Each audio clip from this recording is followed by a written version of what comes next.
everyone. Thank you all so much for joining us here at the International Interfaith Conference, United in Liberty, the Rise of Spiritual Diplomats. My name is Olga Schmidt, and I am so honored to welcome to the stage a world-class opera singer, Miss Maria Maksakova, to perform the U.S. National Anthem. Her performance will be followed by the Pledge of Allegiance, led by Chief Joseph Riverwind, the war chief of the Arawak Taino tribe of Puerto Rico and the U.S. Army veteran. And after, Bishop Leon Benjamin will give us the opening blessing. We'll follow it in that order. So please help me welcome Maria Maksakova.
It's an honor to me to be here at the home of the great. Amen. Thank you so much.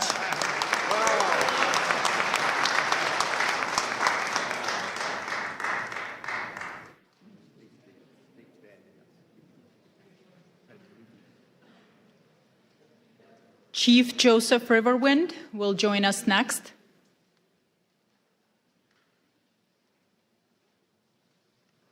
If you will please stand for the Pledge of Allegiance.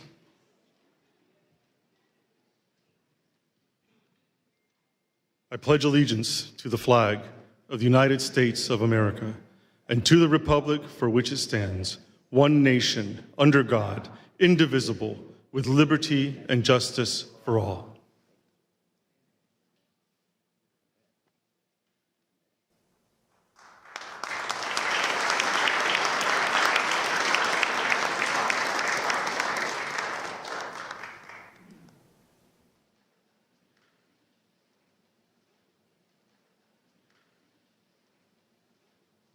Good afternoon, everyone, and welcome to all of the wonderful faith leaders from across this nation and around the world.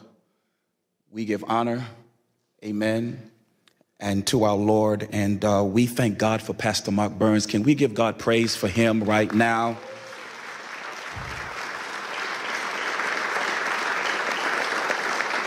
The rise of spiritual diplomats as we pray today. The road of faith is not a road that is sometimes easy to get on. It takes courage, it takes boldness, it takes wanting to lay aside your differences to come together for a common good. What the Lord is saying today is that there are now adults who have turned into children who will walk by faith. Adults sometimes want to have their way, but children say whatever the Father says. We want us to come together as children of God, to get on this journey together, as Pastor Mark Burns has laid this out, that we need to solve the problems around this world. You are the solutionaries that have come together. Give yourself a hand for being the solutionaries. The psalm says, praise ye the Lord, in Psalms 133, as I pray this scripture. Behold, how good and pleasant it is for brethren to dwell together in unity. It is the precious ointment upon the head that ran down upon the beard, even Aaron's beard that went down to the skirts of his garments, as the dew of Hermon and as the dew that descended upon the mountains of Zion. For there the Lord commanded the blessing, even life forevermore. So, Father, we come to you now, Lord, as you said in your word. Let this anointing now flow upon this wonderful spiritual diplomat service, that let it flow, oh God, from the head. As Pastor Mark Burns has seen this in his heart, let it flow down, oh God, to every person that is in this room and those that may be watching afar off. Let it flow so that, oh God, everything that is disjointed may come together in the spirit of unity. Let it flow until, oh God, every, oh God, type of defrailment and defragment, anything that cannot be joined together, let it be, oh God, put away and lay it aside so that the true unity can manifest in this room today. Father, we thank you, Lord, for a growing surge, oh God, of faith that is now rising in the hearts of men and women that have come together to solve the problems, oh God, that make for peace around this world. This whole globe needs, oh God, peace. And so therefore, Father, we command the blessing to come now, that every heart, every mind, every soul, every person gathered together here today will now begin to get a divine download because of the anointing. It'll come, and your solutions, your way of doing things will unite with men and women across this globe, and we shall solve the problems of this earth, and this earth will be blessed because of your faith. We thank you now. We thank you, Heavenly Father, that you chose us for such a time as this. Bless Pastor Mark Burns. Keep his heart, oh God, secure and safe in you, and allow these roads that have never met before, now we are joined together, and the earth will be better for it because of us. We thank you for it now. It's in the name of the God of Abraham, the God of Isaac, and the God of Jacob, in Yeshua HaMashiach, the name of the Lord Jesus Christ, our Lord and Savior. We thank you for it now. It is so, and it is done. Let everyone in this room that touches and agrees say amen. Amen.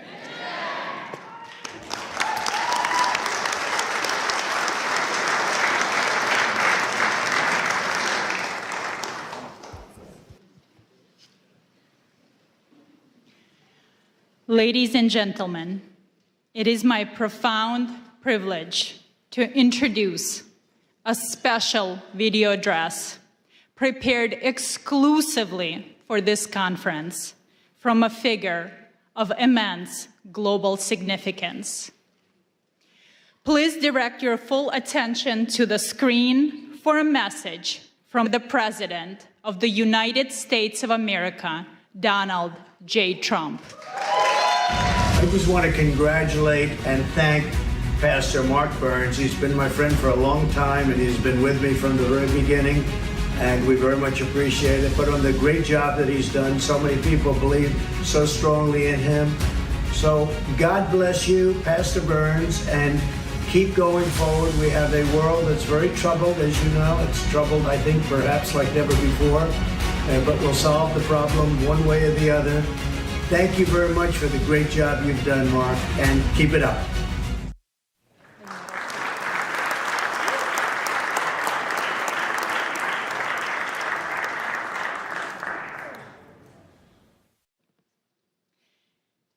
It is now my distinct privilege to introduce our host and the leader of the International Interfaith Conference, United in Liberty, the Rise of Spiritual Diplomats, Pastor Mark Burns.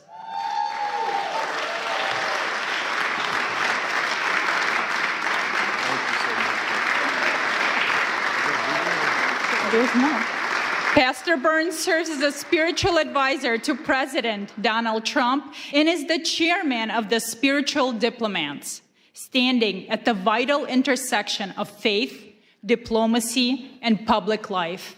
He's also the founder of the Harvest Praise and Worship Center and the co-founder of the Now television network, extending his influence across faith, media, and global engagement. Pastor Burns boldly promotes unity and justice. Through quiet diplomacy and principled leadership, he engages in spaces where traditional politics often cannot reach, building bridges, fostering reconciliation, and advancing peace. Pastor Burns. I love you. Wow, wow. Well, you may be seated, First of all, thank you all so much to all of you faith leaders that are here. Can you just give yourself a really big hand clap? I can't hear nobody. Now, I say this everywhere I go, whether I'm at the synagogue or whether I'm at the mosque. I say this everywhere. Can we pretend for a brief moment that you're at a Black Baptist church in South Carolina and just open your mouth? To all of you wonderful, wonderful leaders from around the world, it blesses me so much to see you that are here. To ALLATRA and to Creative Society and to all of the wonderful volunteers from around the world that has helped make this happen. I just believe that we are truly the answer to ending true wars in this world and bringing world peace. You that are in this room right now, your voice matters. And I believe that in a society where we are breaking down barriers, in a society where division walls are being drawn up, it is we, the faith leaders of this world, that don't carry weapons, we carry wisdom. We don't carry policies, we care about people. And that's why we are here today. It is so important to me that you gather this in your heart, in your spirit. I don't care what your faith is. I know that regardless of what you believe, we stand in unity on peace and love. We are the advocates to speak for the voiceless. If you agree, say yes to that. If you agree, shout yes to that. Yes. We are here in our nation's capital to declare to the world, we would not be silent. We would not be moved by the divisions of this world, but we will stand for the voiceless. We will stand for those that need an advocate. We will work together to let the whole world know that there are more of us who desire peace in this world than those that desire power. Are you with me? Say yes to that. Yes. And so you will hear from some great men of faith, women of faith, influencers from all over the world. I pray that you stay all the way to the end because you do not want to miss not one word. But not only that, we will have a commissioning and pinning ceremony of new spiritual diplomats that will declare to the world, I will make a vow to stand for the voiceless and stand for those that need an advocate to speak for them. Are you a spiritual diplomat? That's the question you need to be asking yourself. Are you willing to go to the leaders of the world? Are you willing to bring a ceasefire in conflict zones around the world? Are you willing to go to the front lines? Are you willing to speak to those on the local level, the state level, the national level, or the international level? Are you willing to be an advocate for those that need your voice? regardless of your faith, you are a global leader. Your voice matters. We have dignitaries from all over the world that are here. And so it is time that faith and public life come together like never before. And we formulate an army of spiritual diplomats that would go behind the scenes, that will speak to the kings of the world, reminding them that why they have the power that's been given to them by the people. That power that's been bestowed upon them is not so that they may be empowered or rich, but they may use this power to speak to those that are less and to raise up those that need a helping hand. That's why you're here today. And together with all the faiths that are coming from around the world, this is what the world should look like. We are the true representation of human life and human dignity. This is a charge that you will receive today, to be a true spiritual diplomat. That you would go to your Muslim brother, you would go to your Jewish brother, you would go to your Christian brother, whatever the faith is, your Hindu brother, your Buddhist brother, whatever your faith is, regardless of what you believe or how you pray, you will stand on the fact that we are united in peace and in unity and in love. That's why you're here.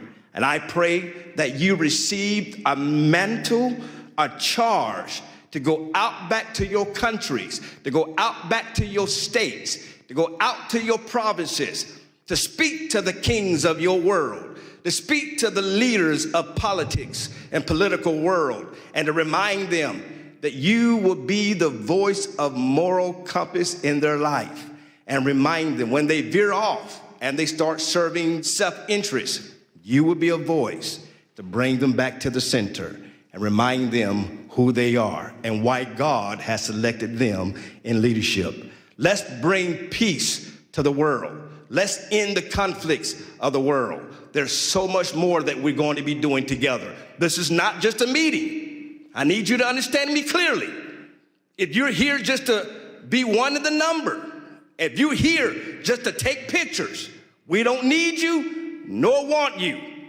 But if you truly here to roll up your sleeves and become the pit bulls of the world, and remind the leaders that you will not be silent, you will not be moved, but you will stand for those that are lost. You will lead the marches where there may need to be marches led. You will speak up for those that are being killed viciously. You would not be just keyboard warriors, but you would advocate for those that desperately need your leadership. If you agree with me, say yes to that. So that's why you're here. We're uniting the world together. And we started right here in our nation's capital. God bless you. Thank you all so much. There's much more to come. Please, please, stay to the end. You want to be commissioned. You want to be commissioned as a true spiritual diplomat, where you receive one of these spiritual diplomat pens that you wear with pride, that you're telling the world, I am a leader you could call on. I am a leader that will stand in the gap. I will always fight for those that need a voice and a helping hand. God bless you. Thank you all so much.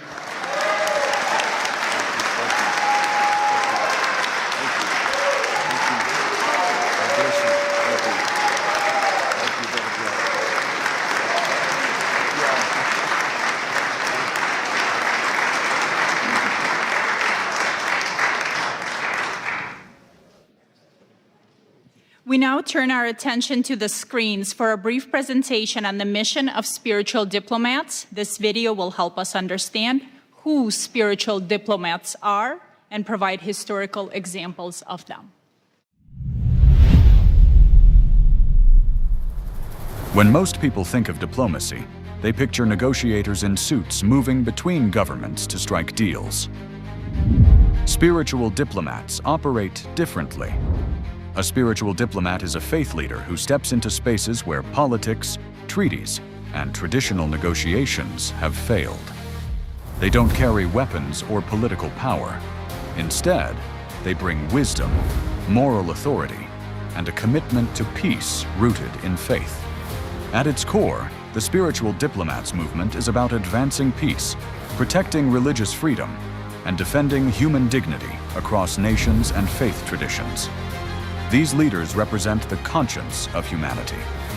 They include pastors, priests, imams, rabbis, and other faith voices who work together beyond political lines to foster dialogue and reconciliation.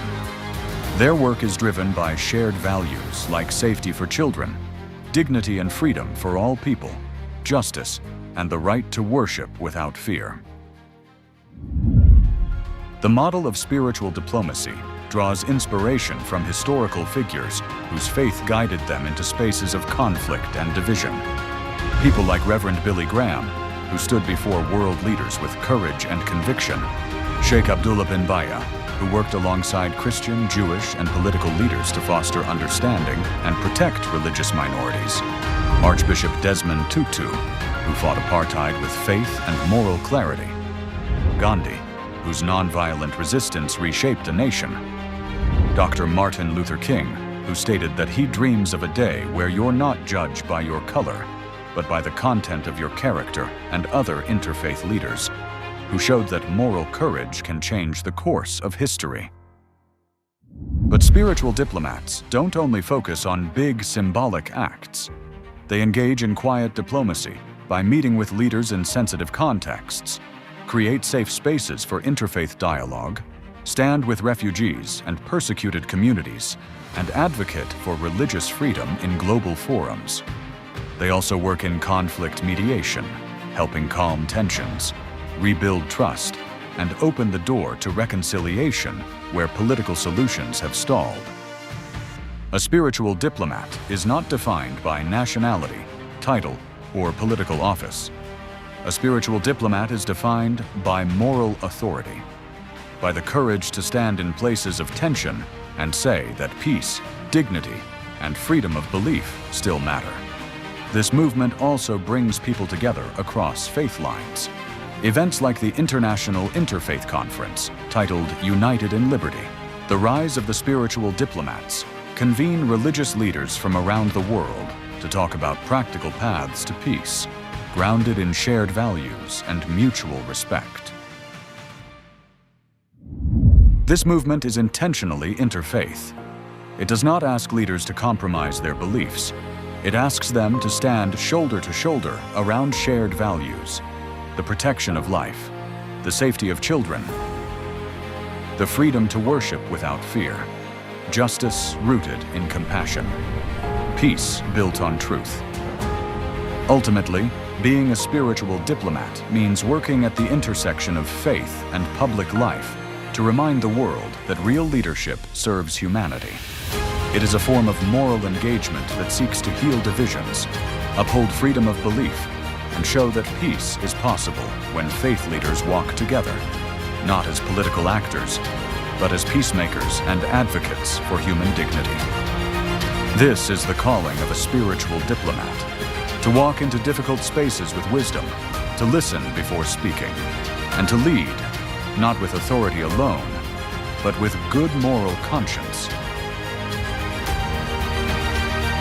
Are you a spiritual diplomat?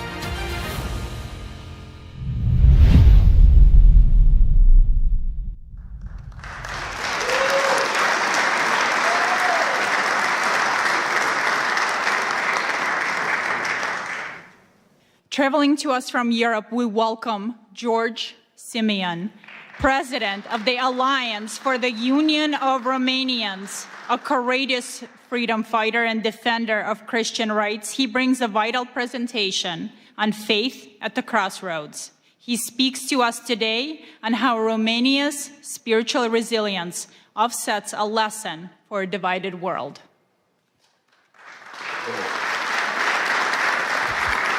Thank you. It is with great pride that I am part of this movement. It is with great pride that I am the first speaker in this conference. And it is with great pride that I share the same values with Pastor Burns.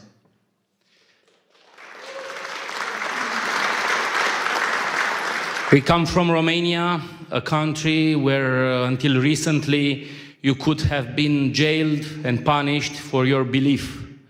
A country where the horrible experiment of communism tried to promote atheism. And the key to world peace, the key to global understanding, the key to prosperity is through God, is through faith, is through spiritual diplomats. We are here in Washington with a big delegation of members of the European Parliament and the Romanian Parliament, over 40 diplomats who are here to speak about a horrific attack on human dignity. In Romania, the elections have been annulled. In Romania, democracy has been annulled by wicked people who have no faith, no God, and do not like President Donald Trump. I am sure that all of us gathered here today think about world peace. I am sure that, like Pastor Burns advocated, we must find a solution for peace in Ukraine. I am sure that in Gaza, we must adopt the Trump solution for peace. And in the Middle East, I was speaking with Rabbi Duvi Honig earlier. There are so many rabbis here in this interfaith dialogue. We must bring peace. And we are here in Washington, an example of democracy and world peace. You have a great leader for at least 3 more years. And we must follow on the footsteps on Donald Trump for our nations, for our religions. Thank you, great friend. Thank you for what you are doing. And count on us, on the Romanian people, for world peace and for spiritual diplomats.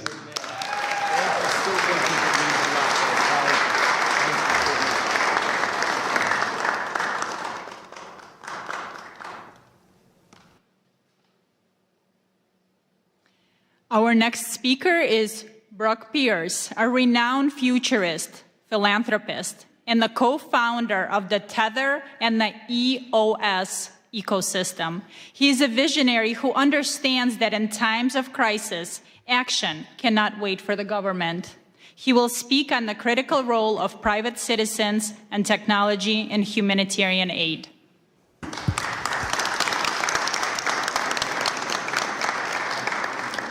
Well, what an honor and a privilege it is to be here with all of you today. And, specific thanks to Pastor Mark Burns, who I've had the great pleasure of working with on a number of initiatives. And this is as exciting as any of them because it is global in nature. And on behalf of all the Ukrainians that are here, this is one of them. And we've got a few other surprises I think we'll see in the months to come. But what a pleasure. I think it's worth talking, for a moment about the world, as it is right now. The world is changing rapidly. Technology has been creating uncertainty about what is our role, who am I, why am I here? And so there's a lot of fear in the world. There's a lot of uncertainty in the world and a lot of doubt that's leading to polarization and division from our technologies and tools. And what is the answer to all of that, in these moments? Faith. Faith is the answer to FUD. When you're feeling lost and you don't know where to go, faith is the answer. And that's what's brought us all together here today, is that we all believe in something more than our current moment, our present reality. We understand that there is a plan, that our life has meaning, and that we have a purpose for being here. And we just have to step into that, right? We have to say yes. Yes to being the spiritual diplomats, those of us that are so blessed and appointed to be in a position to engage with the leaders of the world and speak up, to use those connections and our voices to make that impact, in the world. And so how do we deal with, the current reality, conspiracies that have replaced trust, tribalism that is replacing dialogue, ideology that is replacing wisdom, Again, I think the answer to all of it is how do we continue to find our faith to overcome these challenges so that we can find that peace. We'll be doing another trip to Ukraine here soon, and Jordan, Israel, and Bethlehem. And, for those that take an interest in any of these journeys, please, connect with us. And so, what is spiritual diplomacy to me? It's the ability to engage with those nations and cultures and people through their deepest source of meaning, belief and identity, where it's not just about power, policy, and pressure, but it's those things that transcend our typical negotiations and bringing it back to purpose, bringing it back to dignity, that narrative and moral authority, one nation under God, right? And that's what we're all here for. So I'm so grateful to be able to speak and share this time with all of you and continue to do this, perform this great work in the world together. God bless all of you, and thank you for your presence and participation in this great work.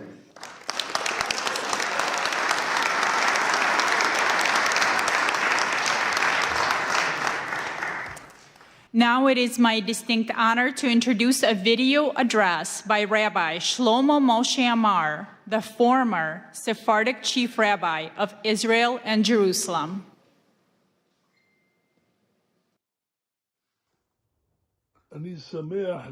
I am happy to bless the attendees of the International Interfaith Conference in the capital city, Washington, in the United States, which comes to share opinions and exchange views between religious leaders in order to increase love, brotherhood, and peace among the nations. We see that America's been blessed with a dear and important president, the Honorable President Donald J. Trump, a lover of peace and a pursuer of peace. And I'm confident that this initiative also comes from Pastor Mark Burns, who President Trump appointed to lead this initiative. I met Pastor Mark Burns in New York, and his entire goal is to increase friendship and brotherhood among nations.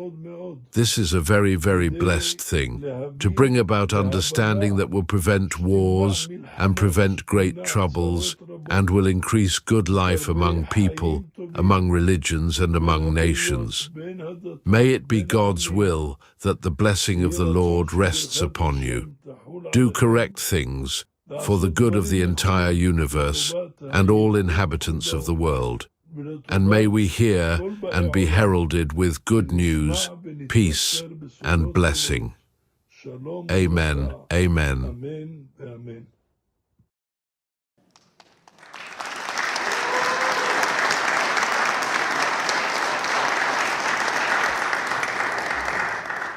Now we are honored to hear from Rabbi Asher Lapading, a great Rhodes Scholar and the Director of Community Relations at the Jewish Federation of Greater Ann Arbor, Michigan. He has recently led multiple delegations to Syria. A true spiritual diplomat, he speaks today on the new Syria and the religious imperative to build bridges with nations, often deemed adversaries. Thank you. Thank you so much. It is such an honor to be presenting at this International Interfaith Conference of Spiritual Diplomats, United in Liberty. My deep gratitude to Pastor Mark Burns and all the organizers and participants. You know, there's an old Jewish joke that mixes humor with some warning. If we don't heed the word of God, a man's house is caught in a great flood. He sees a large piece of wood floating by, but instead of grabbing it, he says to himself, I'm gonna wait for God, for the God that I pray to. Then miraculously, someone from a boat throws him a life jacket. The man says, no, I'm waiting for God to send me God's relief. Soon a helicopter swoops overhead and sends down a ladder, and the man refuses to get on because he says, I'm waiting for God to save me. Well, eventually the water swallows him up. He dies, goes to heaven, and at the pearly gate he demands of God, or St. Peter, if you're Christian, where were you, God? I prayed to you for salvation, you ignored me. And God, or St. Peter, says, who do you think sent the wood? Who sent the boat? Who sent the helicopter? Well, the lesson is that God sometimes sends us the greatest of opportunities, and it is our important responsibility to seize them and not ignore them. And I feel that the new Syria is a great opportunity for America, for the Middle East, and for the Jewish state of Israel. But it takes someone with vision like our great President of the United States to realize what an opportunity it is. Weeks after Ahmad al-Sharaa, Abu Jalani defeated Bashar al-Assad, the Syrian dictator who killed 1 million of his own people, I got a call from my good friend, Dr. Yahya Basha, a Syrian Muslim doctor whose family had been murdered by the Assad regime. It was clear to Dr. Basha, and he said clear to many Syrians, that it was Israel's defeat of Hezbollah and weakening of Iran that gave the Syrian rebels the ability to oust Assad. And Dr. Basha was celebrating. Dr. Basha is a spiritual diplomat who, in addition to building MRI clinics all over Detroit, has dedicated himself to building bridges with the Jewish community over the decades and trying to lead the Muslim community in the direction of peace. So with Dr. Basha's influence and perhaps an awareness that the new Syria owed Israel for their success, the Sharaa government invited Jews to return to Syria for the first time in 30 years. Dr. Basha told me I needed to go just 2 months after the new government came to power. Yes, the government understood that good relations with the Jewish community meant good things for Syria. Sanctions relief, business opportunities, the ear of President Trump. Good for the Syrian government, recognizing how the Jewish people can be allies and not enemies. And that took a lot of vision and independent thinking. Syrians were always taught that Jews in Israel were the enemy.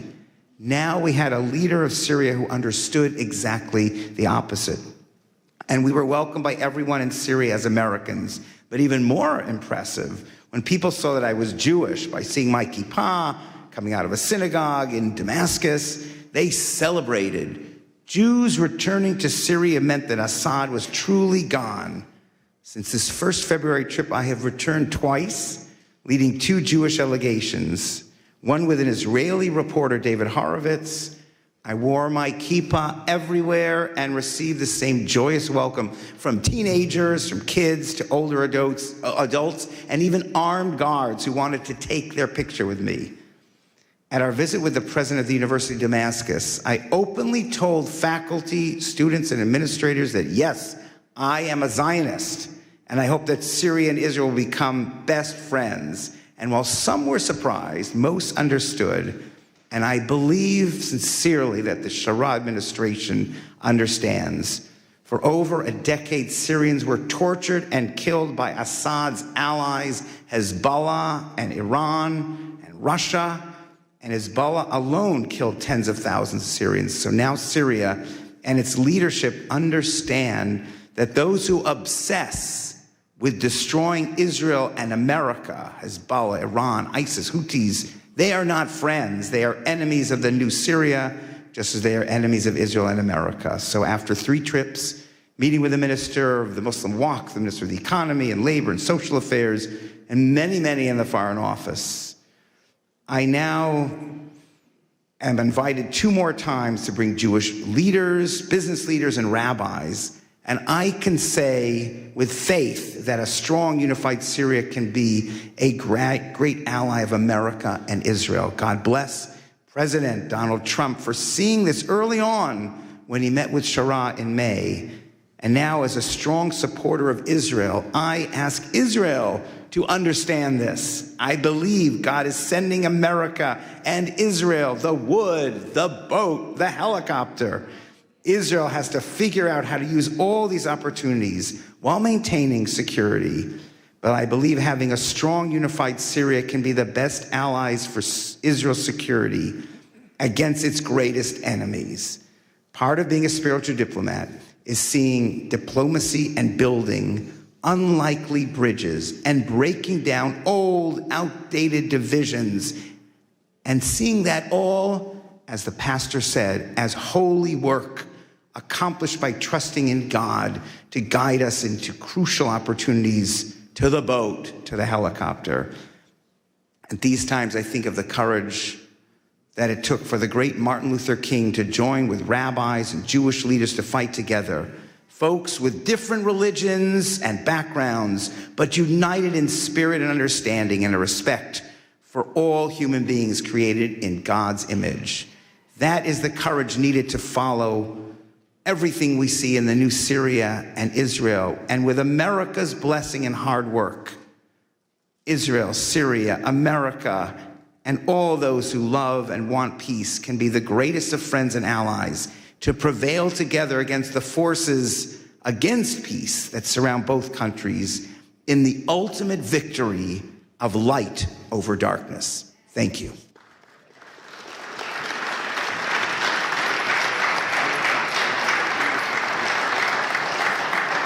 Thank you. And next, please welcome His Excellency Sheikh Ashraf Effendi, a distinguished Sufi master from the Naqshbandi order and a global peace ambassador. Sheikh Effendi came here all the way from Germany. He brings us wisdom from the Sufi tradition on the theme, "In God We Trust," emphasizing the key role of rope of God and divine blessing. And we will have a translator. Thank you very much. Assalamu alaikum wa rahmatullahi wa barakatuhu. Möget ihr alle im Namen des Herrn gesegnet, gegrüßt und von seinem Lichte geführt sein. In the name of Allah, the most gracious, the most merciful. In the name of the Lord, may you be greeted and blessed and guided by His light forever. Zweifellos ist dies eine himmlische Zusammenkunft und das Werk göttlicher Inspiration. This is a divine meeting and standing under divine inspiration of God. Und so wie Allah, der Herr, alle Welten und alle Seelen es wollte, haben wir zu einer heiligen Zusammenkunft hier zusammengefunden. And as God wanted, guiding all the beings on this planet, we have found our way here to this meeting. Ewiger Dank sei dem Herrn der Welten sowie den Organisatoren, die diese göttliche Inspiration realisiert haben. Immense gratitude to the organizers of this event and the volunteers that are here and everyone today invited. Wir werden uns noch später bei Ihnen bedanken, ausführlich bedanken noch. Doch wir haben jetzt nicht die Zeit. Bevor die rote Karte gezeigt wird, müssen wir zum Thema kommen. At a later point, we will express our gratitude to the organizers in more detail and with the appreciation they deserve, but now our time is running out. Wie wahr, bei allen Friedensveranstaltungen zuvor haben wir noch nie so eine Hoffnung gehegt wie bei dieser. Truly, at all previous peace events, we have never had as much hope as we do at this one. Denn eine Veranstaltung dieser Art, die Politik und Spiritualität miteinander verbindet, findet zum ersten Mal statt und dies ausgerechnet an einem Ort, von dem aus die Welt politisch, wirtschaftlich, sogar militärisch beeinflusst und geführt wird. For an event of this kind, which combines politics and spirituality, is taking place for the very first time. And this, of all places, in a location from which the world is influenced and controlled politically, economically, and even militarily. So wie wir es verstanden haben, geht es um die Freiheit des Glaubens und um die Zusammenarbeit von Politik und Spiritualität. As we understand it, this here is about freedom of belief and about the cooperation of politics and spirituality. Oh ihr Edlen, was denkt ihr? Wie können wir die religiösen Führer, spirituelle Autoritäten oder Diplomaten dazu beitragen, die Freiheit des Glaubens und eine Zusammenarbeit mit der politischen Führung zu realisieren? So what do you think? How can we, the religious leaders, spiritual authorities and diplomats, contribute to realizing freedom of faith and cooperation with political leaders? Müssten wir dafür nicht zuerst selbst in unsere eigenen Reihen die Ketten des Extremismus sprengen und unseren Glauben von jedem Extremismus befreien? Don't we have first to break the chains of extremism ourselves within our own ranks and free our faith from all extremism? Wie wahr, Keine Glaubensgemeinschaft ist frei von Extremismus, dem Satansvirus. Truly, no religious community is free from extremism, the virus of Satan. Wie können wir als Menschen des Glaubens dann Frieden und Glaubensfreiheit schaffen unter den Geschöpfen der Menschen? How can we, as people of faith, create peace and freedom of belief among the Lord's creatures? Um Extremismus im eigenen Glauben zu bekämpfen, müssen wir selbst, also wir, die Vertreter unseres Glaubens, konsequent an den goldenen Regeln, dem göttlichen Kodex festhalten. So in order to combat extremism in our own faith, we ourselves, we, the representatives of our faith, must consistently adhere to the golden rules, the divine code. Zum Beispiel im Islam. Wer einen Menschen tötet, ist, als hätte er die gesamte Menschheit getötet. For instance, in Islam, whoever kills a human being is as if he has killed all of humanity. Zum Beispiel im Judentum. Du sollst nicht töten und du sollst nicht begehren, was dem anderen gehört. For example, in Judaism, thou shalt not kill, thou shalt not covet what belongs to another. Zum Beispiel im Christentum. Liebe deinen Nächsten wie dich selbst. For instance, in Christianity, love your neighbor as thyself. O ihr edlen Diener des glorreichen Herrn, wisset, nur wenn wir die Kodizes der Religion des Glaubens ernst nehmen, sie an höchste Stelle setzen, achten und als das Seil Gottes festhalten, können wir eine gute Beziehung zu unserem Schöpfer aufbauen, dem einen und einzigen Herrn. O noble servants of the glorious Lord, know that only when we take the codes of the religions of faith seriously, put them first, respect them, and hold tight to them as to the rope of God, can we build a good relationship with our Creator, the one and only Lord. Ohne Zweifel, nur er kann uns den Frieden schenken. Moreover, only He can gift us peace. Denn nur er, der Glorreiche, ist der Herr des Friedens. Natürlich bedient er sich stets eines Werkzeuges für alles, was auf Erden geschieht, auch für einen wahrhaftigen Frieden in der Welt. For only He, the glorious one, is the Lord of peace. Of course, He always uses a tool for everything that happens on earth, including for true peace in the world.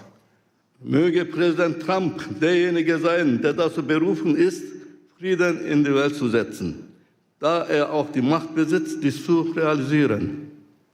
May President Trump be the one called upon to bring peace to the world, as he also has the power to make this happen. Möge er dafür mit einem himmlischen Friedenspreis vom Herrn des Friedens selbst gekrönt werden. Eine Auszeichnung, die niemandem zuvor zuteil wurde. And may he be crowned with a heavenly peace prize from the Lord of peace himself, an honor that has never been bestowed upon anyone before. Mr. Trump don't need Nobel Prize. Doch zurück zum Thema. Für die Freiheit des Glaubens müssen die Religionsgemeinschaften zunächst in Aufrichtigkeit zusammenkommen und füreinander Sorge tragen. But back to the topic at hand. For the freedom of faith, religious communities must first come together in sincerity and care for each other. So dass wir innerhalb unserer jeweiligen Gemeinden Buddhisten, Juden, Christen, Muslime, Indogene und so weiter sind, uns jedoch in der Öffentlichkeit nicht entlang dieser Zugehörigkeiten voneinander abgrenzen. So that within our respective communities, we're Buddhists, Jews, Christians, Muslims, indigenous peoples, etc., but in public, we do not separate ourselves from one another along these lines. Nein, für uns selbst sind wir die Buddhisten, die Indigenen, die Christen, die Juden, die Muslime. Doch in der Öffentlichkeit müssen wir uns zeigen, Hand in Hand als Allianz der Gläubigen. No. For ourselves, we're Buddhists, indigenous people, Christian, Jews, Muslims.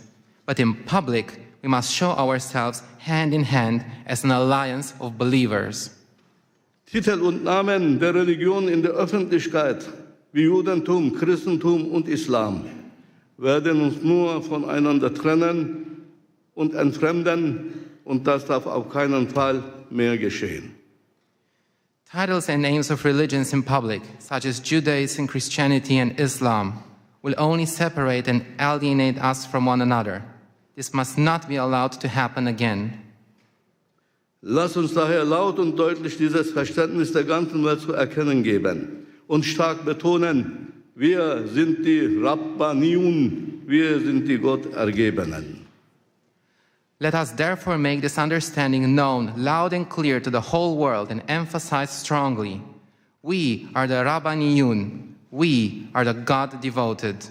Und mehr noch, erheben wir von diesem Ort aus unsere Stimme, von jenem Ort, von dem die Geschicke der Welt politisch, wirtschaftlich und militärisch gelenkt werden.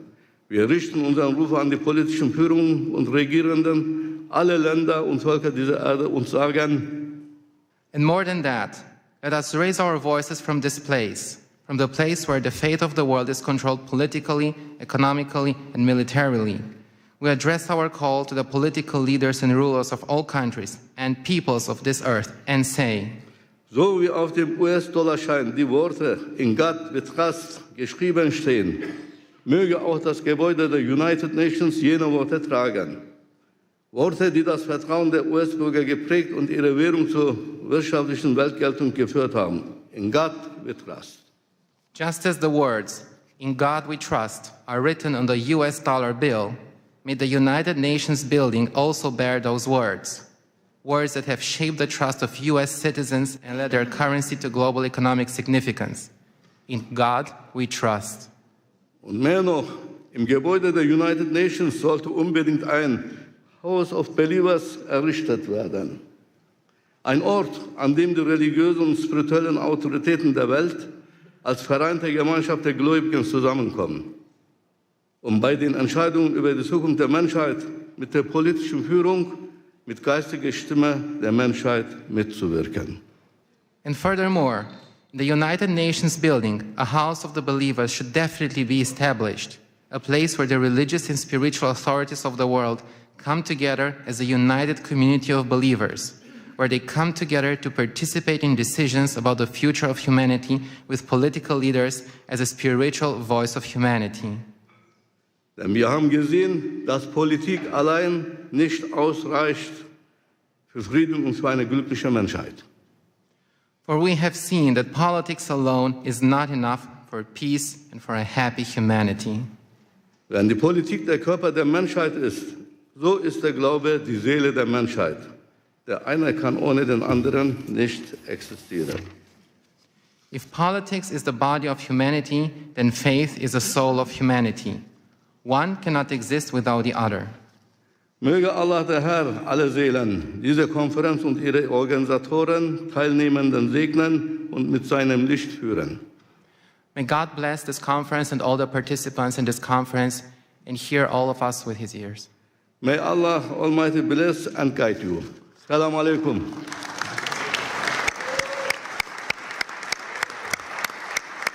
Thank you very much.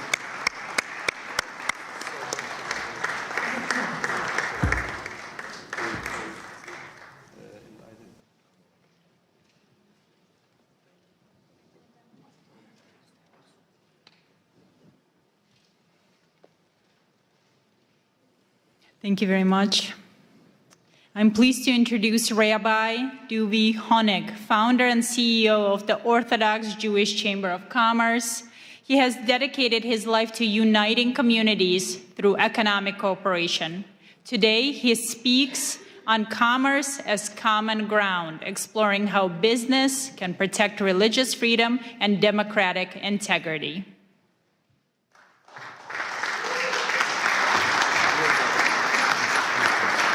Thank you. Thank you all, thank you all, thank you all.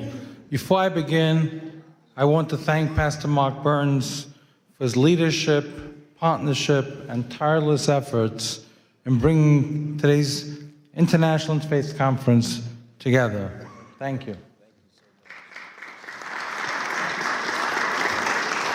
I skimmed through the topics, and I wanted to tell you, Pastor, that they couldn't have been more on target, and my short remarks are going to include all three of them: religious persecution, children protection, and spiritual diplomacy. This past Sunday, I attended a concert, the largest Jewish concert on the Northeast, that left the entire room silenced. Alano Hill, a 24-year-old pianist, kidnapped from the Nova Music Festival on October 7th and held in Hamas tunnels surrounded by complete darkness without seeing sunlight for 505 days, told us that the only thing, Pastor, that kept him sane and alive was saying Shema Yisrael every day. Then he sat at the piano in the auditorium and played Shema Yisrael. There was not a dry eye in the room. That moment says everything. Freedom alone does not bring happiness, purpose, or light. Faith does. When faith is pushed aside, even free societies become confused and hollow. We are seeing the consequences today. The woke movement over the past decade or so, and let's not forget what happened to women's rights, has tried to erase religion from public life.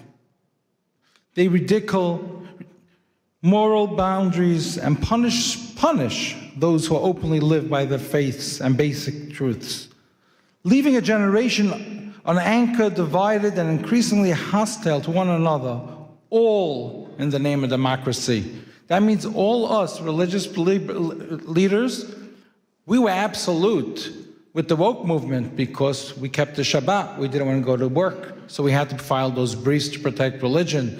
Christians on Sunday, all those things. A man, a woman, who's a man, who's a woman. Would you believe that today the Supreme Court's using our taxpayer dollars to decide if a man's a woman's a man? Come on. And I want to go on a little more over here, okay? The woke movement, anti-Semitism, confusion, anger, is not how it was during the Holocaust. It's very different. We have simple, confused children in the next generation. Imagine if you're told two men are your parent. Imagine if you taught, follow the science, follow the biology, follow science. Okay, I'm following it. COVID, follow science. Okay, I'm following it. So how could you tell me in school that a man's a woman and a woman's a man? That brings inner anger. That brings frustration. That brings confusion to the next generation. That destroys our country, our nation, our values. They are hijacking democracy. We are here today to claim it back. Thank you, Pastor. We owe gratitude to President Donald Trump for taking a clear stand against the woke movement. And we all know the lack of stories, people saying he's abusing women. He's the one who's standing up to protect women. There's another issue I want to discuss. And I'm over here, by the way, I'm not wearing any gloves. I'm here, I told the pastor when he spoke, whoever's here for pictures, please leave. You know, we're not here for that. We want takeaways. We want to discuss topics that empower us. We want to discuss topics that empower us all together as faith leaders, that we could stand together and represent our communities without being intimidated or threatened when we speak up, because that happens way too often. And this is a topic that I want to bring up and work with everyone together with Pastor. Too often, political faith-based liaisons and appointees by the government specifically abused authority entrusted to them. Instead of compassion, there's silence when we reach out to them for help. Instead of dialogue, there's intimidation. Duvi, if you make this public, and you speak up and you complain to President Trump that I didn't include the Jewish communities in Nassau County or Rockland County or 770, the Chabad community reached out to me for over a year. The Jewish liaison didn't respond to him. And I have a whole list of the biggest communities. And then I have a tweet from President Donald Trump who said that Lakewood, New Jersey, where I reside, is the #1 supporter of him, the Orthodox community. And we built it. 2016, Donald Trump, the Trump organization was a sponsor by my event, and we built his network with him. And still our community goes ignored. And I spoke up against this, and I got threats from the Jewish liaison from the White House, and he blackmailed me and cut me out of the Hanukkah party because I spoke up. And I am calling him out. Resign. We need to speak up and have people represent the president who represents the president's interests. People who stand by empowering faith-based leaders, not intimidating faith-based leaders. When we stand together like this, our different divisions, different departments, in the White House, in government, and I was threatened by state when I endorsed Lee Zeldin. I was threatened by state liaisons because of the crash, smash, and grabs, and they said you won't have any place with the new administration because you stood up for them. When I called out President Biden's team for hosting a hate-based summit, blaming it on the Jews, blaming it on Jersey City, blaming it on Rockland County attacks, blaming it on anti-Semitism, but not including one Orthodox Jew, I called them out for it, and the White House took a fight with me, and the Jewish liaison cut me out then as well because I spoke up for what's right. But I work with the other liaisons, I work with the government, I work with the administration itself, and I'm able to help community leaders day in, day out because I'm above them. But it's those communities who reach out to me that I have to bypass on their behalf that we have to speak out for. On another note, in a multi-billion-dollar economic stimulation creating thousands of jobs in the U.S., New Jersey will host FIFA 2026.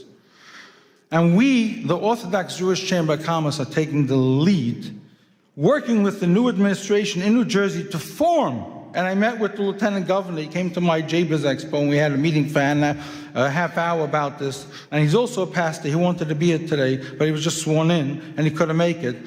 I spoke to him about forming a FIFA faith-based committee, using the world's largest sporting platform to bring people closer together, promote respect across faiths and cultures, and unite rather than divide. Not like Europe. We're going to set over here in the United States, we're going to set that tone that sports unites people, doesn't divide people.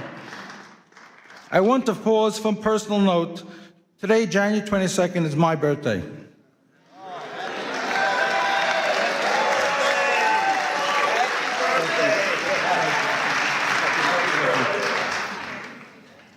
And it is also the 21st wedding anniversary of President Donald Trump and First Lady Melania.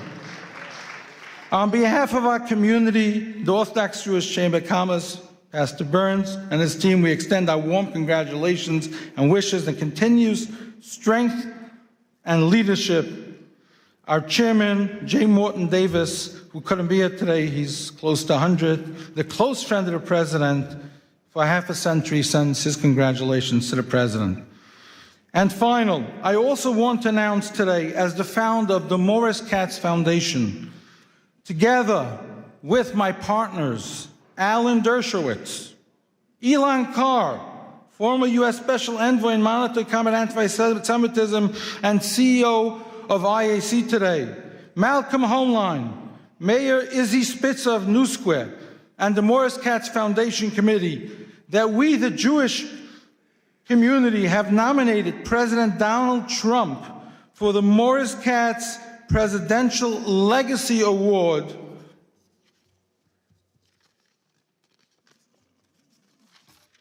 for President's Day 2026.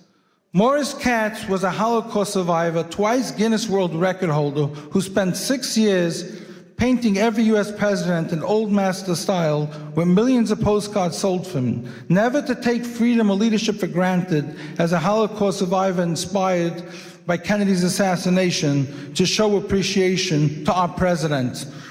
In that same spirit, after efforts to diminish President's Day just 2 years ago, amid renewed threats to religious freedom, we proudly advance this nomination following prior honorees, Ambassador Mike Huckabee and President Isaac Herzog from Israel, who took leadership stands putting American democracy first, carrying the artist's presidential collection message of appreciation to all.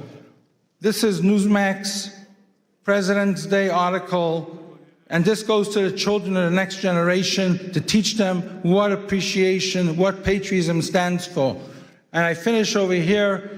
It's called Educating the Next Generation. If we don't know what President's Day stands for, if we don't know what President Trump is doing today, and we just build with hate coming from the woke movement, good luck to the next generation. Thank you, Pastor Burns, for your leadership. Thank you to your team. Thank you to all. And I am going to hand you this to hand to the President, put on his table. Thank you.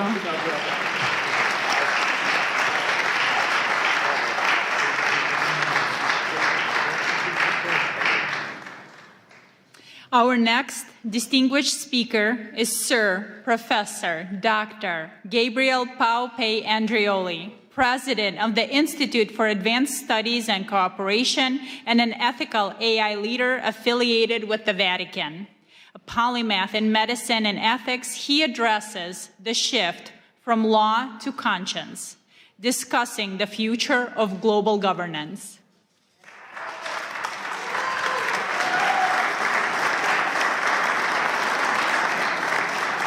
It's a true honor to be here, and I wanted to thank ALLATRA and Pastor Burns for inviting me. I had the good fortune of having them at the Vatican, at the Pontifical Academy of Science a few months ago, and it was a great honor, and I think united we stand. And also I brought a little present for you. So it's a rosary from the Holy Father. It's been blessed, and you know, so I wanted to take this little time to give it to you. Man, thank you. Wow. So the Holy Father is always with us and in our heart. Wow. Thank you. So much. Thank you. What is that? So special. Wow. I'm going to try to read this, and because I think it's important. We're standing in a threshold of a new era, and I need your help. We all need to stay together. So esteemed spiritual leaders and diplomats, ladies and gentlemen, we're living in a time of extraordinary paradox. Never before has humanity possessed such technological power, scientific knowledge, and global connectivity. Yet never we face such a systemic fragility, polarization, and planetary risk. This paradox reveals something essential. The central challenge of our time is no longer technological, but political, constitutional, and ethical architecture. At WEF in Davos yesterday, leaders have spoken of the essential need for a new world order, and it was about time. We've been working on it for the last few years. In recent days, I was at the Vatican seeking guidance from His Eminence, Cardinal Pietro Parolin, Secretary of State of the Holy See, and we reflected on a question that is at once urgent and hopeful. How can humanity move beyond fragmented effort and begin to shape a shared constitutional pathway for peace, for human dignity, and for regeneration of our Mother Earth? And by the way, I think Kathleen Rogers is here with us, and she was a great inspiration. Kathleen, are here? Or maybe she's... Oh, okay, great. Thank you for being with us. How can we transition from sustainability to flourishing? The conclusion was clear. We must work together through institution, through commitments, and through technological guarantees, because what humanity needs today is not merely a better tools, but a new framework of trust. A framework capable of translating ethical intention into credible, verifiable, enforceable cooperation across borders, systems, and generations. For many years, sustainability has guided political discourse. To sustain is to hold, to resist, to maintain balance, and balance, when treated as an end rather than as a phase, becomes stasis. In living system, biological, social, and civilizational, stasis is not life. The challenge we face, climate instability, geopolitical conflict, inequality, and the concentration of technological power, cannot be solved by containment alone. This is why we must move from sustainability to flourishing. Flourishing is not theoretic. It's a principle of governance. To flourish means to design economic, political, and technological system that generates more life, more dignity, more trust, and more shared prosperity over time. Sustainability asks, how do we survive longer? Flourishing asks, how do we harmonize and strive together? Flourishing is generative, and the pathway to flourishing is harmony. The alignment of freedom with responsibility, innovation with ethic, sovereignty with cooperation, and progress with protection and trust. For the first time in human history, the vision is no longer confined to moral aspiration. We now possess the technological platform capable of making it real. An enabling infrastructure that allows ethics to move from intention to implementation, ethical systemic intelligence, supporting decision making while preserving human accountability and dignity. The centralized blockchain system ensuring transparency, trust, and international integrity beyond centralized power. Quantum and post-quantum science, strengthening security and transforming state strategy, because in an interconnected world, domination produces instability, while cooperation generates anti-fragility. So, for the first time in human history, finally, the convergence of changes is the very logic of power. It allows us for the first time to envision a world federation of states grounded in guarantees, constitutional framework. Not a global government, not an empire, but a federation of guarantees, limits to power, protection of rights, constitutional safeguard for dignity, peace, harmony, and the regeneration of our leadership and relationship with the earth. Peace has to be a strategic infrastructure. For too long, peace has been treated as a moral aspiration or a diplomatic outcome, but peace has failed repeatedly because it lacked the institutional and economic infrastructure. Almost there, don't cry. War remained profitable because peace was structurally weak, too dependent on personalities, too vulnerable to manipulation, too exposed to capture of institutions. That equation can now change. In the regenerative paradigm, peace becomes economically advantageous, strategically stabilizing, technically innovative, and socially resilient. Cooperation scales better than conflict. Trust multiplies economic and social value faster than fear. Regenerative systems outperform extract ones. In this model, peace is not only ethical, it's strategically and economically superior. But this transformation requires a decisive evolution of governments. Ethics must move from aspiration to architecture. It must be embedded by design. Ethical IE is not decoration, it's a safeguard. Decentralization is not ideology, it's institutional anti-fragility. Guarantees constitutionalism is not theory, it's a protection against systemic abuse of power. Without ethics, technology accelerates inequality and instability. With ethics, technology becomes an engine for flourishing. We're building a platform for scientific technological diplomacy, a space for spiritual dialogue beyond ideology, constitutional and policy proposals aligned with emerging technologies and practical frameworks where peace is treated as a system, not as a slogan. Not ideology, but governance. Not utopia, but institutional design. Not theory, but action. A constitution is not merely a text. A constitution is a shared commitment to the future. We believe that time has come to give momentum to a new guarantees constitutional pathway for peace, one that can be endorsed, undersigned, and advanced by institutions, leaders, and citizens of conscience. I therefore invite you all to engage, to follow this work, to contribute to it, to undersign it, and encourage others to do the same, because the future is no longer something we merely debate. It is something we are now responsible to design together through policy, law, technology, and leadership. We started.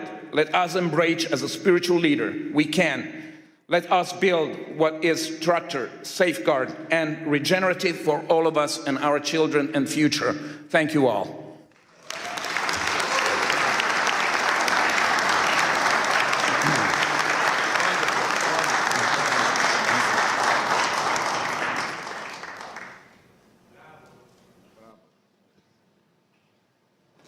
From Nigeria, we welcome Reverend Biodun Fadoyinbo, the Global Senior Pastor of the Commonwealth of Zion Assembly, impacting millions across Africa and the globe.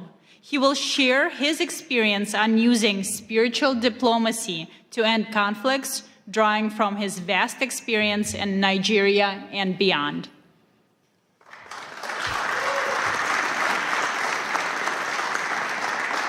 Good afternoon. Such a joy to be here all the way from Africa. And I really appreciate Pastor Mark Burns for this privilege to speak with you. I want to thank you for this privilege, and I want us to know that it's very important for us to be here. And we are here because, not just because we've been invited here, but because God has brought us together and given us the kind of influence and affluence that we have to influence our world and to help our community and to experience peace. I want you to know that the world is looking not for leaders, not for speakers, but those who will broker peace all over the world. In this age where a sentence from a faith leader can shape hearts, move markets, and also topple government. I'm not a diplomat by training, but I have witnessed negotiation where treaties have failed. But I've seen prayers accomplish what political pressure could not do.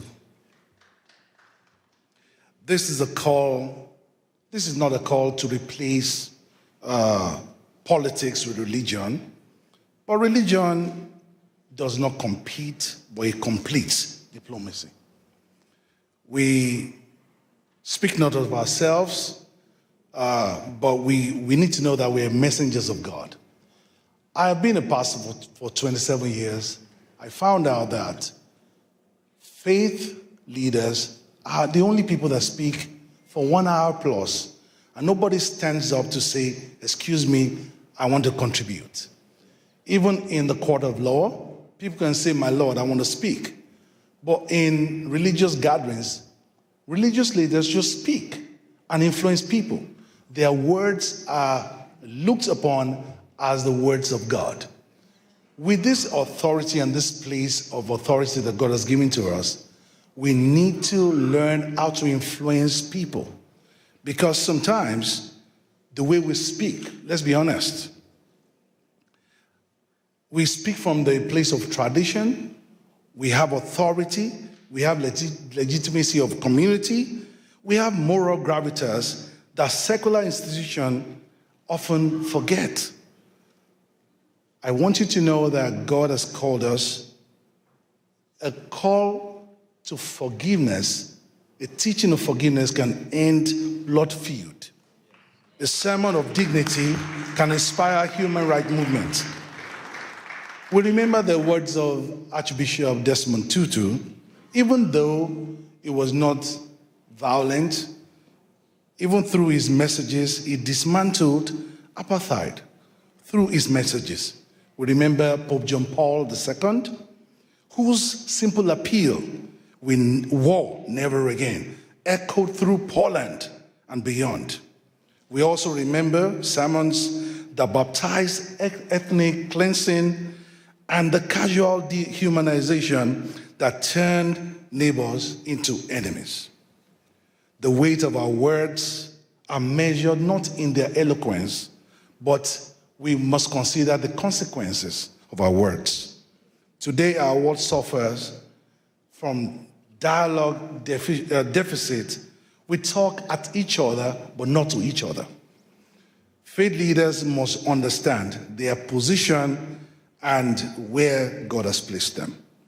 So what does responsibility look like? Number one, we must, first of all, know that we stand for truth instead of triumph. We must understand that the role is not to win arguments, but to seek wisdom. Secondly, we must understand that courage must be displayed over convenience. We need to confront intolerance within our own communities and call for peace at all times. We must know that we've been positioned to influence. Our words carry weight. Our words carry weight beyond. We must see microphone not as a trophy, but we must see it as a means of influence to influence people to broker peace in our society. I want to round off by telling us about something that happened during the Central African Republic Civil War, when Muslims and Christians were slaughtering each other. One imam and one pastor made a pact. They stood at a checkpoint between warring neighborhoods, joined hands together, and they said the first bullet to be fired must pass through the imam and the pastor. For 18 months, they stood there and they held hands together. But for 18 months, no one fired a bullet. Eventually, others joined them. Their words carried weight, not because they had power, but because they had the courage to stake their lives on their conviction. Words carry weight. Your words carry weight too. The question is not whether you speak, it's not whether you will speak, but whether you will speak in the ways that will heal rather than divide. Will you reach the voiceless rather than just the powerful? Will you use your position to heal your community, heal your country, and avoid the differences in the religion and make sure that we heal our world? This is something we need to stand up to, and our lives will not remain the same. God bless our world.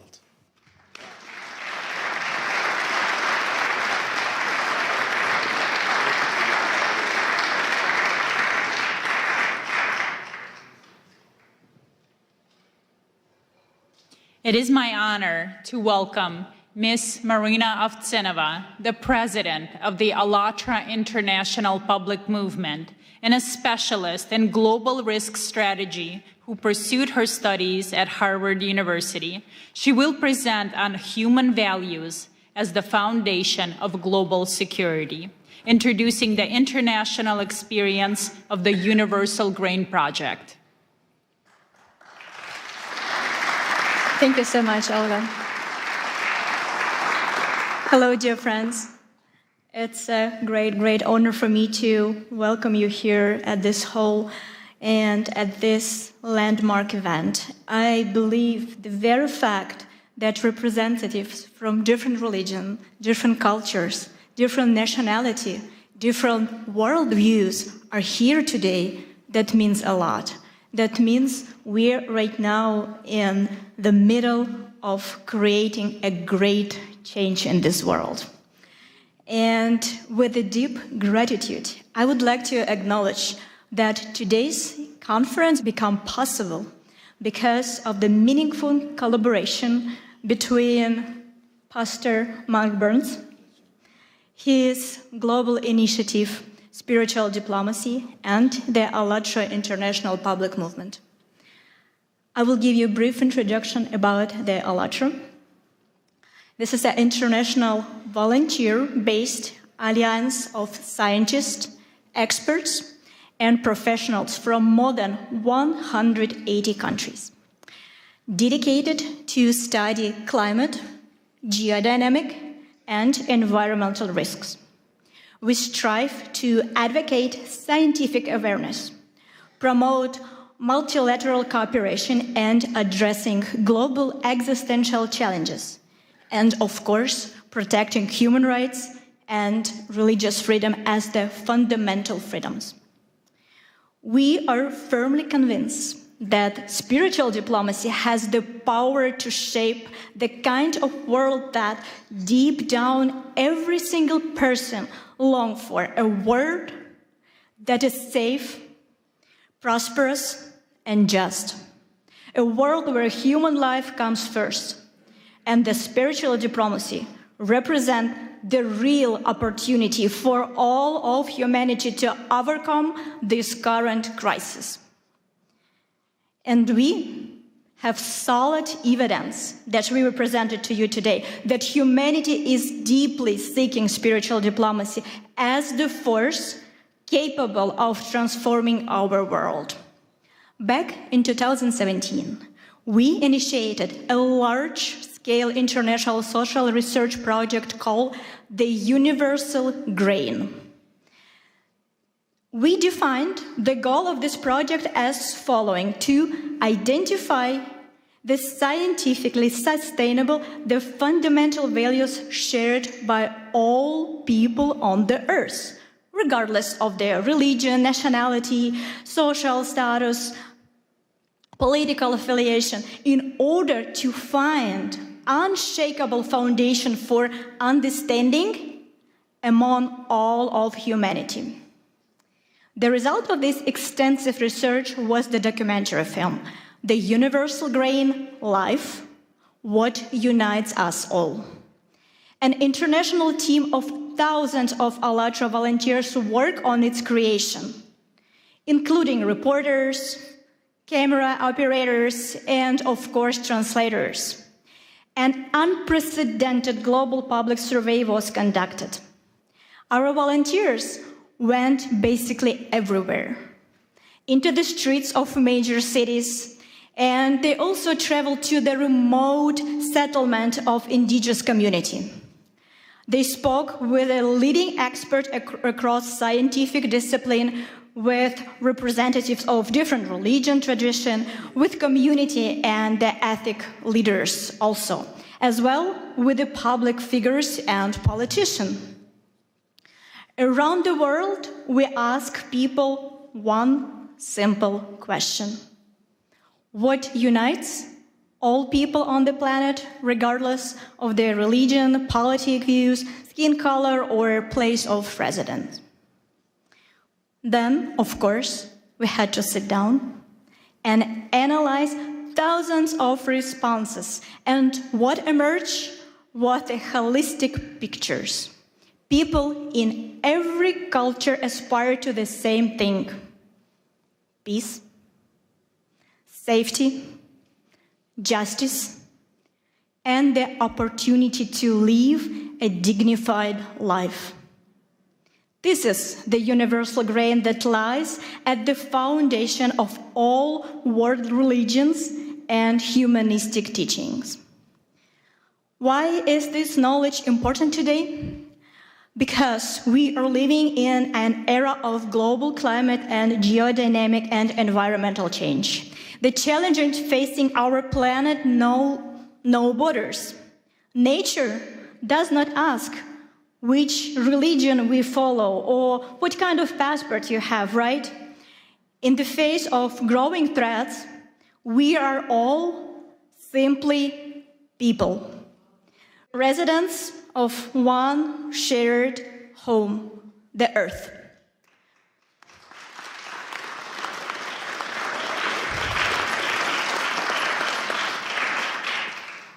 And we know for sure that civilization can survive global changes only if we are able to rise above our disagreements, to welcome our differences as the source of richness, while standing firmly on the shared moral foundation. And now, I would like to invite you to watch a short video segment. It is only a small section from the vast collection of interviews gathered during this project. But you will see it provides how much we all have in common. Let's watch it.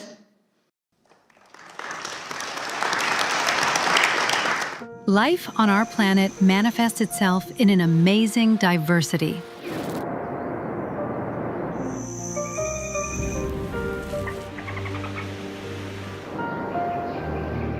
Likewise, human civilization demonstrates an equally impressive variety of cultures, traditions, and religious beliefs that have been forming over centuries. This kind of rich heritage reflects various approaches to understanding human values and people's life in society.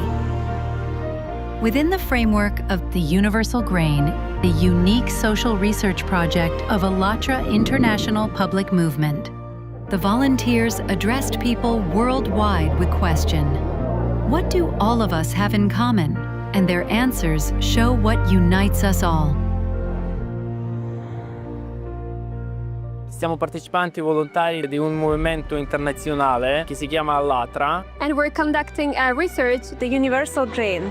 And the purpose of this project, we want to find out what unites all people across the world internally. En todos los países del mundo nosotros hablamos con la gente. We ask certain questions and people on the streets and famous people, like everybody. Apa yang mempersatukan manusia di planet ini tanpa melihat agamanya? Unabhängig von der Religion, Politik. Co właśnie robi człowieka człowiekiem, co jednoczy właśnie wszystkich ludzi. As one unified world community. We are all human beings here.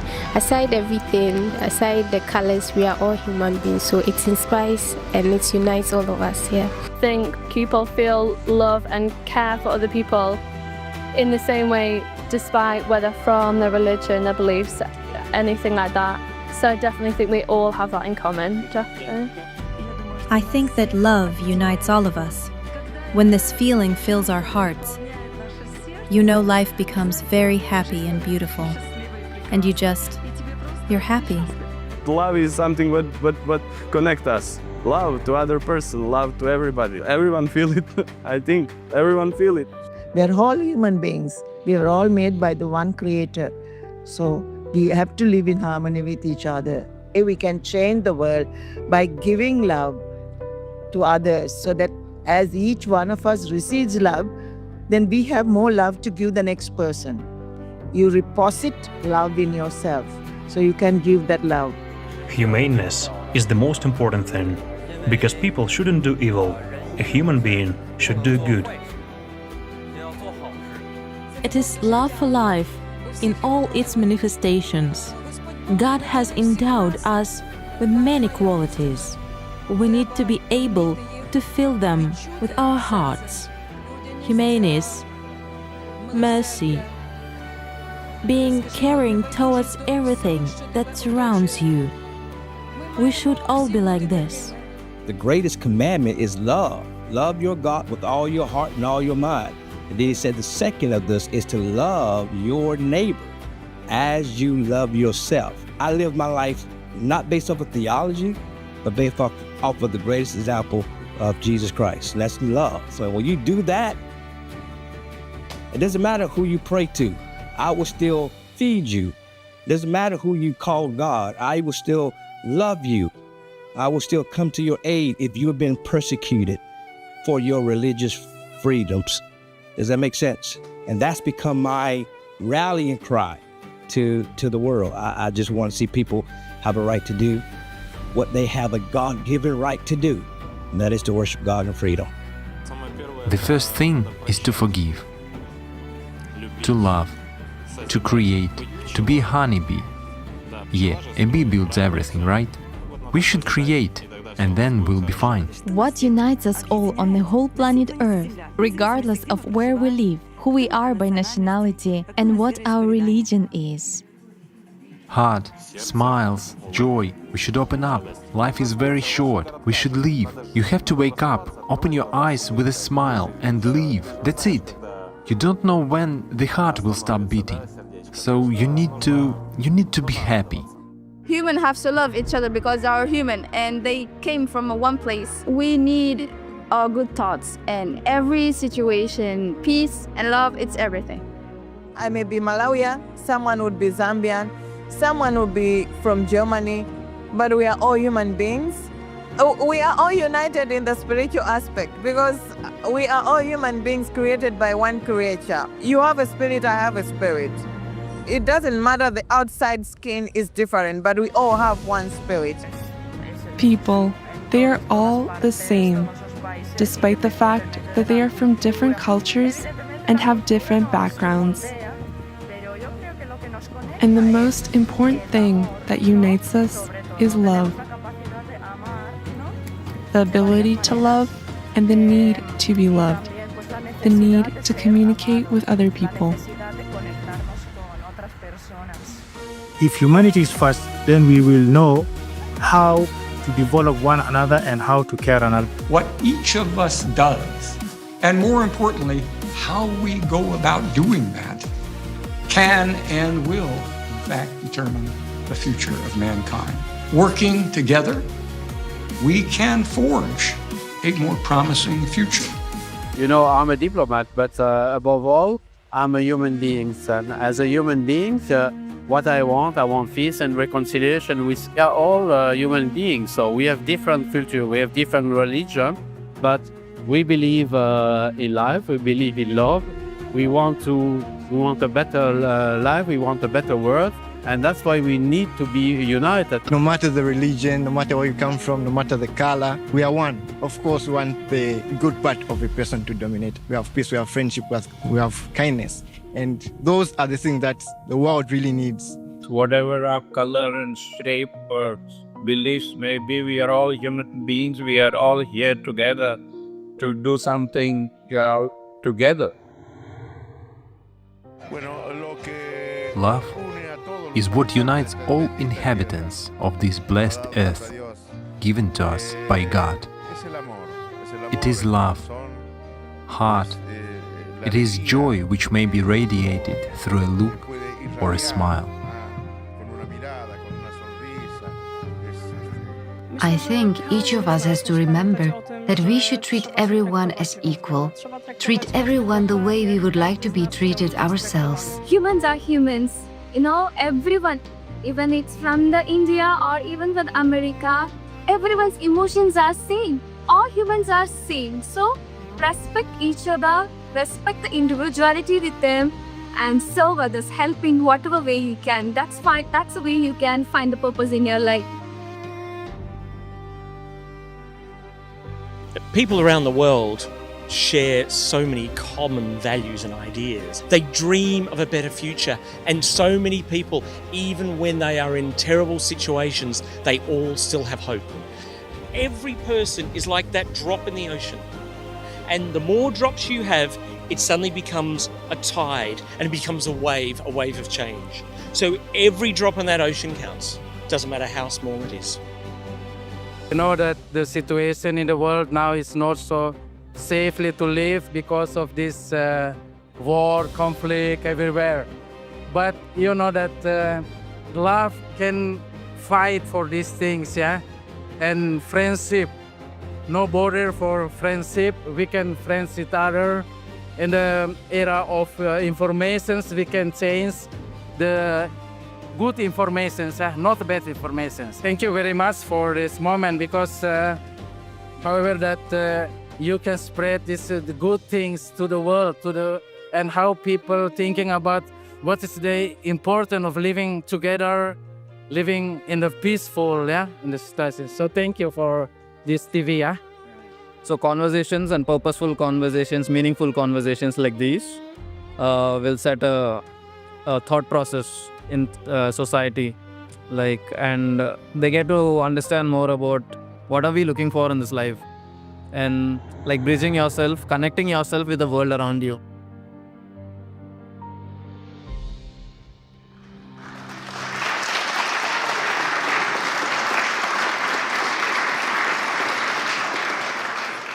And remember, this is just a short excerpt from the huge work that our volunteer did for the benefits of the entire humanity. And what you have seen is the powerful evidence that the spiritual diplomacy is not an abstract idea, but a vital necessity, capable of answering humanity's shared demand for a world where goodness and humanity prevail. And we have another example that vividly illustrates the power of spiritual diplomacy. It is the living story of one person. You know, unfortunately, we live in such a world where we need to pay a very high price for the desire to say a truth. We often are persecuted for that. And that's what happened to ALLATRA International Public Movement in Russia. The reason why Russian authority persecuted us because of our uncompromised scientific position and our open position for support of Ukraine. And the Russian authority, they did not forgive us that, of course, right? For telling the truth. And we become the target of their propaganda and their persecution machine. Our participant, in order to have the ability to continue their work, continue to spread the truth, had to leave their homes and leave very, very rapidly. So, sorry.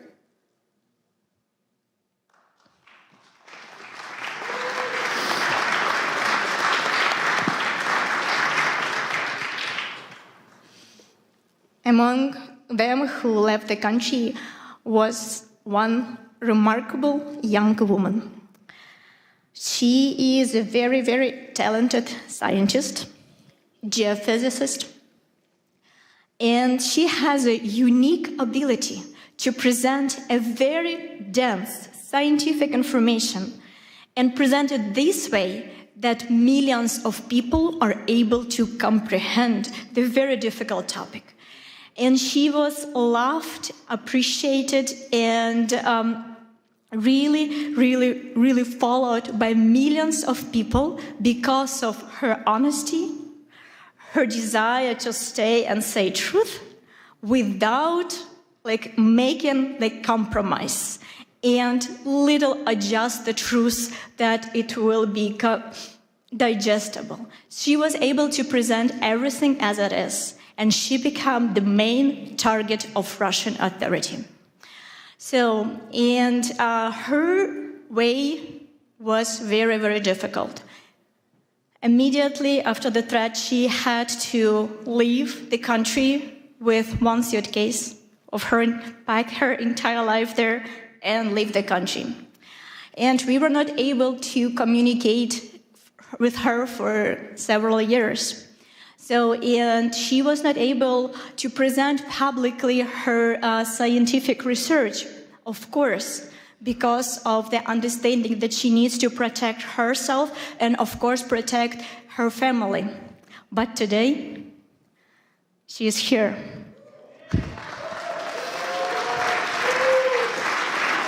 And this is one of the victory of spiritual diplomacy. And she is here because she wants to express her gratitude to Pastor Burns because of his support, his guidance. She is here to present him personally with the book that she wrote about Pastor Mark Burns. Ladies and gentlemen, please welcome Yelizaveta Kromova.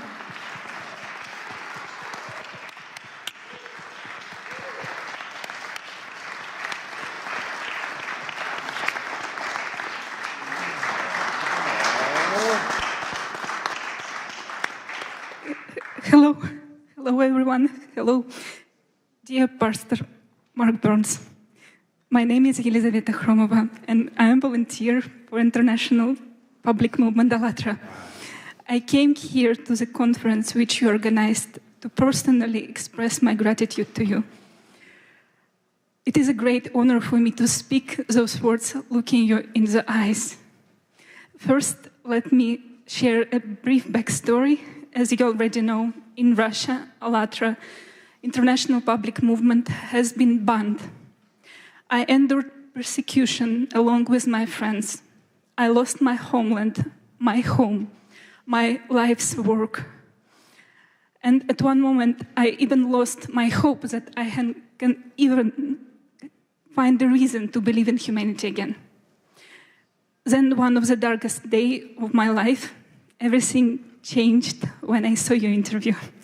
I didn't know you, but when I watched it, I felt as if we had known each other forever. And in your interview, I didn't saw judgment or desire to lecture someone. It was just disarming sincerity. You said, I am neither left nor right. I stand for human rights. Wow. And you spoke of a God who loves people. And your words reach the deepest part of my soul. I'm really sorry. I'm so nervous. I'm so sorry. You showed by your example that there are people who don't stay silent, who choose what is right, but not is popular. There are people who build bridges between people, cultures, and beliefs. And in these bridges, we can meet each other face to face and see in each other the dearest and the closest one another. I saw in you the ministry of Jesus Christ in action. As Christ sit at the table with the despised and outcast, he said, I see you, I am with you, and you did the same. You reached out to those whom others tried to destroy it. And your words reminded me that our rights, granted not by people or laws, it comes from God. Yes. And we have protected in every corner of this world for all people and for all faiths. And this is why I wrote this book about persecution, about my path back to home, to hope and faith, and I dedicated this for you because you became a voice for me in the darkness. And this book is called Pastor Mark Burns, The Man Who Restored My Faith. You didn't just help me find my faith back, but you also showed me that faith can unite, heal, and lift us up. My God.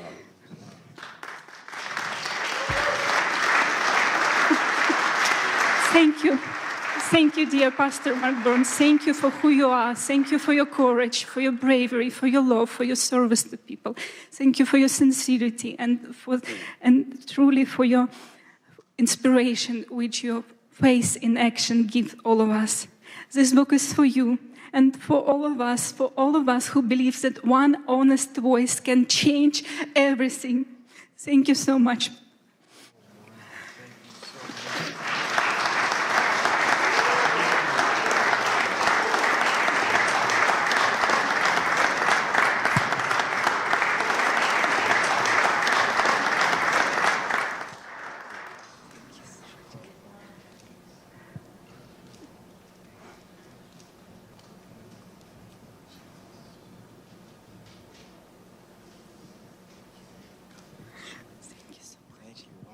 Give her a wonderful hand clap. Wow.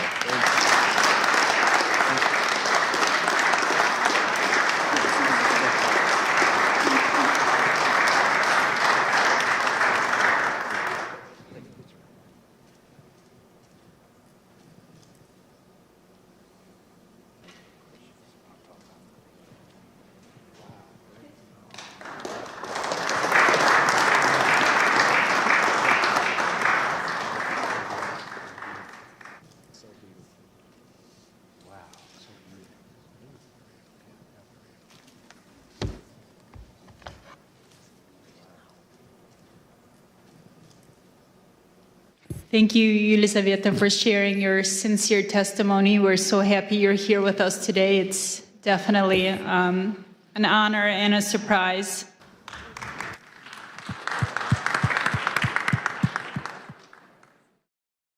Ladies and gentlemen, we are starting. Thank you so much.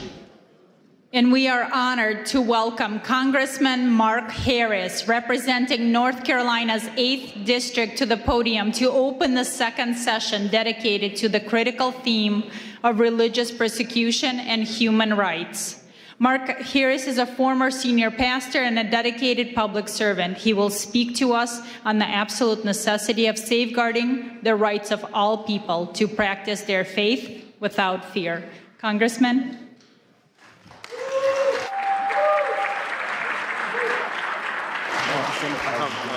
Thank you so much for having me. Well, good afternoon. It is great to see you. I'm sorry for being just a little bit late, but I literally just ran out of Judiciary Committee meeting today that we were holding, and we had a pretty big hearing going on today with a special guest there that we were dealing with. So, but I am so honored to be invited to be with my friend Mark Burns and to have the opportunity to address this International Interfaith Conference. Listen, I'm excited today because under the Republican trifecta led by President Trump, faith is back in America and it's making a powerful difference. From day one of this administration, the president drew a clear line. Anti-Christian bigotry has no place in our federal government. Go ahead, give that a hand. Listen, he boldly affirmed that the United States recognizes only two God-given genders, male and female. He stepped in to protect the most vulnerable minors from irreversible body-mutilating surgeries that the radical left once celebrated. And he restored fairness, safety, and dignity for young girls in sports, ending the painful experiment that allowed biological males to compete against them, shattering dreams, causing injuries, and leaving too many girls feeling unsafe and sidelined in spaces that were meant just for them. And President Trump said, that will not stand any longer. We all know that deep in our bones, that the soul of this nation is inseparably tied to our Judeo-Christian heritage and the timeless truths of the Western tradition. Our founding fathers didn't just mention God, they wove Christian justice, natural law, and biblical principles into the very fabric of this republic. For decades, those foundations were chipped away by an aggressive secularism and left-wing ideology. But praise God, the tide is turning. It's turning in the halls of government, it's turning in communities across the land, and it is turning in the hearts of everyday Americans. Government works best when it gets out of the way, when it respects the sacred space. When it respects the sacred space of parents to raise their children according to their convictions, for entrepreneurs to be able to build businesses without endless red tape, and for churches to be able to preach the gospel and biblical truth without fear of reprisal from any source, come or shine. Listen, that's the limited, accountable government our founders designed. Yet for far too long, unelected DC bureaucrats have overstepped, intruding into schoolrooms ahead of moms, ahead of dads and local teachers, and even casting shadows over the pulpits of our pastors. Consider the IRS's chilling overreach, threatening to revoke a church's tax-exempt status if a pastor would dare to apply scripture to the moral issues of our day.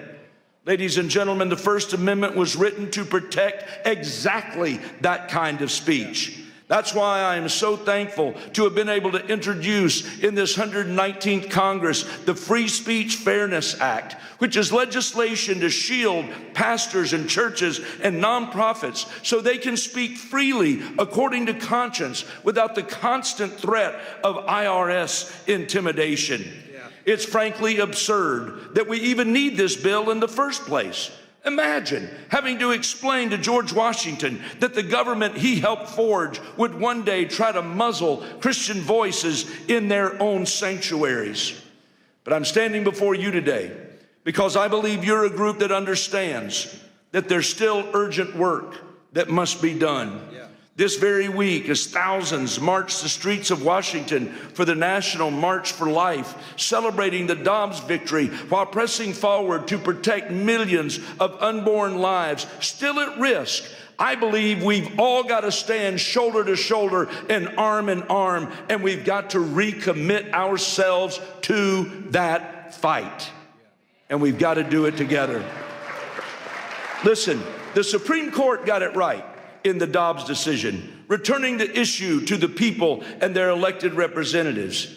Tragically, as I stand here before you today, the total number of abortions has actually risen since that time, fueled by the explosion of chemical abortions delivered by mail through telehealth and shield law loopholes. That's precisely why I've introduced legislation to shut down abortion by mail, effectively criminalizing the practice and closing the deadly back door. Ladies and gentlemen, legislation is essential, but even that is not enough on its own. As conservatives, as people of faith, it's our calling to keep sounding the alarm. It's our calling to keep holding our leaders accountable. And it's our calling to persevere until we end this grave evil once and for all in this nation. House Republicans step into this new year, I believe, with great optimism and real resolve. We're committed to restoring peace and safety in our communities. We're committed to securing a hopeful future for our children. And we're committed to lifting America back to respected leadership on the global stage. So as I come to you this afternoon, I just want to humbly ask something of you. Please lift us up in prayer. Lift us up in prayer that we in Congress will not grow weary, that we will not stumble. But as Hebrews 12 exhorts us, that we will run the race with endurance, the race that is set before us, looking to Jesus, the author and perfecter of our faith. Thank you, and may God bless you, and may God bless the United States of America today. You're sent here to fight, so let's fight, fight, fight until we get it done. God bless you. That was good. Thank you, brother. That was powerful, brother. Appreciate it, man. Amen. Pleasure to be with you. Ladies and gentlemen, please welcome Mr. Matt Schlapp, Chairman of the American Conservative Union and a pivotal figure in American political strategy. As a leader who has guided the conservative movement globally, he addresses the critical intersection of faith, freedom, and political action.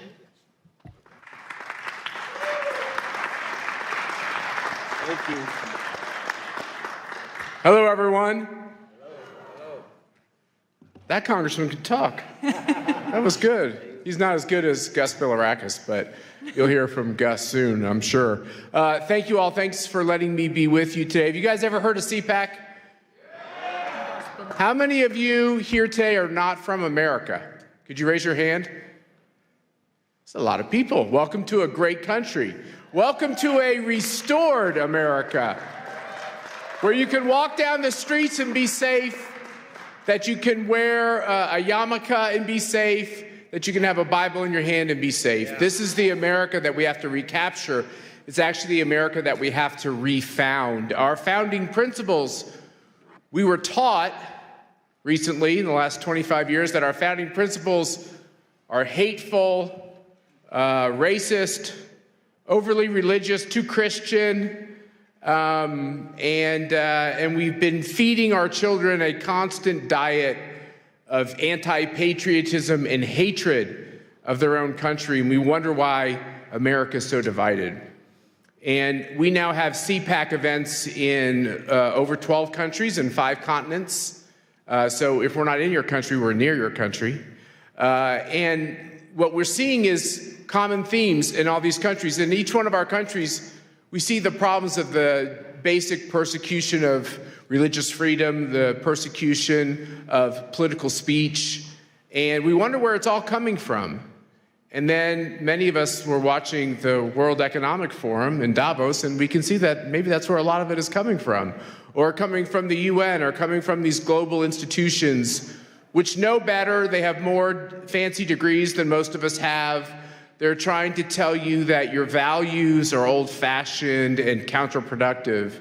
And the most wonderful thing about Donald Trump's victory, kind of like resuscitation, revitalization, there's another R word we could use, political resurrection, it gave hope to all of us. We have a renewed sense that it's okay to live the life that God put us on this earth to live. But I think our time is short. In basketball, they have a shot clock. In football, they have a clock. You only have so many quarters to score and everything else. There's an end time to all this. We don't know when it is. The Bible tells us we don't know that exact time. But America also has an end time, and freedom has an end time. And maybe we can extend that time. You all know how many times in the Bible God is mad at people and he wants them to turn from their wicked ways, and they don't want to. And then he finds a good man, and that good man negotiates on behalf of the people who are kind of mediocre to bad and tries to earn them more time. And, I fear that we're in this kind of a situation where we're trying to get more time. And so what I say to all good people, and boy, it sure gives me great joy to be with all of you because you look like just a room full of good people, is think about the time and the days you have left and how you can impact the situation that we're in your country, in America, around the globe. Like I said, I run this group called CPAC, and we have an event, Pastor, with a lot of talkers. There's a lot of talkers. The conservative movement is so good at talking. Guess what? It's time for the conservative movement to do some doing. Yeah. And Donald Trump has showed us that, by the way, he's a good talker too, so there's nothing wrong with being a good talker. Being a good talker is great. It's just not sufficient. It's not enough. So our theme at this CPAC is going to be actions, not just words.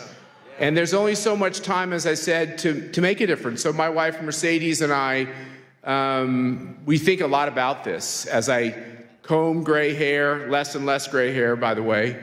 And as I watch my kids who used to be little, now they're like all getting old and even doing things like getting married and such, I realize that time goes fast. And all of us have to rededicate ourselves to our purpose, to our reason. Why are we here? Why have we been put on this earth at this time in history? It can't be an accident. There are no accidents with the creatures that God puts on this earth. It's for a purpose. And I think all of us are trying to work together to figure out what that purpose is for ourselves or to execute on that purpose. And we know that we're stronger when we do it together. And so what you have from all of us at CPAC, and I have two of my colleagues here who are with me today. Stand up, guys. Where are you? There we go, Spencer, Ernesto. They're doing great work. I feel like a grandpa at the office because everyone's so young, but they're the non-woke kind of young people we have in the CPAC office, which is great. But we decided to dedicate ourselves to a couple important lines of action. The first thing is we believe passionately in your freedoms. You have the right to practice your religion, not practice a religion, practice the religion you want. You have that right. There's something so special and sacred. I think that's the most foundational right that God gave us. And we see both this freedom of religion and freedom of political expression, both of them, under attack. We just did a review of all the countries on the globe on political speech. There are some countries where you can be put to death for simply saying something against the leader of the country. Think about that. You can be put to death for that. Look at what's happening in Western Europe, where you can be put in prison if you put up a Facebook posting that's overly pro-Jesus. Think about that. This is what's going on in, quote-unquote, the civilized world. We look at religious freedom and the persecution of Christians and the rise of anti-Semitism in Western democracies. I'm using air quotes for a lot of these things. It's disgusting that millions and millions and millions of Christians are being persecuted, many losing their lives, being slaughtered in countries.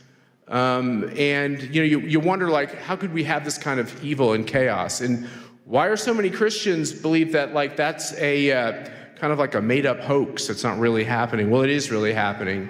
The videos and the photos are real. You talk to the pastors that come from these countries, it's real. There's the persecution and the martyrdom through the blood, but then there's the martyrdom through the persecution in the sense that if you're too bold in your faith, you can't get the job, or you can't get into the school, or that's what we're seeing growing and growing and growing, and sadly in my own country here in America and in other Western democracies. And I want you to know that I believe you do have a friend in President Trump and the Trump administration on these issues. I believe you have a friend in Mike Johnson, who's the Speaker of the House, who's a very good man on all these issues. We have a lot of great people who are trying to make a difference. But as far as CPAC is concerned, we're going to be in these countries. We're going to be confronting these regimes. We started up a new center to end communism. How about we just end communism? Aren't you tired of fighting communism? Let's end communism. What China is doing to destabilize the globe, there's kind of a cozy conformity with China because they're rich and they're powerful, and a lot of countries need support. It's a dangerous game they're playing because really at the end of the day, what a communist totalitarian regime wants to do is they want to take away all of your freedoms, your promise and your hope, and really turn you into a slave of the state. And it happens every time, everywhere, always. My wife's father tried to stop the Castro regime in Cuba, which looks like the end of that regime could be coming pretty soon. That'd be good for the world. And you have people like Jimmy Lai, who was arrested in Hong Kong, who simply wanted freedom for the people of Hong Kong. What you're seeing around the globe is really disgusting. And what we're going to do is take our voice, our team, our message, confront all these regimes. It's amazing. I don't think those of us who believe in freedom have all the money. I don't think we have all the power. But man, sometimes we look like we do. And I think we got to be like bears. Bears in the forest, sometimes they growl, or like the little dog that barks really loud because they're really little and they got to bark loud so you think they're bigger. We have to recapture this idea that if God puts you on this earth for a purpose, and the purpose is now, why would he put you on earth for this purpose to just be humiliated and lose? Why did Donald Trump get off that canvas? Was it to lose that race? No, I think he got off that canvas with the help of angels to win that race and to give people hope all over the world. And I think we're in the same position. I think the reason why it seems like all the money against us and all the power is against us, and that it's an impossible fight, the reason why we have to look at that every day is because of one simple thing. We are small, he will be large. He will have the victory. You just have to ask for it, and we have to be true to it. And that's the moment that we're in. We have to believe that God put people on this earth to prosper and have freedom, right, and to live their purpose. And that it's our job right now in these dark times to make sure that can continue. So that is our motto. It's about action. The action is now. You all are welcome. We have to get out of this idea that the only way conservatives will come together is if you agree on everything I agree with, and you have to sign a piece of paper that says you'll never disagree with me. That's a bad way to build a movement. What we ought to do is say, hey, is there one or two important issues that we agree on? Can you agree that someone should be able to practice their faith as they choose? Yeah. If you do, we should be able to work together. Do you think that people should be able to get in politics and vote for the candidate that they want to? If you believe in that, that's something we can work on together. Do you believe that communism fails every time for every people, always? If you do, we can work on this together. And I think that if we can stitch this together and get out of our orthodoxies and instead focus on our commonalities, I think we can reshape the face of the earth, and I think we're going to do that. And God bless you, and thank you for letting me be with you today. Thanks, Pastor. That was awesome. Perfect, brother. Now it is an honor to introduce Congressman Gus Bilirakis of Florida, recognized as one of the most effective lawmakers in Congress. He's a steadfast champion for international human rights and will speak on the importance of protecting religious freedom against discrimination worldwide.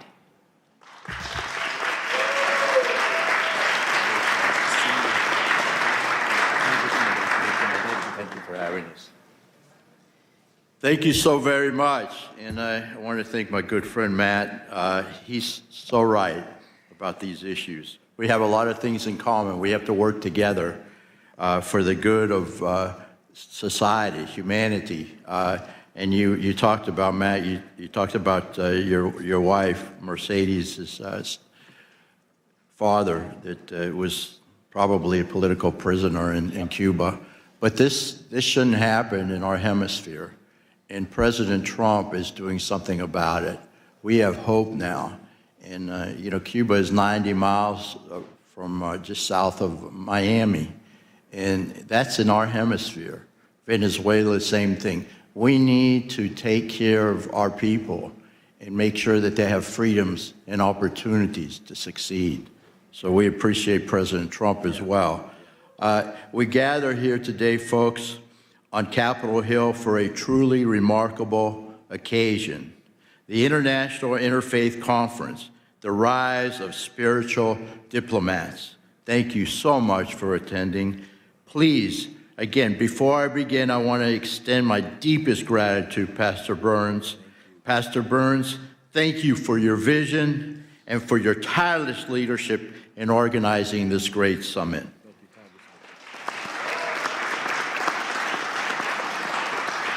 You have called us here to recognize a new era of spiritual diplomacy, where faith leaders don't just shepherd their own flocks, but step into the breach as mediators, peacemakers, and defenders of the innocent, where traditional politics often falls short. And I will tell you, people like Matt and the Speaker of the House, who's not here right now, but Mike Johnson, he cares so much. He really does.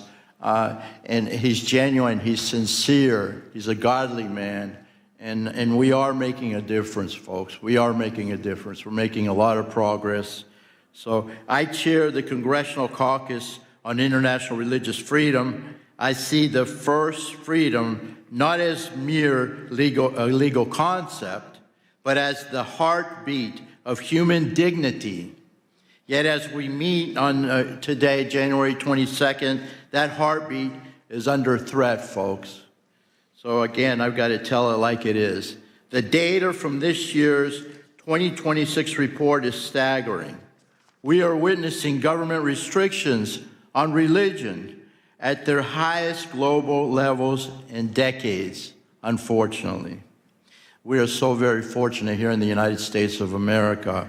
And I know there's some bumps in the road, but we have religious freedom. And we should never, ever take that for granted. But in Nigeria, folks, the crisis has reached a breaking point. Statistics from the start of this year show that over 3,400 Christians were killed for their faith in the last reporting period alone. In this day and age, it's happening around the world, folks. I have fought to ensure Nigeria remains a country of particular concern, because we cannot stay silent while thousands are slaughtered. Do you agree? Yeah. In China, the CCP continues to target Falun Gong practitioners and Uyghur Muslims with high-tech surveillance and arbitrary detention. This is happening, folks. It's happening every day. China currently leads the world in the arrest and sentencing of believers. I mean, they're not spreading it. They're just practicing their faith, their religion. and in some cases it's meditation, what have you. But they should be free to do so. In Pakistan, the shadow of blasphemy laws still hang over Muslim minorities.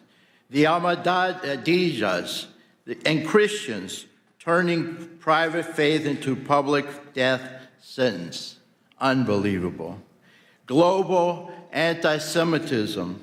We must confront the reality that Jews are facing a resurgence of hate that we once promised would never, ever happen again. But it's happening now, folks, before our very eyes. We must stop it. The challenges we face are not only legal, in which regimes weaponize the laws to crush dissent, but also social, as tolerance breeds in the vacuum of silence. We must not stay silent. We must act, folks, and that's what we're doing in this Congress. This is where the spiritual diplomat comes in. You are the ones who can reach the places a secular envoy cannot. You speak a language of universal values, justice, peace, and the sacredness of life that resonates deeper than any treaty. You're the ones. We can do this together. I'm Greek-American, and we say, Oli Mazi, all together. We can do this together if we stick together.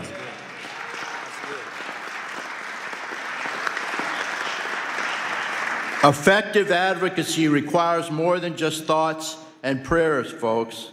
It requires diplomatic engagement with teeth. With teeth, I have to emphasize that. We must continue to use the global Magnitsky Act, I know how to pronounce it, but I'm sorry about that, to target those who profit from persecution. We must elevate religious freedom. This issue must be a permanent pillar of our foreign policy. Do you agree? Yeah. It has been under this administration and under Marco Rubio as Secretary of State. And we must always be present. When faith leaders and members of this caucus speak up for the persecuted, it sends a message. We are the greatest country on the face of the earth. People listen to us. We must take advantage of that. The world is watching, folks, and you are not alone. You are not alone.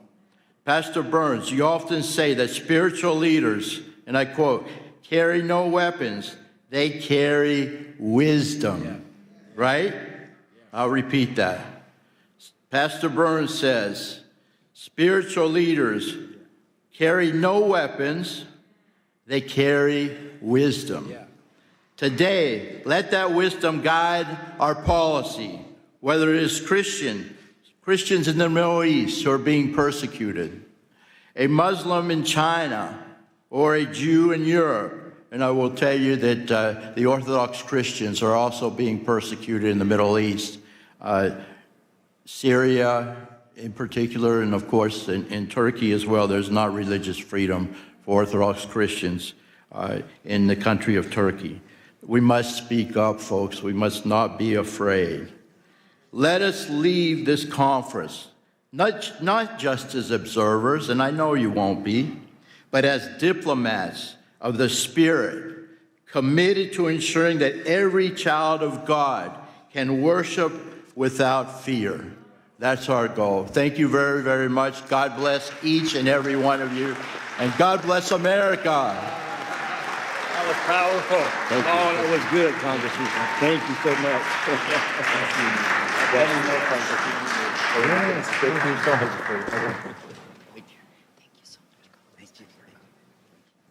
Well, you know, I think I'm about to speak again.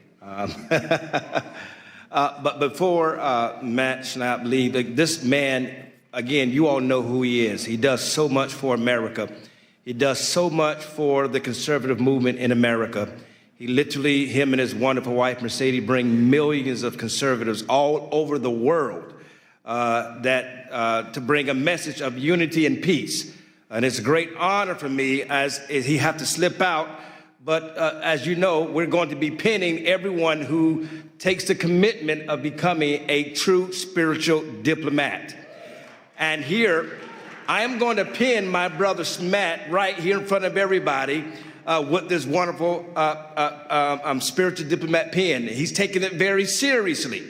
And I told him I'm hoping I would be called up to the varsity league and be invited to CPAC and speak for the next time. But hopefully I'll get called up to the big league next. But I want everybody to witness here today as I pin on my dear brother, Mr. Matt Schlapp, for all the wonderful work that he does as a spiritual diplomat around the world. And I want us to realize, yes, that it's because of leaders like Matt we have a safer world and a safer place for our children to grow up. Thank you so much, my brother. Thank you, thank you. I have to just say, you heard it here. He called me on the carpet. He's coming. You're speaking at CPAC, whether you like it or not. There we go. Thank you, brother. God bless you. Thank you very much. It was great to hear from the congressman. And now it is my honor again to welcome Pastor Mark Burns back to the podium as he addresses the key topic entitled From Pulpits to Peace Tables: Why Faith Leaders Must Engage the World. Wonderful. Well, first of all, I'm going to tell you, you should give yourself a big hand clap of all the wonderful people that are here today. Come on now, you can do better than that. Come on now, come on. We're here at the nation's capital to take back this nation, take back the world, and we're here to protect faith of all people around the world. Do you believe that? Say yes to that. Hurrah. Listen, the Bible says that violence taken by force. We're here to make a loud declaration to the world. The evil that is happening in Ukraine, the evil that is happening in China, the evil that is happening in Taiwan and Cambodia, the evil that is happening in India and Pakistan, the evil and the wars that are happening all over the world. We can bring an end to this evil. Korea right now is under attack. Right now. People are dying of all faiths. In Nigeria, Christians and Muslims alike are being killed by terrorists. We're the voice that can help bring that. I want to tell you, my brother, I pray that you hear my heart. I pray that you hear my heart. Don't take this pen. We'll do it at the end. So please don't leave. But don't take the vow. You're not vowing to a person. You're not even vowing to an organization. You're vowing that you will be willing to protect the innocent and speak for the voiceless. I can't hear nobody. I can't hear nobody.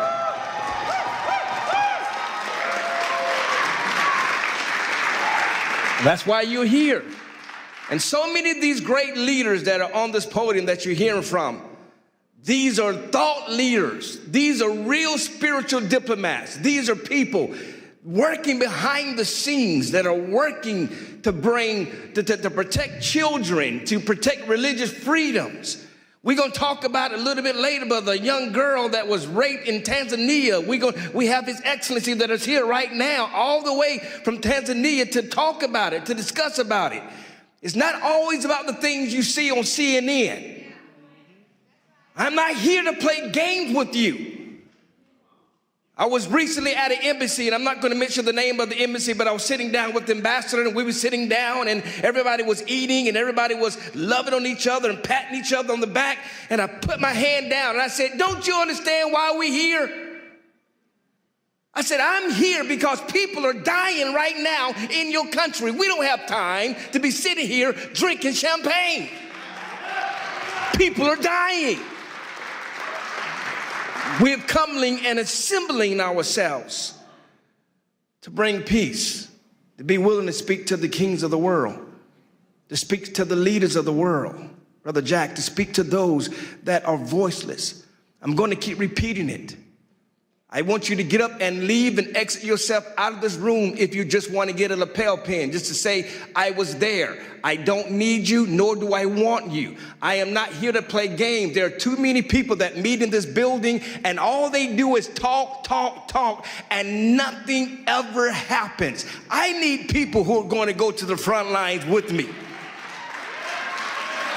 I can't hear nobody. I can't hear nobody. I am in a room full of leaders, am I not? I am in a room full of real warriors. I can't hear nobody. I dare you to open your mouth up and say, I'm one of the people. I'm ready to go to war. Somebody say yes to that.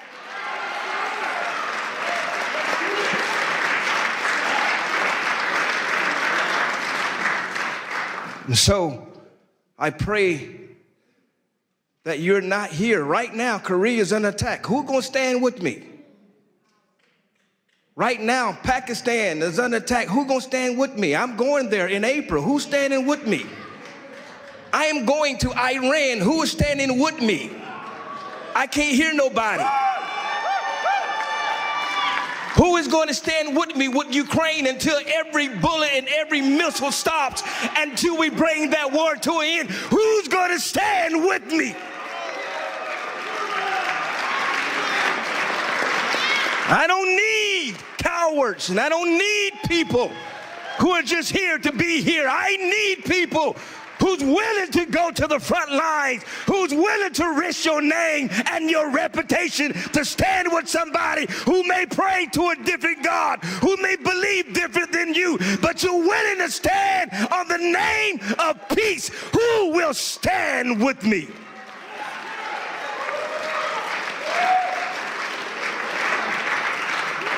Who will stand with me? Who will stand? Who will stand? Who will stand? You're going to be charged today. You're going to be charged today. I'm telling you, my Jewish brothers, my Muslim brothers, my Hindu brothers, my all of the faiths, the Buddhists that are here, all of you, the Christian brothers and sisters, all of you that are here, you are going to be charged. Please take it serious, because somebody's life depends on it. Are you hearing me? Tragic that even happened in your own family, happened in your own life. I've studied your story and how you left, how she sung the national anthem, but she was in Russia, and how her husband came under political persecution, and they left Russia, moved to Kyiv with her son, who's sitting right there, just to have her husband assassinated in Kyiv. This is the kind of battles that people are facing right now around the world, and yet she flew all the way from Kyiv just to come to sing the American national anthem. That's putting our differences aside and standing as one people, as one voice.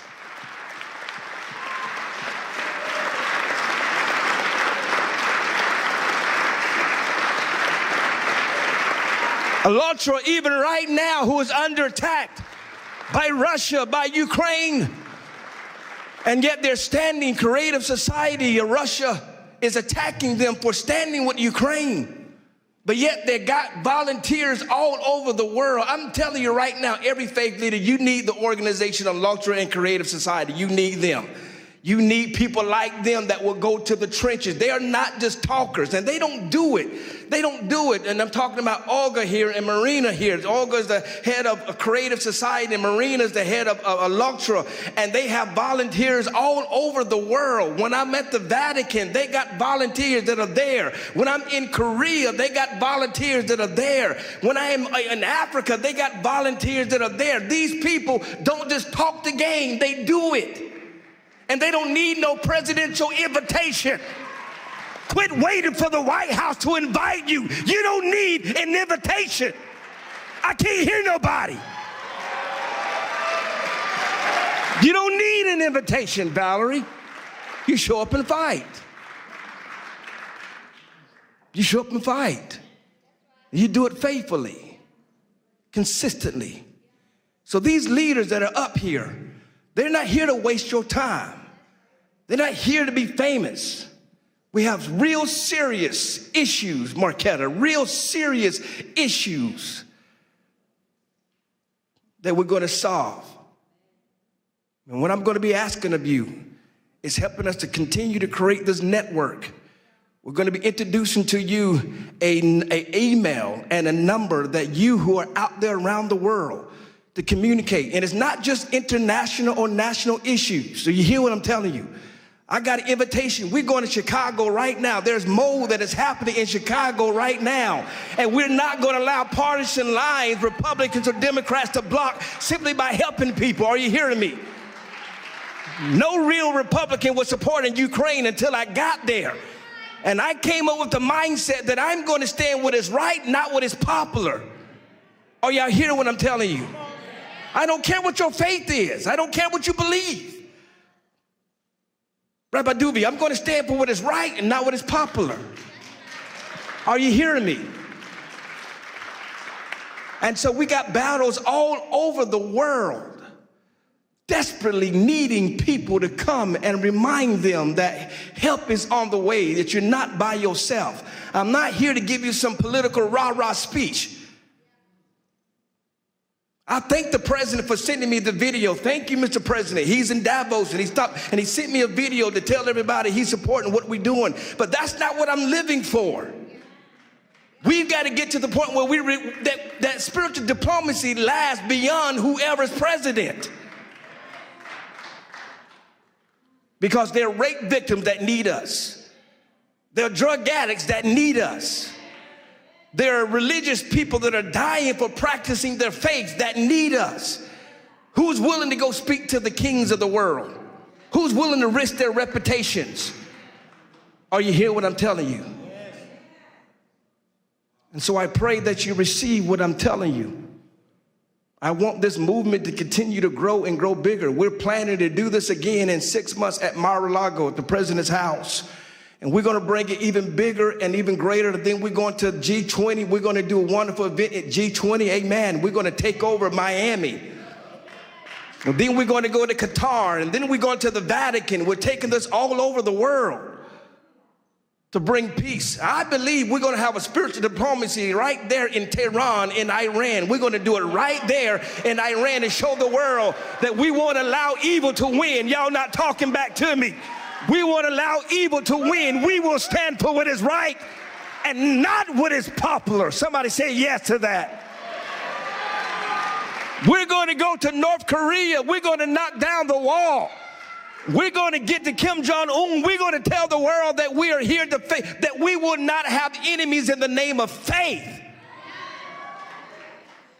Are y'all hear what I'm telling you? If you're playing politics, leave me alone. Don't get a picture with me. Think I'm playing with you. I'm not. I'm not. I don't got nothing to lose. You don't understand how I got here. I didn't get here by sucking up to nobody. The president calls me his pit bull for a reason, so I'm not here to impress you. Are y'all hearing what I'm telling you? But I'm going to be here after President Trump. But I'm going to be here to be in the next president face, and the next president face, and the next president face, to tell the world that we will unite the communities around the world. We will stop being divided by who you pray to, and we will stand on the principle of peace and love for the whole world to come together. Whether you're black, whether you're white, whether you're young, whether you're old, whether you're Jew, whether you're Christian, whether you're Muslim, Buddhist, it doesn't matter. If you're a human being, we shall stand until we reach the promised land. God bless you all.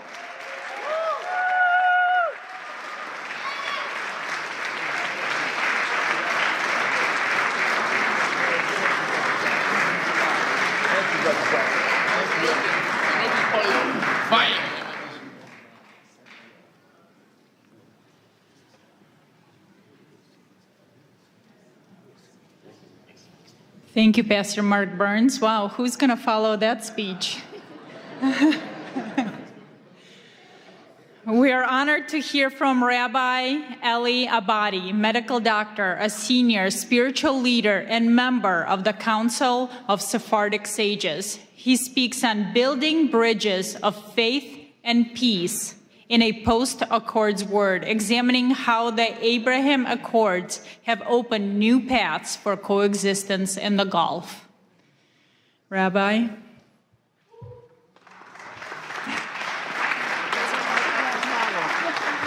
Pastor, that's a very hard act to follow. I was the lucky one. First of all, Pastor Burns, I want to thank you very much for the privilege and the honor that you bestowed on me in coming and addressing this illustrious audience. And secondly, for pinning me today and inducting me in the cadre of spiritual diplomats. I shall carry this with great honor and duty. Together, inshallah, God willing, we will fashion a better future for the next generation of humanities. Thank you. And now I start my official speech.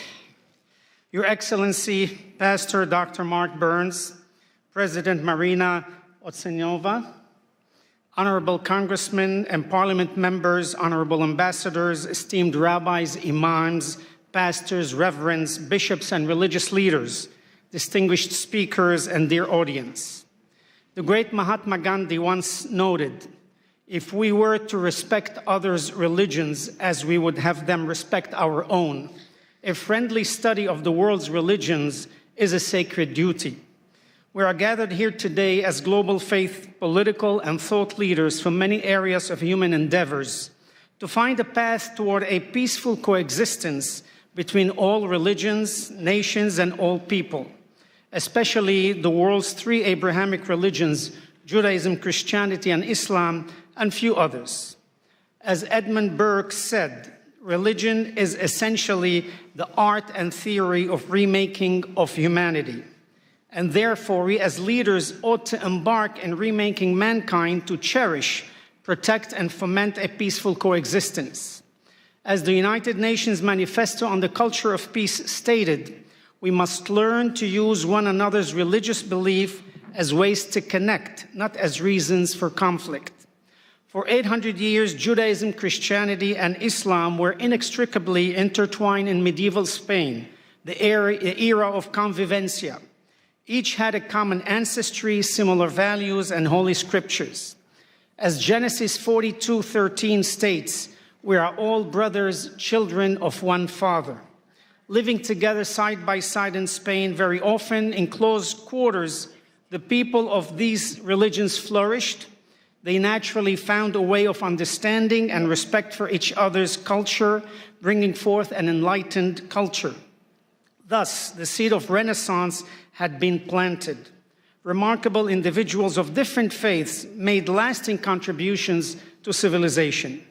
However, and unfortunately, gradually over the next 3 centuries, large forces vying for power gave way to puritanical judgments, absolutism, and religious extremism.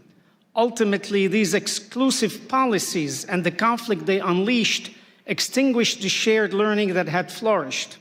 The fragile unity between the 3 faiths was lost. Up until these days, these conflicts still exist in many areas in the world that we must end and return to the days of old. In the area of faith, Jews, Christians, and Muslims believe that God made a covenant with Abraham. It was to keep faith in one God and to worship him, and to teach the practice of worship to his children down through the generations. In return, God would preserve, protect, and multiply the children of Abraham. This covenant became the legacy or trust for the children of Abraham to continue. Abraham's offspring would become great nations. And as stated in Genesis 17:4, the Lord said to Abraham, "Herewith my covenant with you, and you shall be the father of many nations." The people of these nations are now called Jews, Christians, and Muslims. We are all monotheists. We all believe in one God, the creator of all that is, in the universe and on earth. As leaders, we are enjoined by our faiths to find path toward a peaceful coexistence between all religions and all people. Therefore, in order to establish a channel of communication and cooperation on an international level, we must continually ask of ourselves what we insist from our own people, the acceptance of diversity in religions. First, as leader, we must lead by example and communicate to our people that peace is a basic human right. Scriptures in Leviticus 19:18 teach us to love thy neighbor as thyself. It is a directive that teaches each one of us here today to love one another through peace, acceptance, and understanding. Second, as each of us takes enormous pride in our own religious history, culture, and strength, so too must we pride ourselves on the level of understanding and tolerance our people have of other religions and cultures. As we encourage our people's pride in our own religions, we must castigate our congregations should intolerance and ignorance of other religions and cultures arises. Third, it is our responsibility to guide our people towards looking for the inestimable value of peace and not in conflict. Yes, the world is made up of different races, colors, ethnicities, religions, and political ideology. However, the seeds of peace begin to grow when people of all faiths and backgrounds are encouraged to communicate, tolerate, accept, and ultimately love each other. Today, ordinary people from all three faiths share a deep desire for peace and justice, and from many other faiths, not just these three. They all aspire to seek, to encourage a model friendship and respect for each other. We as leaders of our respective faiths and people do also share a deep desire for peace and justice. We will work towards it, and we pledge our time, efforts, and wherewithal to the implementation of being spiritual diplomats between people, nations, and religions. Our aim should be threefold. One, to stand together should any of our communities suffer harassment or attack. Two, to respond together to events, local or global, which have an impact on the relationships between all of us. And three, to overcome some of the misrepresentation, demonization, stereotyping, prejudice, and lack of awareness in the world through an ongoing educational process that teaches peace and respect for each religion, ethnicity, race, and nationality with a goal of a peaceful and respectful coexistence. It is time to take the initiative without waiting for more ignorance, hatred, and war to occur. It's time to actively bring peace where there is conflict. It is time to seek the good instead of evil, hope instead of despair, and love instead of hatred. It is time to allow our love of God and respect for His covenant to protect and multiply the children of Abraham, to materialize into a worldwide covenant of peace and protection for all of humanity. Given the many examples in history, as well as some conflicts which are so recent that they continue to take place as we speak, they demonstrate the need for leaders to speak out and preach against religious intolerance, ethnic persecution, and race superiority. The core of these conflicts stem from the idea that one's religion, ethnicity, and race is the superior one, giving a person or group of people the religious duty to impose their religion on others under penalty of death, or to persecute other ethnicities and nationalities. Terminology such as infidels or heretics ought to be eliminated from our vocabulary. Using these words allow the zealots to attack, persecute, force conversions, and even kill anyone who has been branded as such. As leaders, we ought to condemn the use of this terminology. Equally as important, we need to teach that religion and religious values can and should be transmitted only through love, acceptance, and tolerance. Religion can only be appreciated if transmitted peacefully and with the consent and wholehearted acceptance of the individual. We as religious leaders have the responsibility to highlight the beauty of religion while teaching our own people how religion can bring harmony, peace, and understanding. On 5 occasions in the Bible, 1 in Leviticus, 3 in Ezekiel, and 1 in Nehemiah, each state that the religious statutes given by the Almighty are, quote, so mankind can live through them. And our sages in the Talmud expound on this announcement, saying specifically that by obeying the religious statutes, we are to live through them and not to die through them. In Psalm 34:15, King David exhorts us to search for peace and pursue it. Our sages in Ethics of the Father state, be from the disciples of Aaron, the high priest, love peace, pursue peace, and love your fellow human. Each of us here today as leaders, we must make that commitment to encourage our people to pursue peace and love one another. All of us here Christian, Muslims, Buddhists, Hindus, and others, can effect change by planting the seed of true peace amongst us and our co-religionists. We can come to the reconciliation of our people. Oseh shalom bimromav, hu berachamav ya'aseh shalom aleinu, v'al amo Yisrael ve'imru amen. He who makes peace in his high heavens, may he in his mercy bring peace upon us and upon his entire nation, and let us say amen. Peace be unto you. Assalamu alaikum. Shalom aleichem. May God bless us with this endeavor. Thank you, and God bless you. Beautiful night, Rabbi. Thank you for that powerful speech. We just get started.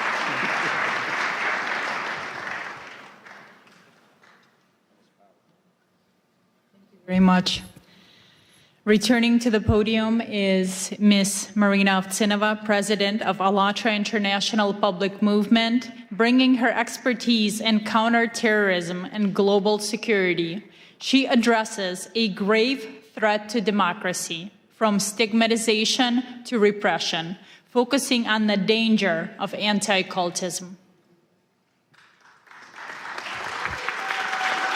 Thank you so much. It's a really big pleasure to have the opportunity to address you once again. Thank you so much for that, Pastor Burns. And the energy in this room feels really huge, right? It feels like a really strong. And it's because we all, every single person in the room, we gathered to defend human freedom. A person's dignity. We all, every single person here understands what that means. And we're here to protect the right to believe, to speak the truth, and to live without fear. These freedoms are the very fundamental on which true security in human society is built. But we need to acknowledge something very clear. That foundation, that really important foundation for the human freedom is now in danger. Because today there is a well-organized structure at work, deliberately attacking that very foundation. And many of the deep, tragic stories that you will hear today from our speakers from this stage are direct result of the action of this transnational structure and its destructive manipulative techniques. So let me educate you a little bit. So what is that, and why does it pose a threat to every person and to society as a whole? The transnational anti-cult network is the highly coordinated international system made up of individual organization, activist, pseudo expert, and biased journalist. Their goal is to systematic dehumanization and destruction of targeted group of people and the incitement of hatred and hostility within the society. What this network does is often described more simply as anti-cultism. But in reality, anti-cultism is the technology of dehumanization and repression. Let me be clear right away. The anti-cult network can target absolutely any group, not just religious one. They can target social organization, hobby club, or even political party. And no matter who they choose, anti-cult agents follow the same well-practiced playbook. First, they slap the label on the targeted group in the media, calling them sect, cult, or simply a dangerous group. Then, the step number 2, they launched an aggressive media campaign to smear that group using fake discriminations, false testimonies, and distorted information. Through these dirty media campaigns, they dehumanize the people in the targeted group. They strip them out of their humanity. And as a result, Those exposed to this manipulation stop seeing the targeted group as equal, as neighbors, as co-workers, as parents, as children, or fellow citizens. Instead, they begin to treat them as outsider or enemy. And after this stage of dehumanization, society is effectively giving, quote unquote, permission to persecute. People are fired from their jobs, pushed out of the public life, silenced through the pressure and intimidation, dragged into court, and even subjected to violence. And in the end, the very foundation of democracy collapses. Freedom of consciousness, the right to speak freely, the rights one's face, and the right to human dignity. If these step-by-step patterns feels historically familiar, you're not mistaken. This is the very same mechanism Nazi Germany used to dehumanize the Jewish people, one step at a time, through the language of hatred, lies, and systematic propaganda. That process led to the tragedy of the Holocaust. And while the Holocaust itself is condemned by the international community today, the method that made it possible never truly disappeared. The tragedy of our time is that the world unequivocally condemned the outcome, genocide, but did not eliminate the tool itself. The technology of hatred survived, and it is still being used by the anti-cult network to this very day, in a different form, but with the same destructive consequences. This is why the use of anti-cult tactic always, without exception, leads to real violence, from persecution and repression to mass killing, forced organ harvesting, assassination attempts against political leaders, and school shootings. Today, you will hear the real stories, lived life experience that reveal the brutal reality of anti-cultism. These are testimonies from those whose friends become a victim of forced organ harvesting and were killed simply because they held different beliefs. These are the story of mothers whose sons died in the school shooting. These are the voices of people whose loved ones are being held in prison right now under harsh conditions simply because they practice a different faith.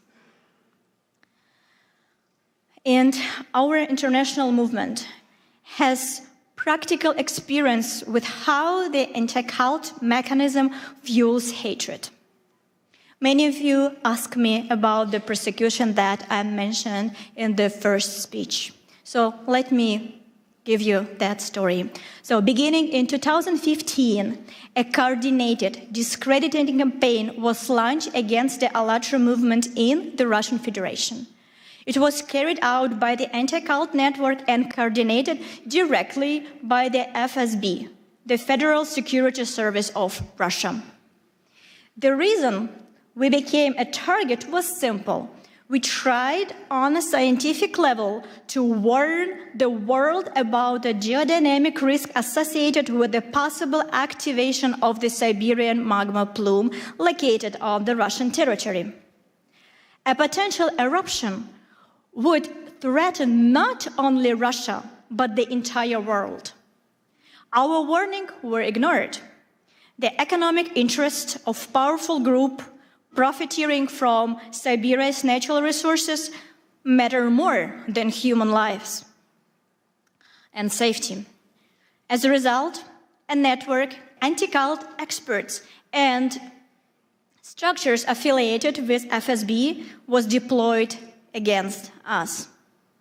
Their mission was to destroy our reputation and drown out the very substance of our scientific warning.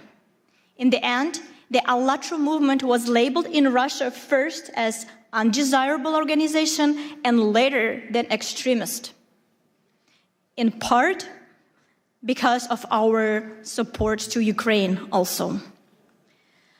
In Russia, anti-cult actors use their full arsenal against us. The media, courts, and the full machinery of the state. They believed that by putting us on the blacklist, they could force us into the silence. But they were wrong. We began to speak even louder. We studied their method in the smallest details. We made them public. We exposed the structure of their network, their roles, their connection, their channels through which they spread their narrative and their real motives. And we brought it to the world's attention. We proved that this Russian anti-cult infrastructure of hate has already been exported to China, Korea, Africa, Europe, and the United States. We traced how the pressure that began in Russia becomes a source of persecution around the world through publication, through the analysis, through the same talking points appeared in different countries as if copied from the very same subject and pasted in a different country. We also discovered that within the ranks of anti-cultists, pathological cruelty and sadism thrive. This is the matter of deep moral decay.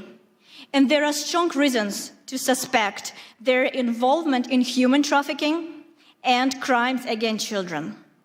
One of these stories we will share today with you. It is a real case that will show you the true brutal face of anti-cultism. You need to understand that anti-cultism is the global assembly line of crimes against humanity. It runs on the same playbook everywhere, and we have exposed it for what it truly is. Anti-cultism strikes at the most basic rights: freedom of religion, freedom of speech, independent media, the right to a fair trial, and the principle of the presumption of innocence. So today, I want to deliver one simple and clear message. As long as anti-cultism exists in this world, true democracy and human freedom are impossible. And if we do not eradicate anti-cultism as the phenomenon, we will not be able to secure a future, safe future, prosperous future for our children. And I would like to note a particular that you, dear Pastor Burns, play a special role in the countering the destructive anti-cultism. Through your spiritual diplomacy initiative, you are uniting leaders of different countries, different religions, different worldviews, who have stepped forward to defend human dignity and freedom of conscience and the right to live with dignity. And we all know, and we can say it, that you, Pastor Burns, act as the true leader. You build unity where others saw division. You give a voice back to those who are being pushed into silence. And you offer protection to those who are in need, who cannot protect themselves. And it's because that initiative, like yours, extremely important right now. And we understand that thanks to you and this initiative, humanity will inevitably prevail. And for all our participants of ALLATRA International Public Movement, it is a great honor to stand shoulder to shoulder to you. And for decades, the anti-cult network acted with impunity. But today, thanks to you, Pastor Burns, the situation has been changed. And we can say with the full responsibility and confidence, for a final victory, only one thing is still missing: the unity of everybody, especially the unity of those who has been targeted by that group. To stop the threats and killings and the destruction that anti-cult network brings, we need more than words. We need decisive action. We need a coalition of mutual protection, international and interfaith. The principle must be simple and shared by all. An attack on one group is an alarm for everyone. Instead of indifference, let them deal with it themselves. We must stand and unwaveringly solidarity. We will defend them because tomorrow someone could come for any one of us. If everyone who has been targeted by the anti-cult network and harmed by its manipulation unites to expose its criminal activities and publicly expose how the anti-cultism works, we will inevitably achieve justice and prevent new tragedies for sure. There is an age-old and very accurate metaphor. I'm pretty sure you all know that. But please, think one more time with me when I will cite this word, how we can use it, what we can take home.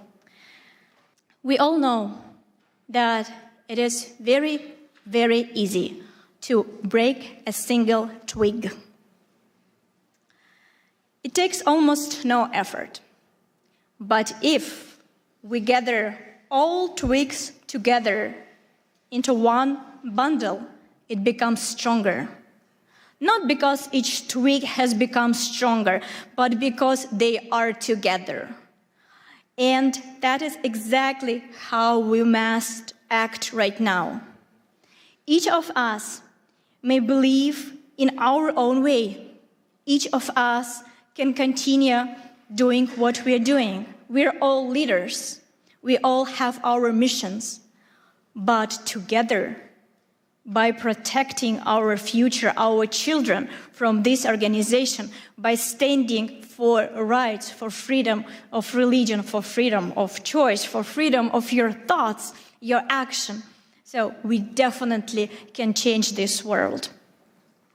Because by the end of the day, our strength is in unity. Thank you so much.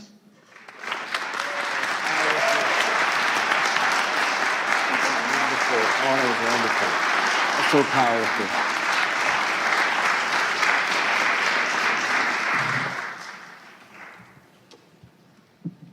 Thank you, Marina, for that sobering analysis and for making it clear that as long as transnational anti-cult network exists, democracy and freedom are impossible. And right now, please welcome Dr. Michael Jenkins, President of the Universal Peace Federation and the President of the Washington Times Holdings, with decades of experience organizing peace initiatives in the Middle East and Northeast Asia. He speaks to us today on the urgent issue of global religious persecution. Thank you very much. Thank you. Thank you, everybody. To our distinguished panelists and outstanding audience and delegates, it's great to be here with you. Pastor Mark Burns is really doing a great job for freedom, religious freedom and all freedoms. I want to give him a hand with my heart. Thank you. Thank you. United in Liberty. Also want to thank President Trump, who's doing an excellent job with religious freedom, forming the White House Faith Office with Paula White, and Pastor Burns is also leading that effort throughout the world. We are in a global war right now. There's a global war against God, and it's hitting every faith, every community, and also people of conscience. What are we going to do? Nigeria, Christians are dying there, being persecuted for their faith. Muslims also. The Uyghur Muslims in China are being held in, a massive place with over 1 million people. And many are dying. under persecution. India, also many nations of the world. And I really want to say, how will we stop this? How are we going to turn this around? We have to bring the faith communities together. That is the number one thing that will help the most. And then the political leaders will be enlightened and they will follow the lead of the faith leaders if we love one another. I really believe that right now we see that there is an urgent situation, and that is with our Jewish family. I met my brother, Rabbi, and I would like to have a moment of silent prayer for our Jewish family right now, just a moment of silent prayer, peace for all Jewish people everywhere. Amen, amen. And for all God's people, and also for all people of conscience. So I would say to this, peace, shalom, assalamu alaikum, shanti, shanti. We can win when we come together. We are meant to be together.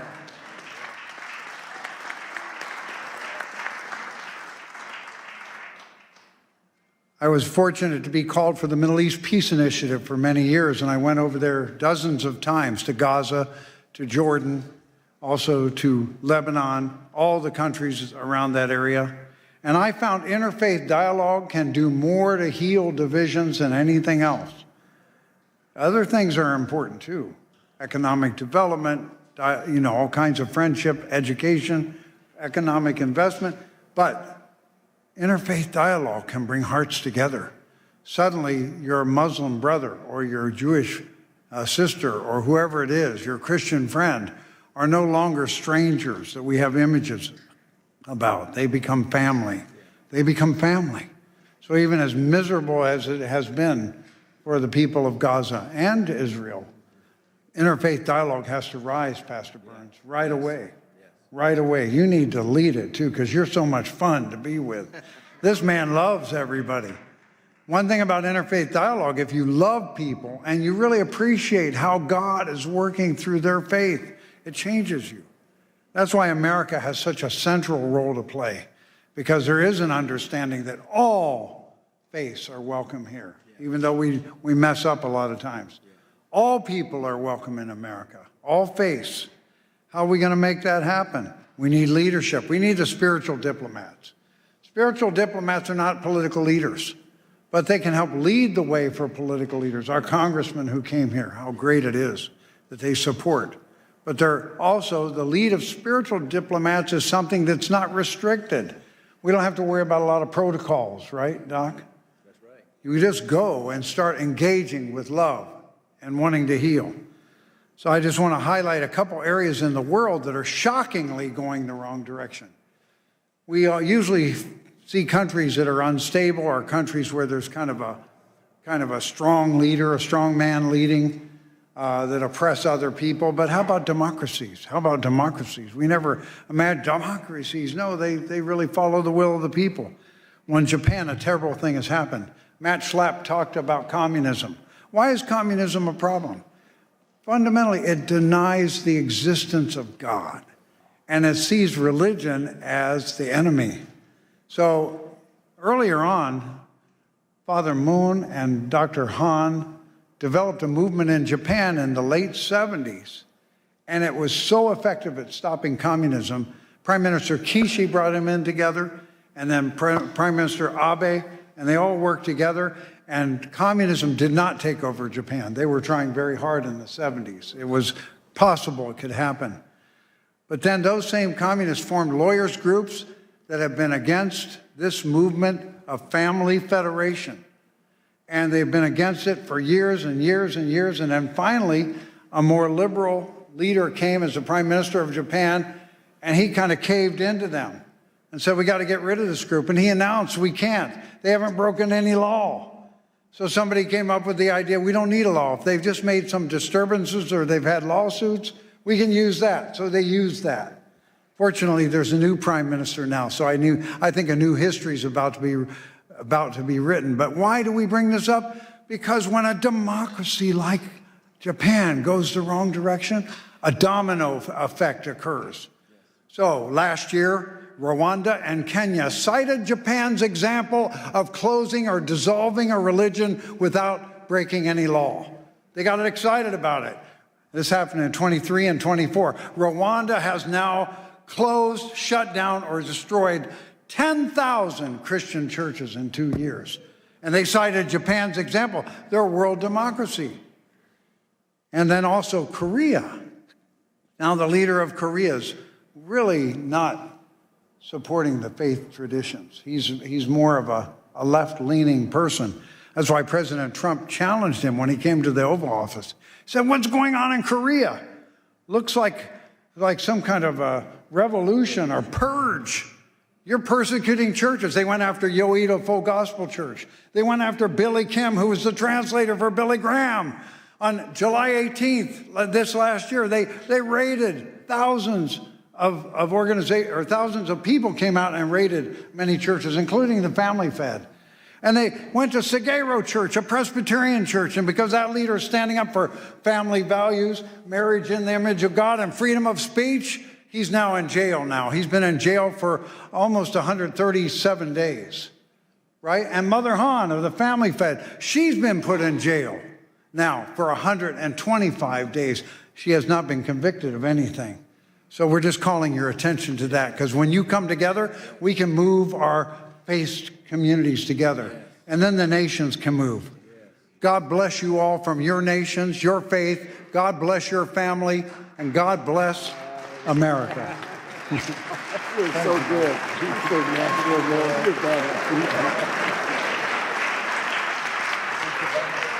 Thank you. Thank you, Dr. Jenkins, for your leadership. Now it is my pleasure to introduce Reverend Damian Dunkley, President of the Family Federation for World Peace and Unification, USA. He brings a critical report on religious persecution in Korea. Thank you.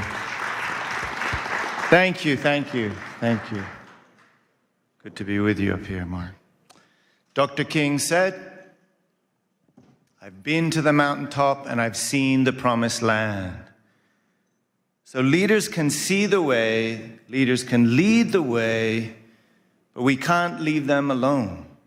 We need to stand together. We cannot watch from the sidelines. So, Pastor Mark Burns, thank you. Thank you for convening this room. Thank you for bringing us together. Your courage and clarity, the president's pit bull, yeah, that's just one, maybe one thing you are. The image, as you spoke, came to mind of those, those huge logs they used to use in the medieval times to break down palace doors. That kind of power, your word brings that kind of power. So, I mean, get out of the way. Better to stand with this man than stand against this man, I say. Thank you, Pastor Burns, for bringing us together. Bless you. So, as well as all of you incredible leaders, it's a real honor to stand with you today. I'd like to share just a short personal story.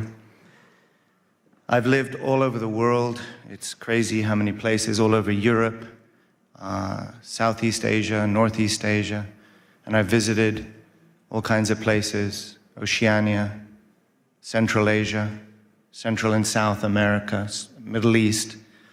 But America is the only country that I've ever truly cried for.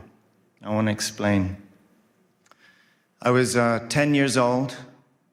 This isn't that dramatic a story, but I was 10 years old. I was in London, beautiful city, and two young men ran up on me to attack me and take my bag. And I wrestled round and around. I wrestled with them, and I stood my ground. But on the way home, I cried. I wasn't crying because I was all bruised up or because they took my bag, because they did not. I was crying for something deeper. And I couldn't quite put my finger on it, but I knew it was something to do with America, my first home. It was something that you couldn't see. It wasn't McDonald's or whatever, you know, they got all of that in London too. It was something intangible, something invisible that back then I didn't know what it was, but I know what it is today. Even at 10, I could sense that freedom in America and freedom, even in Europe, is not the same thing. We use the same word in England and America to say freedom. We translate that word into many other languages. And we think that when we, Mark, as an American, use that word and it enters the ear of a foreign speaker, that they understand what we mean. But I promise you, it is not the same. It is not the same. Now, we can lose it here. Thank God we haven't yet. But there's something I just wanted to testify to you about this concept of freedom. And it has something to do with what our founders built here, right? Our Constitution says that our rights are inalienable. This is endowed by our Creator. This is so unique. So our freedom is rooted in this because government does not grant it. Government is realizing it, honoring it, accepting it, and protecting it. Protecting something not that the government gave, protecting something that God has already given. Freedom is our birthright from God. And freedom of religion is the freedom to worship God. There's a lot of folks that may think that's just important for religious people. But I've been experiencing through many of these stories that you're hearing about, when you go to these places firsthand, you realize whether it's a democracy or not doesn't mean necessarily anything anymore. Because there's no democracy without freedom, and there's no freedom without God.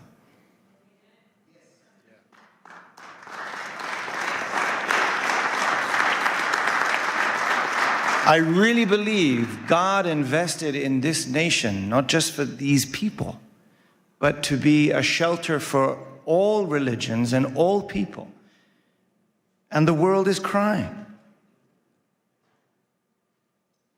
Liberty is everyone's birthright, which is why America must stand to protect and serve the freedom and liberty of all people on the planet. I believe that by putting God first. And the world is crying. Recently, I was in Korea. We just heard mention of this, Dr. Jenkins. And I experienced something I never expected to. It's a free and democratic country, a place I never expected that I would need to feel like I got to look over my shoulder before I say something. And many of you may know this feeling. I never thought I would feel that in Korea. Honestly, I started to kind of feel that right here in America until recently. I visited Dr. Han, the Mother of Peace, in a detention center in Seoul. I visited Pastor Son Hyun-bo in a detention center in Busan together with my brother, Pastor Mark Burns. Thank you for standing up for freedom in Korea and all over the world. Thank you. We saw them together. We saw them in their miserable prison garb. Hemmed in on all sides by cement walls. Cut from the world. Reduced to their most humble essence. But what struck me in both cases was the testimony of the guards. They recognize their loving character. They recognize their spiritual authority. And these detainees had already earned great respect through their daily actions. Those cells do not stop their spirits.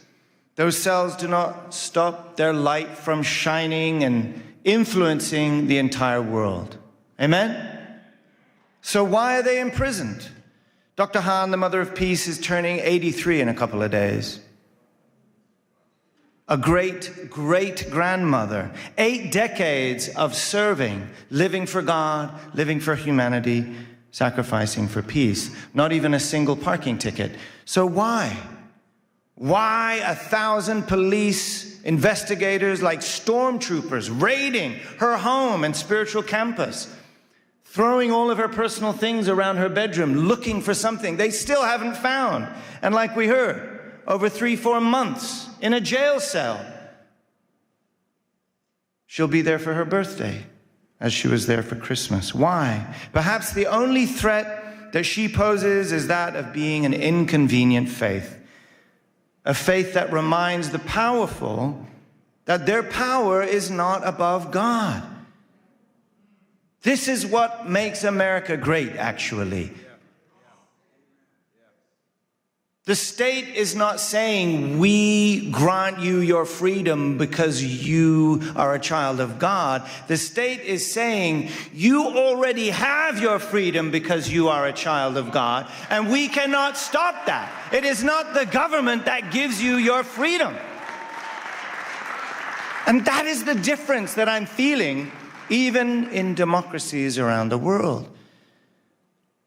So we know this isn't just about 1 or 2 churches. There's a global war on God.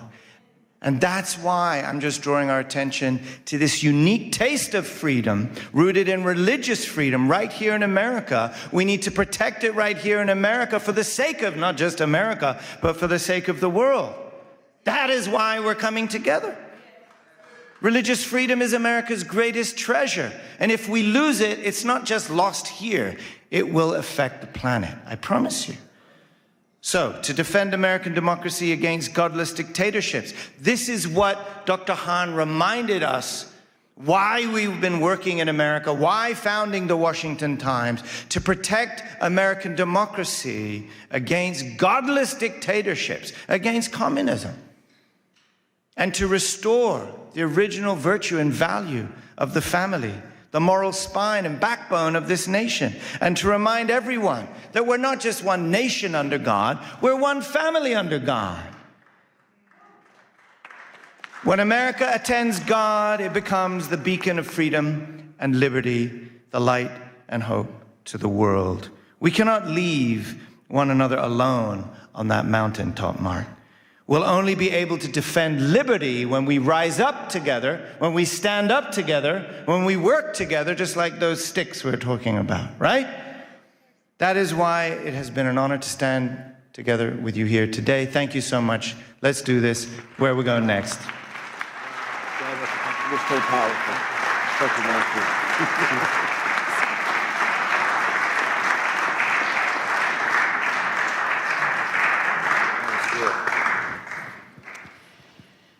Our next speaker is a courageous voice for truth.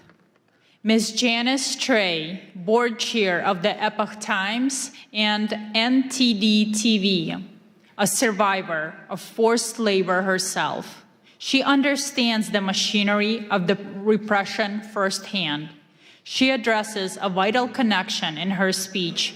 Information freedom is crucial for religious freedom, highlighting the systematic persecution of Falun Gong practitioners.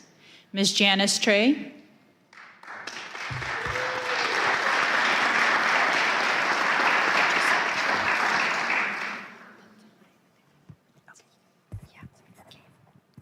Thank you, Pastor Burns, for having me here in this magnificent Cannon building, congressional buildings. I would never have imagined I would have this date, because I could have killed during the forced labor camps as a child laborer, first grade, second grade, third grade, carry fertilizers to the top of the hill heavier than myself, pick up crops from the cornfield every day after school during harvest seasons. And I could have been killed during the Tiananmen Square massacre, June 4th, 1989. The fact that I am alive in front of every one of you, in front of all the spiritual diplomats, we all should give a voice to the voiceless.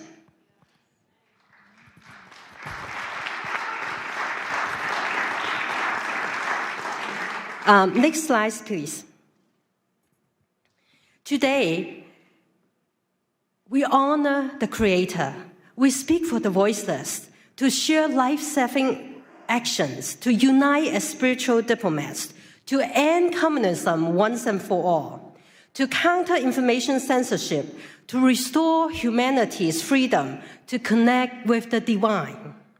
For 5,000 years, China was a land of the divine. But since 1949, the atheist communist regime has sought to erase faith, eliminate God with communism.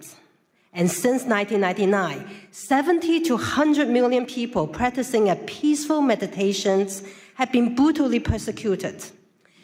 And even the crimes against humanity, forced organ harvesting, was being used as an instrument for religious persecution, and it still goes on today. Next page.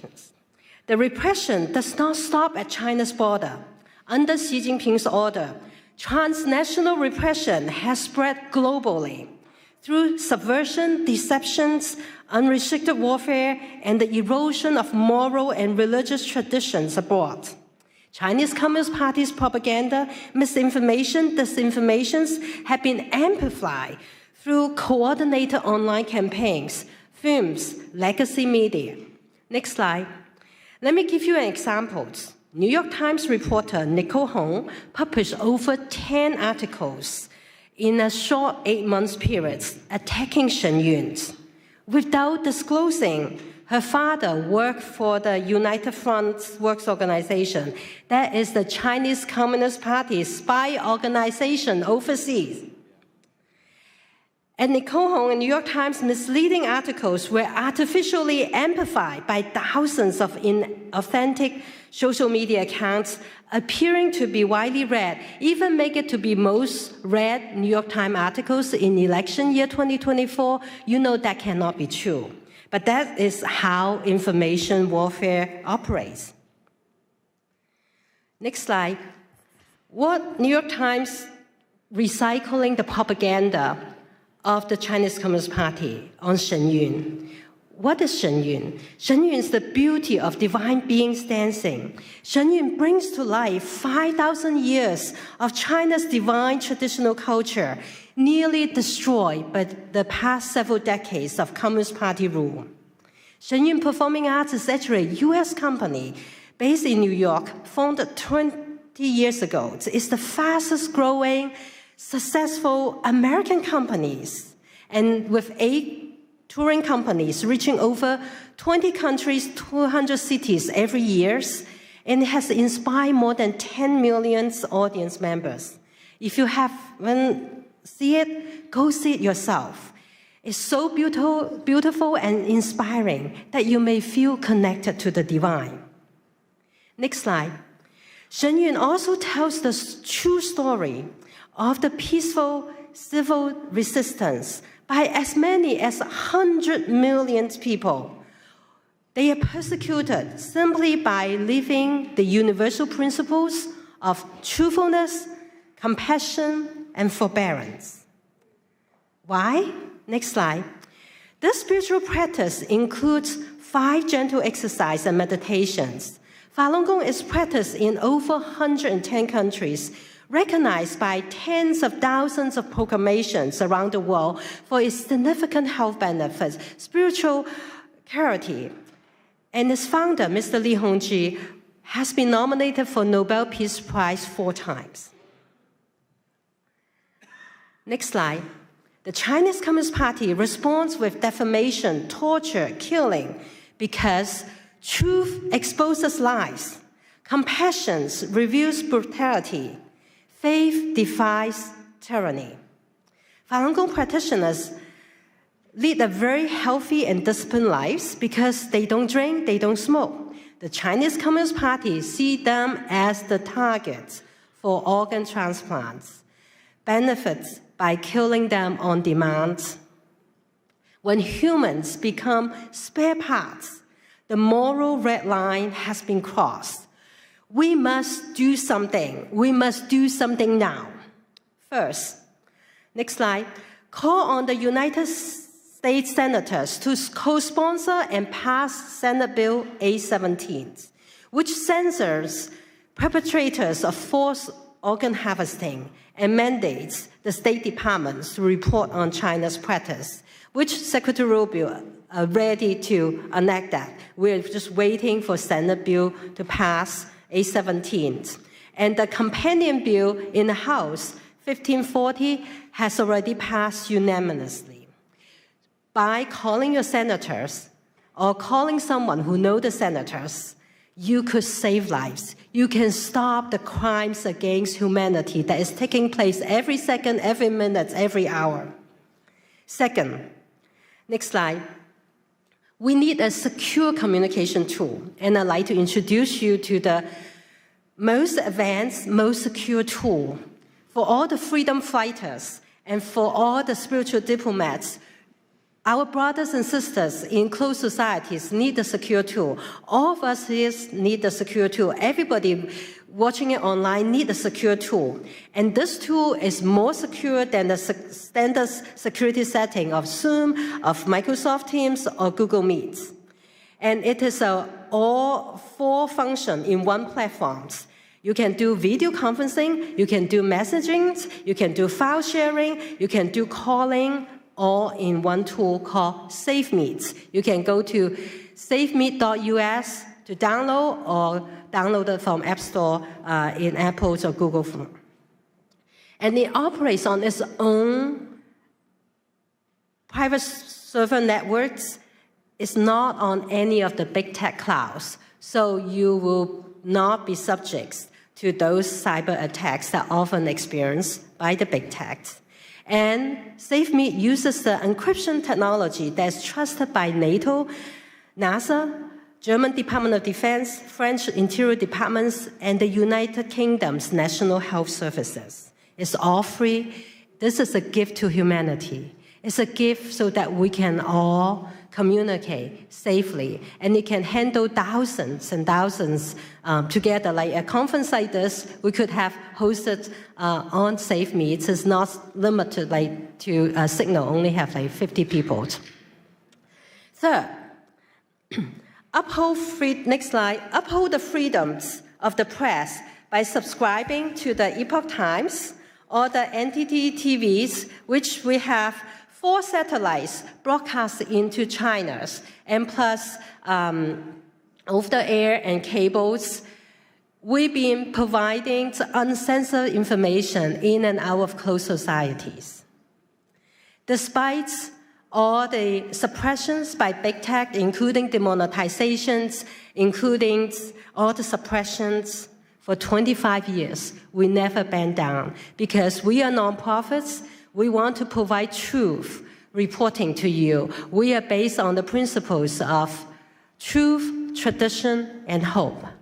Many of our readers and viewers learned about the pandemic in December 2019, a few months before the rest of the world know about pandemics. And they changed the return flights and avoided the lockdowns, whereas their relatives and colleagues will perish in China, never return home. You never know when timely information saves lives. So sign up Epoch Times and NET. Epoch Times, 9 commentaries of the Communist Party, as of yesterday, has inspired 457,255,926 people, renounced the Chinese Communist Party and its affiliated organization, the Youth League and the Young Pioneers. The specter of communism ruining our world exposes how communism suppresses faith and corrodes humanity by destroying culture and moralities. Last but not least, the 4th action, if you have not seen Shen Yun, go check it out. Tell communism, no, we are not listening to you. We want to see communism before China, before communism. We want to learn the 5,000 years of wisdoms that God has given us. All of you are courageous. You stand up for religious freedom and human rights. It's critical today that we all join hands to face down this evil, as our courage is stronger than brutalities. We can accelerate the fall of communism. We can dismantle censorship, and we can all reclaim humanity's sacred connection to the divine. May God bless you, bless everyone who walked the path of truthfulness, compassion, forbearance, and may God bless the United States of America. Thank you all.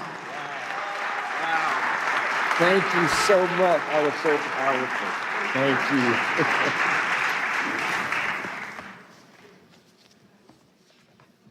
Thank you. Next, I'm honored to introduce Ms. Rushan Abbas, founder and executive director of the Campaign for Uyghurs. With her own sister unjustly imprisoned by the CCP, her advocacy is personal and unrelenting. She presents unbroken Uyghur voices calling for a united interfaith response to the atrocities facing the Uyghur people.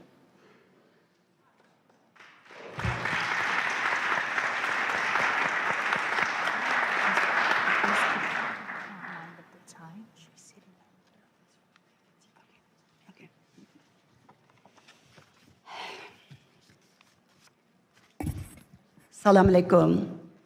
Good afternoon, everyone. It's a privilege to join you all here to this wonderful conference, an extraordinary initiative led by brave Pastor Burns to advance peace, dignity, and the freedom of belief. I speak as first-hand witness to China's religious persecution. My people, Uyghurs, in East Turkestan, also known as Xinjiang Uyghur Autonomous Region, under China's occupation. They're enduring an ongoing genocide right now because of their identity and religion.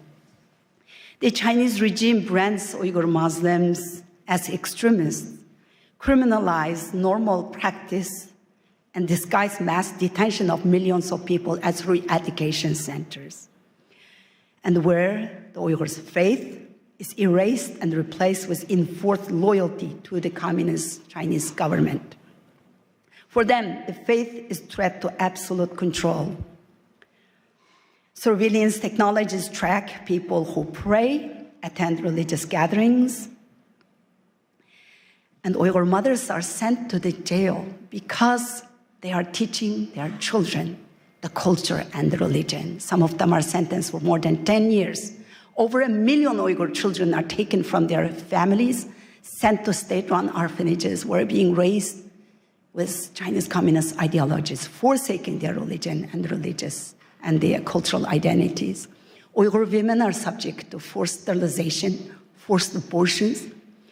Because of that, the Uyghur birth rate dropped down to 0% to some of the Uyghurs' mostly populated areas. And the Chinese embassy is not hiding that. They're publicly, Chinese embassy here in the United States, publicly celebrated those genocidal efforts by saying Uyghur women are no longer baby-making machines. And this persecution is not just limited to the Uyghurs. As my sister Janice just reminded everyone, they started in our homeland with surveillance technologies and they using our homeland as a testing ground. And then Tibet, Southern Mongolia, Falun Gong practitioners, they all endured the same fate. The democracy in Hong Kong demolished in front of all of us and our eyes, and the world stood silent. Now Taiwan is under threat. Next, it will be all of us, unless if we speak out and hold the CCP accountable. If we don't speak now, the only voice left will be one of regret. CCP has destroyed churches, removed crosses, jailed pastors. Beijing publicly announced that they are going to rewrite the Bible and the Holy Quran to make it compatible with Chinese communist ideologies. How in the world any religion can be compatible with Chinese atheist ideology? Just the last months, right before Christmas, over 100 pastors were detained. And also Pastor Ezra Jin from Zion's Church is still in detention. The same machinery of repression is long used against those who speak the truth, expose China's crimes, including China's transnational repression Janice just explained. And I am one of them. In September 2018, I participated in a public panel at Hudson Institute talking about the mass detention of the Uyghur people and outlining fate of my in-laws, 24 members of my husband's family, my parents-in-laws, all of his siblings, their spouses, 14 of his nieces and nephews disappeared. And when I talked about that, as an American citizen, practicing my freedom of speech in the land of the free, in Washington, they took my sister, a retired medical doctor, non-political person, just an ordinary mother and grandmother living peaceful life. They took her just 5 days after my speech to punish me. She's still in jail. 7.5 years, she's still in jail. So the Chinese government wanted to silence me and intimidate me. And what I did was I was working as International Business Development Director, and I took lunch break when I did that speech. But then I quit my job. I became a full-time activist now. And last 7.5 years, I'm traveling around the world exposing China's crimes. Thank you.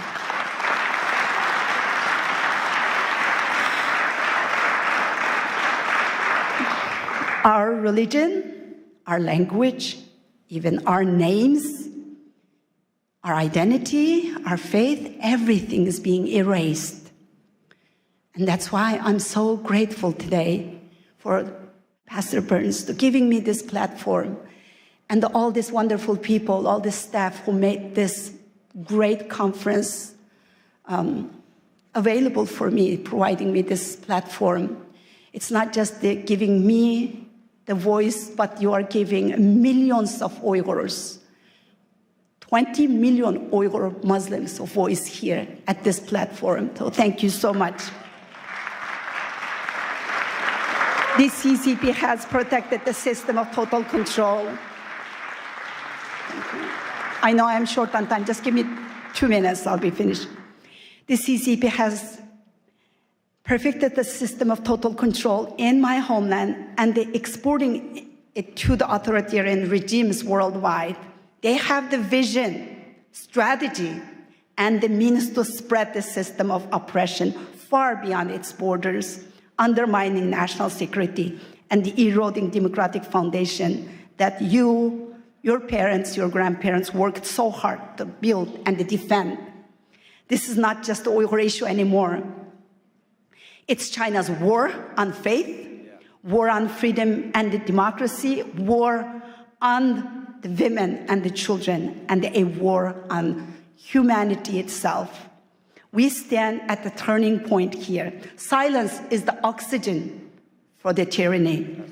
Unless we hold China accountable, it will be your children and the grandchildren who will pay the consequences of an illiberal world.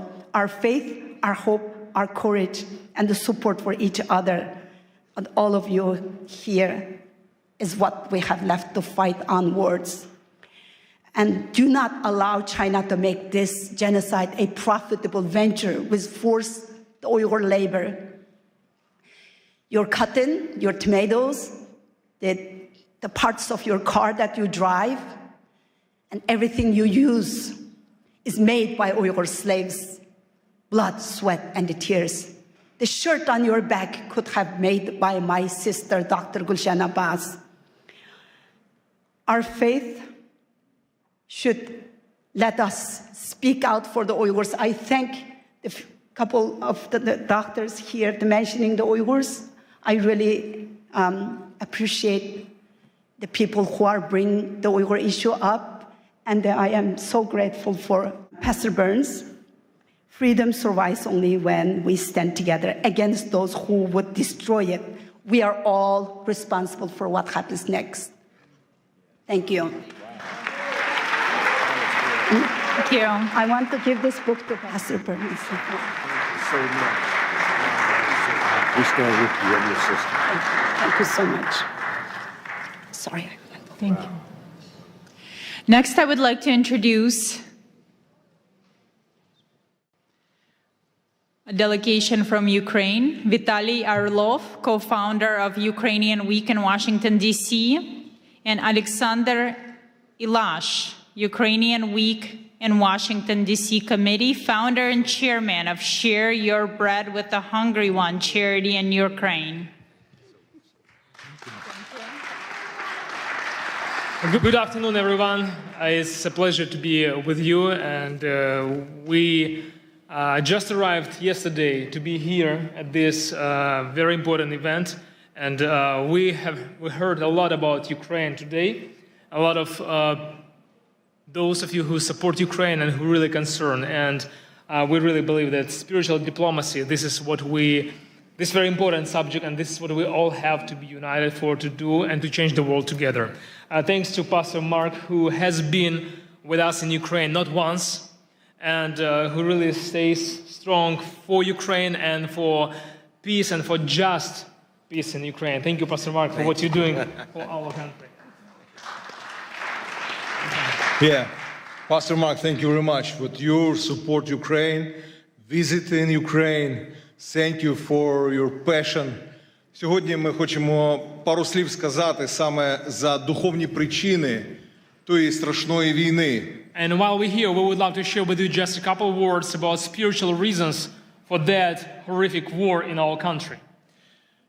Бо агресія Росії проти України має духовні причини. Because we deeply believe that there are spiritual reasons for that aggression of Russia against Ukraine. На жаль, слабке лідерство в світі приводить до важких часів. And unfortunately, we all know that a weak leadership bringing a hard and difficult times in humanity, in this world. Легкі часи народжують слабких лідерів. And easy time brings to a weak leadership. Слабке лідерство приводить до важких часів. And a weak leadership brings a hard days and hard years to our важкі часи world. Народжують сильне лідерство. But difficult times bringing to a strong leadership. Але, на жаль, добрі часи знову приводять до слабкого лідерства. And unfortunately, good days and good years bring us to weak leadership again. Ми дуже дякуємо пастору Марку. So we're very much grateful to Pastor Mark.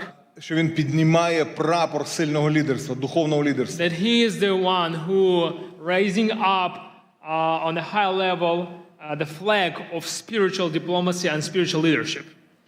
В Україні, thank you very much.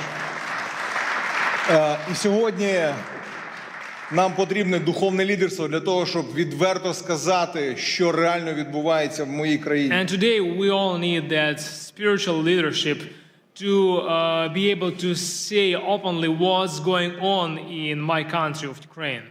Сьогодні кілька міст, які налічують мільйони людей. These days several cities знаходяться під атаками, бомбардуванням російської армії. Cities are being under constant attacks of Russian army. І люди знаходяться без тепла і без електрики. And during these freezing winter days, people are living without electricity, without heating, without water in their houses for weeks. Сьогодні температура в Україні біля нуля по Фаренгейту. And today the temperature in Ukraine is about 0 with Fahrenheit, or minus 15, minus 20 with Celsius. Але Україна стоїть. But you know, despite all these challenges, Ukraine stays strong. Україна історично завжди була християнською країною останні більше ніж 1000 років. Historically, our country has been a Christian nation for over 1000 years. Тисячі місіонерів Україна відправила в Росію, в інші країни. And for those of you who never heard about that, Ukraine has sent thousands of missionaries all over the world. І це свідчить про те, що саме ця війна – це духовна війна. And this is one of the reasons of this spiritual war in our country. Сьогодні іранські дрони бомблять Україну і Ізраїль. Today, Iranian drones are bombing Ukraine and Israel. Сьогодні північна корейська зброя бомбить християнську країну Україну. And today, Northern Korean soldiers and weapons also bombing Ukraine. І Україна знаходиться зараз в християнській цивілізації. And these days, Ukraine is a country in a Christian civilization. А все, що на схід, це диктаторська цивілізація. And down to east, there is a lot of dictatorship civilizations. Де немає свободи для проповіді Євангелія. Where there is lack of freedom for the preaching of the gospel. Де Росія знов ставить комуністичні пам'ятники. Where in Russia they putting back those communistic monuments. Росія розбомбила 700 церков в Україні. Within this almost 4 years of this war in Ukraine, Russia has targeted and destroyed over 700 temples and church buildings І in деколи Ukraine. цілилась саме в церкву, бо поруч нічого більше не було. And we have a lot of cases when, for sure, we can say that they, for reason, they wanted to target church building because around the church there is nothing. It's just a church building. Next slide, please. В окупованому Мелітополі, окупованому Росією та Мелітополі, вони забрали церковне приміщення. And there is a city of Melitopol in Ukraine with a very nice church building. And І зробили з нього військовий музей російської Russian армії. forces, they occupied and they took over that church building and they made kind of like their military storage there. Росіяни вбили біля 70 пасторів і священиків. And it's over 70 pastors and priests who were killed within these 4 years of this war by Russian soldiers. Половина з них це протестантські євангельські віруючі. And half of those priests were evangelical Christians. Next slide, please. Evangelical pastors and priests. Це один з пасторів, Юрій, я його особисто знаю. This is the picture of Pastor Yuri. I knew him personally. Він прийшов на ранок для того, щоб провести ранкове молитовне служіння. He came to his church building in the morning to lead morning prayer service.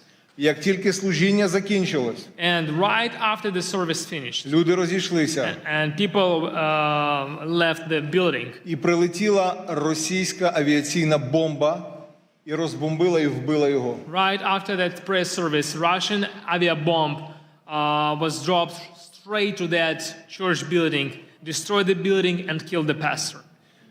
Тому я дуже прошу, щоб ми, духовна дипломатія, повинна називати чорне чорним, а біле білим. And that's why, today here we are talking with you about spiritual diplomacy, and we have to be the people who will call white things white and black things Це black. справжня духовна битва. There in Ukraine we are on the real spiritual warfare. Наступний слайд. Why do I say this? В Україні повна свобода для проповіді Because you Євангелія. have to know that in Ukraine we have full-scale freedom to Пастор preach the Марк gospel. декілька місяців тому молився з президентом Зеленським Just a і few з months урядовцями Pastor в Mark нашій країні. prayed together with our president and with a lot of parliamentaries, members of parliament, during our national prayer breakfast in повна Kyiv, свобода. in the capital city of our country. Але We have російська- full-scale freedom to preach the gospel. Російська пропаганда намагається сказати, що в Україні немає свободи. And these days we heard a lot that Russian propaganda tries to say and to deceive people that we don't have freedom for the gospel in Ukraine. Декілька років тому ми зібрали 500 000 людей на центральній A вулиці. few years ago, we had a gathering which 500,000 people attended Для того, on щоб at славити Бога і at the прославляти very царя царів. central square in the Kyiv, in the capital of our country. And those people were gathered to praise God and to worship Him. В Україні сьогодні самий більший в Європі молитовний сніданок. And these days we have, every year we have the largest prayer breakfast in Europe. В 90 офісах державних проходять молитовні сніданки і читання Біблії. And during the year we have prayer breakfast in over 90 locations all across Ukraine. Диявол хоче все це зупинити. And the enemy, he tries to stop all of this. І дуже часто він розв'язує війни, коли відбуваються якісь стратегічні речі на And цій very землі. often we can see in the history that when some strategic things are developing for the sake of the gospel, then the war came to that place as a weapon of the enemy. Коли народився Мойсей, вбивали хлопчиків. When the Moses was born, the Pharaoh tried to kill all the boys. Коли Ісус народився, вбивали хлопчиків. They tried, Herod tried to kill all those boys. Коли 500 років тому в Європу пішла реформація, була війна 30 років. And 500 years ago, when Reformation came to Europe, there was a war for over 30 years. Коли 100 років назад було декілька пробуджень, Азуза Стріт, Уельс. And 100 years ago, when there was a few revivals, Azusa Street and Welsh revival, прийшла Перша світова війна і Друга світова війна. We got First World War and then Second World War. Тому, друзі, ми просимо вас підняти голос молитви we want to ask you to keep us in your prayers. І підняти голос духовної дипломатії. To raise up your voice of prayer and to raise up your voice of spiritual diplomacy. Для того, щоб зупинити цю комуністичну російську навалу. For the one reason to stop this communistic Russian aggression. І ми хотіли би кожному з вас подарувати мою книгу. And we brought this book. This is my book that we brought to give to each of you. На ваших рядах вони є. You probably have seen it on your chair. Ця книга про саме духовні причини війни. This is a gift for you from Ukraine, and this is a book about spiritual reasons for the war in Ukraine. І купа свідоцтв, що сьогодні Бог надзвичайно робить в Україні. And there Україні. inside you will see a bunch of testimonies what God has done through these 4 years of the war in Ukraine, what kind of miracles we have seen. В цій невеличкій брошурі 3 трагічних історії. And also it has a small brochure with 3 stories of 3 families. У трьох чоловіків. 3 men. Від російських бомбардувань. 3 men who lost their families because of Загинула Russian дружина bombings. І майже всі Some of діти. them lost their wives, some of them lost their wives and kids. І якщо ви хочете більше про це все знати, If you want to get to know more about this, ми запрошуємо вас на Ukrainian Week, який we буде через inviting тиждень you тут у to DC. visit, to attend Ukrainian Week here in Washington, D.C. just 1 week from now. It will be here from February 2nd till February 7th. Пастор Марк буде кей-спікером And Pastor на Mark is нашому going to be українському our тижні. keynote speaker at our Ukrainian Week in Washington, D.C. So you all invited. Yes. And Edward Graham, many congressmen and senators. We're going to have Edward Graham. We're going to have a good number of congressmen and senators who are going to be with us. So you all invited. Please register and get to be with us and support Ukraine. Thank you very much. Духовна дипломатія піднімається. Spiritual diplomacy raising up here now in the United States, and it's going to spread all around the world. Thank you, Mark. Thank you. God bless you, brother. Героям слава. Thank you very much to Vitaly Orlov and Alexander Milash. Thank you so much. Now we shift our focus to the protection of the most vulnerable among us, our children. Please welcome His Excellency Ambassador Lazaro Nilandu, a distinguished Tanzanian diplomat and former cabinet minister, who will discuss the critical work of protecting children in Tanzania and securing their future. Thank you so much. Thank you. Thank you. Thank you. Good afternoon, everyone. Pastor Mark Barnes, God bless. It was a pleasure having a chance to speak with you over the phone the other time, and I can see you now. I wish to recognize congressional leaders, some of whom had spoken before, spiritual leaders who are here. Ladies and gentlemen, it is indeed my great honor and singular privilege to speak before you on the subject of shared responsibility which we have before God and humanity, which requires all of us, one, to take care, to protect, and above all, to give the most love to the most vulnerable. And these are children who, some of them may be in harm's way anywhere in the world. As a diplomat myself and as advisor to my president, Dr. Samia Suluhu Hassan, it is befitting that I bring to you greetings from Madam President and share with you her deep belief that the safety of children anywhere is our God-given responsibility and a noble duty upon which our humanity and our human conscience and belief are measured. Coming from Tanzania, a land that stands as an enduring symbol of peace, beauty, and stability in Africa, and a country whose children have grown singing, and if there is anybody from Tanzania here would attest to me, we grew up singing a love song, all of us.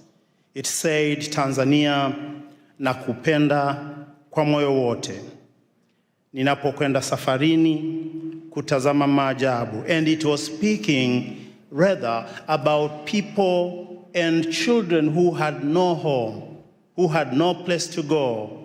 Tanzania would be a country that welcomes them all, give them home, give them refuge.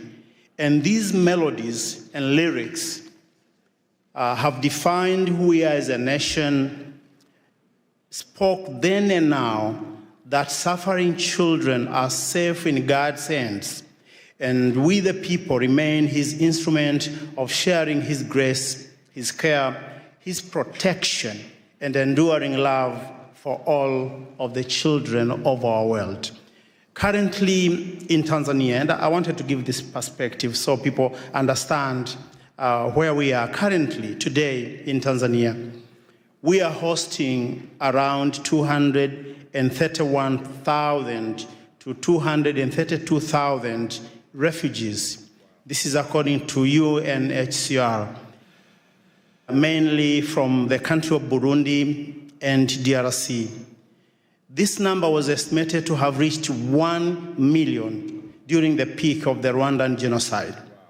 Thousands of children, mostly those escaping brutal reality of harm, wars, and fear, have crossed into our country, into our borders, to find a home, to find love, and to find families. Tanzania has continued its open arm policy in shielding children and persecuted persons from neighboring countries and allow them to share in our endowed heritage, the hospitality of our warm-hearted people.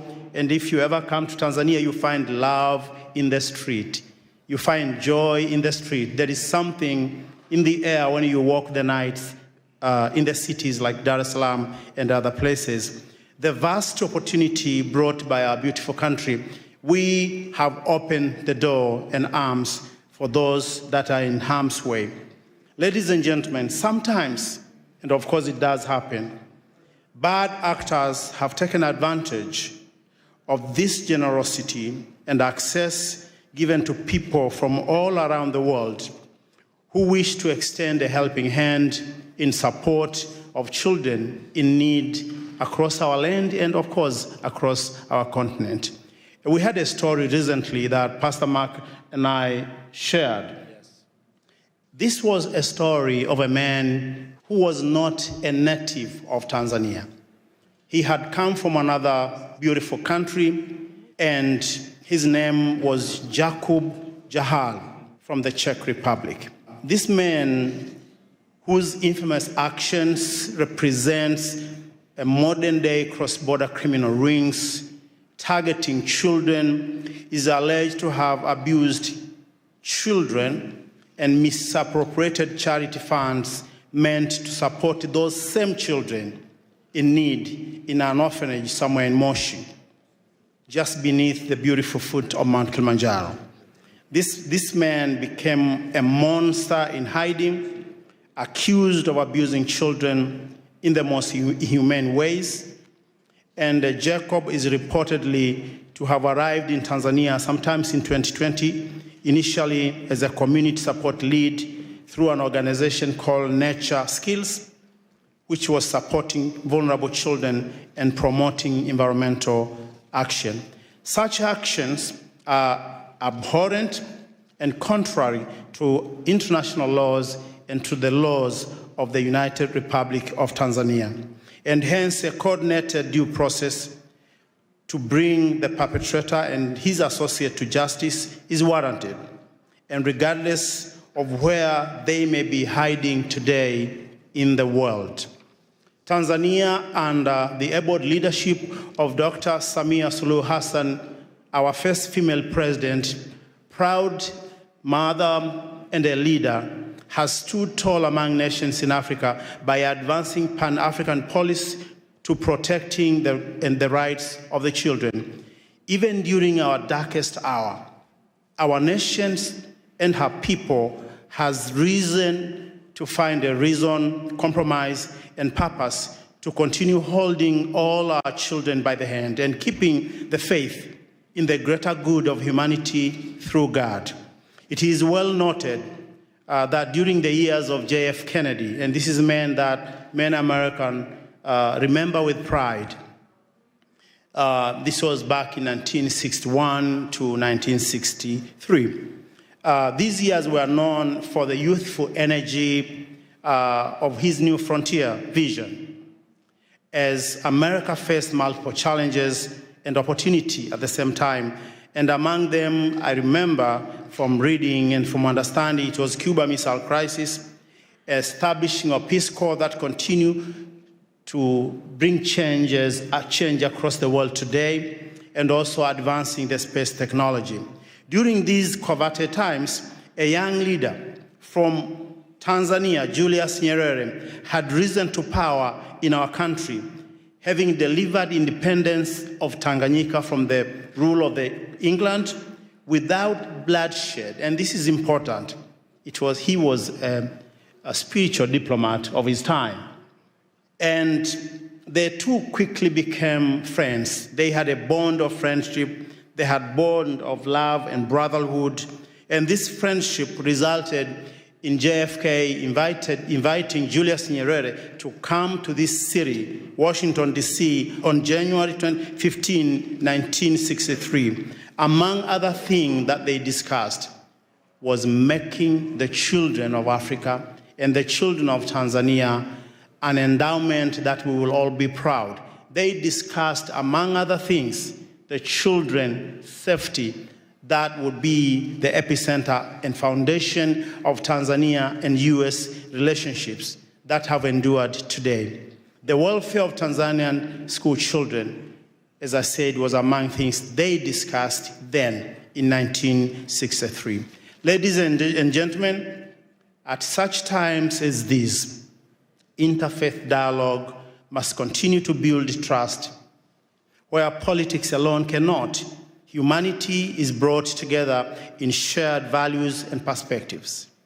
The unity among faith communities is essential in addressing today's global challenges, the safety of children included. It is our sacred duty and shared responsibility to go beyond the call of duty, anything that we are, that we believe, that we want to do, to making sure the freedom of religion, the beliefs, and the faith is protected for all, because this is foundation upon which we can have societies that are strong.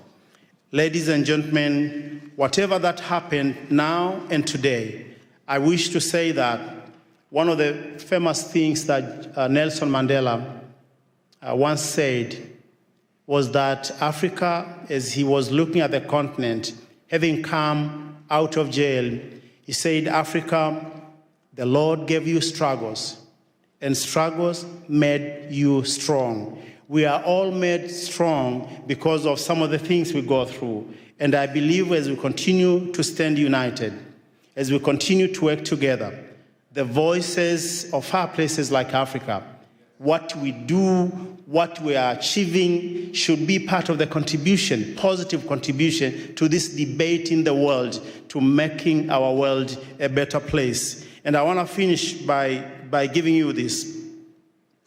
Someone somewhere in Africa continue to believe we do have that African dream to be a better people, to be loving, to open our hands to the rest of the world. We are over 54 different countries speaking hundreds upon hundreds of languages. But yet when you visit the continent, even places where you may not have heard, there is love in the air. If you come to Tanzania, if you come to places like Arusha, Mount Kilimanjaro, and you go to just ordinary folks in the villages, you find love in the air. We would like to have this love continue to unite our world as we continue to be free people, working for the whole world and uniting all our perspectives for the greater good. Thank you, and thank you for listening. Thank you.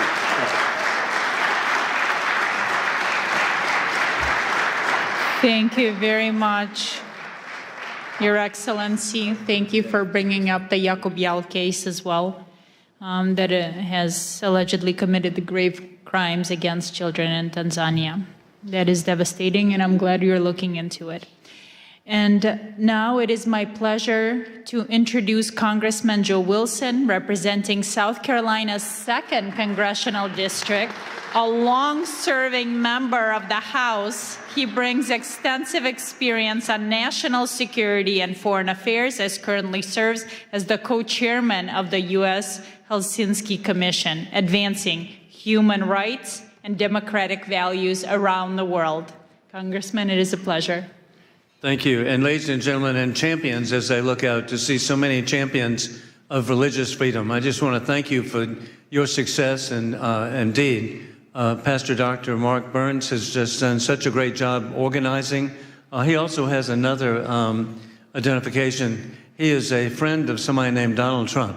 Aside from that, and so, but the bottom line truly is that I'm grateful to be here, and we're from the same state, South Carolina, and he's from the upstate now. That's where the money is. That's where they make BMWs. But I'm from the lower part of the state, and actually I was born in the holy city of Charleston, South Carolina. And with that in mind, the reason it's called the Holy City is because of the number of churches. And the people living together and serving together. And so we have virtually a church on every corner. And so it's really exciting because most of the churches are from denominations or from people who were expelled or flee from other countries. And so from that, what an example indeed South Carolina, the United States is. And that is, and for example, I grew up in the First Scots Presbyterian Church. And I want you to visit Charleston, the only church in North America with the seal of the Church of Scotland on the front in stained glass. And so the reason the Scots, my ancestors, came is because they were expelled from the villages in Scotland because the landowners realized that they could make more money growing sheep than having people to support. And so they actually expelled the population, and I'm very grateful that my ancestors came to South Carolina. Additionally, also my family is French Huguenot. They too were expelled from France and came to the United States, and I'm really grateful the only functioning French Huguenot church in North America is in Charleston, so please come by and visit. Beautiful church. And the significance of that is our country benefited, again, from having people come to our country to realize freedom and liberty. As I tell you about French Huguenots, I was working with patriotic organization. Somebody that Pastor Burns really appreciates is the Swamp Fox, Francis Marion of the American Revolution. He was a Huguenot. And so I was working to help raise money for a statue here in Washington. And I kept telling people, hey, this is exciting now. We'll finally have a statue to a Huguenot in Washington. After a couple of years, somebody said, Joe, you're wrong. There are statues to a Huguenot in Washington. I said, well, who? George Washington. So hey, who would ever imagine putting all this together, that our country indeed has benefited from religious freedom? And then flash forward, I'm really grateful that in Charleston, South Carolina, at the time of the American Revolution, the largest Jewish population in the New World was in Charleston, South Carolina. That was real news to people from New York City. I'm educating them. And also the first provincial constitution recognized Judaism as a religion was the Provincial Constitution of South Carolina. The first Jewish American elected official was in the Provincial Assembly of South Carolina, and the first Jewish American killed in the Revolution was in Charleston, South Carolina. So that's the environment I grew up in. And then flash forward, I've really had such a great opportunity to work with so many different communities, and in particular, I've been working with the Hindu community. And as a real estate attorney, I worked with Indian Americans buying hotels and motels in the United States, and particularly in South Carolina. And flash forward, they now have a majority of the hotels are owned by Indian Americans. Additionally, the Indian American community, it's 6 million people, of Hindu faith, a substantial number of Christians now, but they are elected to public office. We know that, Governor Nikki Haley. We're really grateful for the success, and then you can see their success. Who would ever imagine FBI Director Kash Patel? And hey, who would imagine the Second Lady of America, Usha Vance? And so the Indian American community has just been so successful. And in particular, I was grateful to be with President Trump in Houston to welcome Prime Minister Modi. And at that welcome program, it was clear, Pastor, that we were with the largest assemblage of millionaires in the history of the world. 40,000 people were there. The per capita income of the Hindu Indian American community is twice that of the average American. And so, again, I cite that as an indication where religious freedom has such importance and can lead to so much. And so I want to thank all of you for what you're doing. I'm proud to wear the pin. And looking at all these positive faces, you're an inspiration. God bless you. Thank you. Thank you, President. Appreciate you, brother. Thank you. Thank you so much. Thank you very much, Congressman, for stopping by. Thank you for your time. And now let's continue. I'm pleased to introduce Ms. Vicki Reese, the founder of Joy of Mom, a global movement reaching millions of families. She brings the conversation to the heart of the family unit with her topic, Spiritual Diplomacy Begins at Home. She explores how motherhood and compassion are the first steps on the path to peace.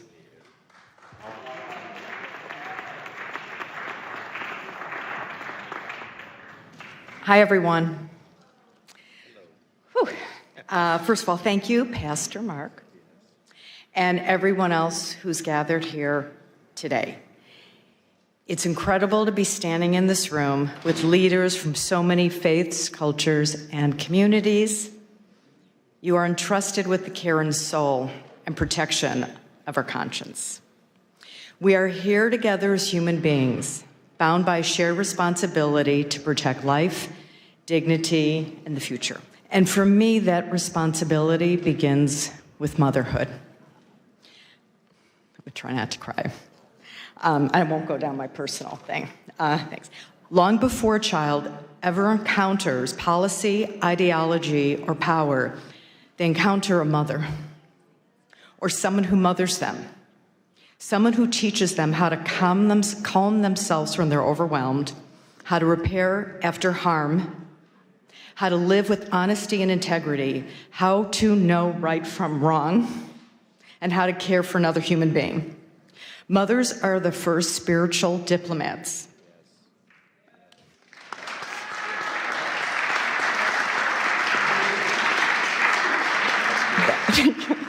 That our children will ever know. I think that was the most important thing I could say out of this.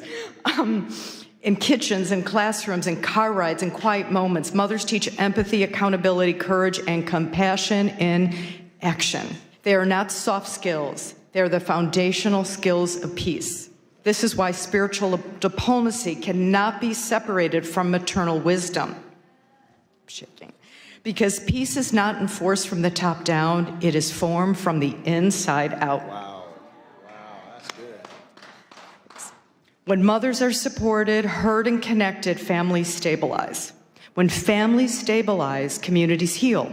And when communities heal, peace becomes possible, not as an idea, but as a lived reality.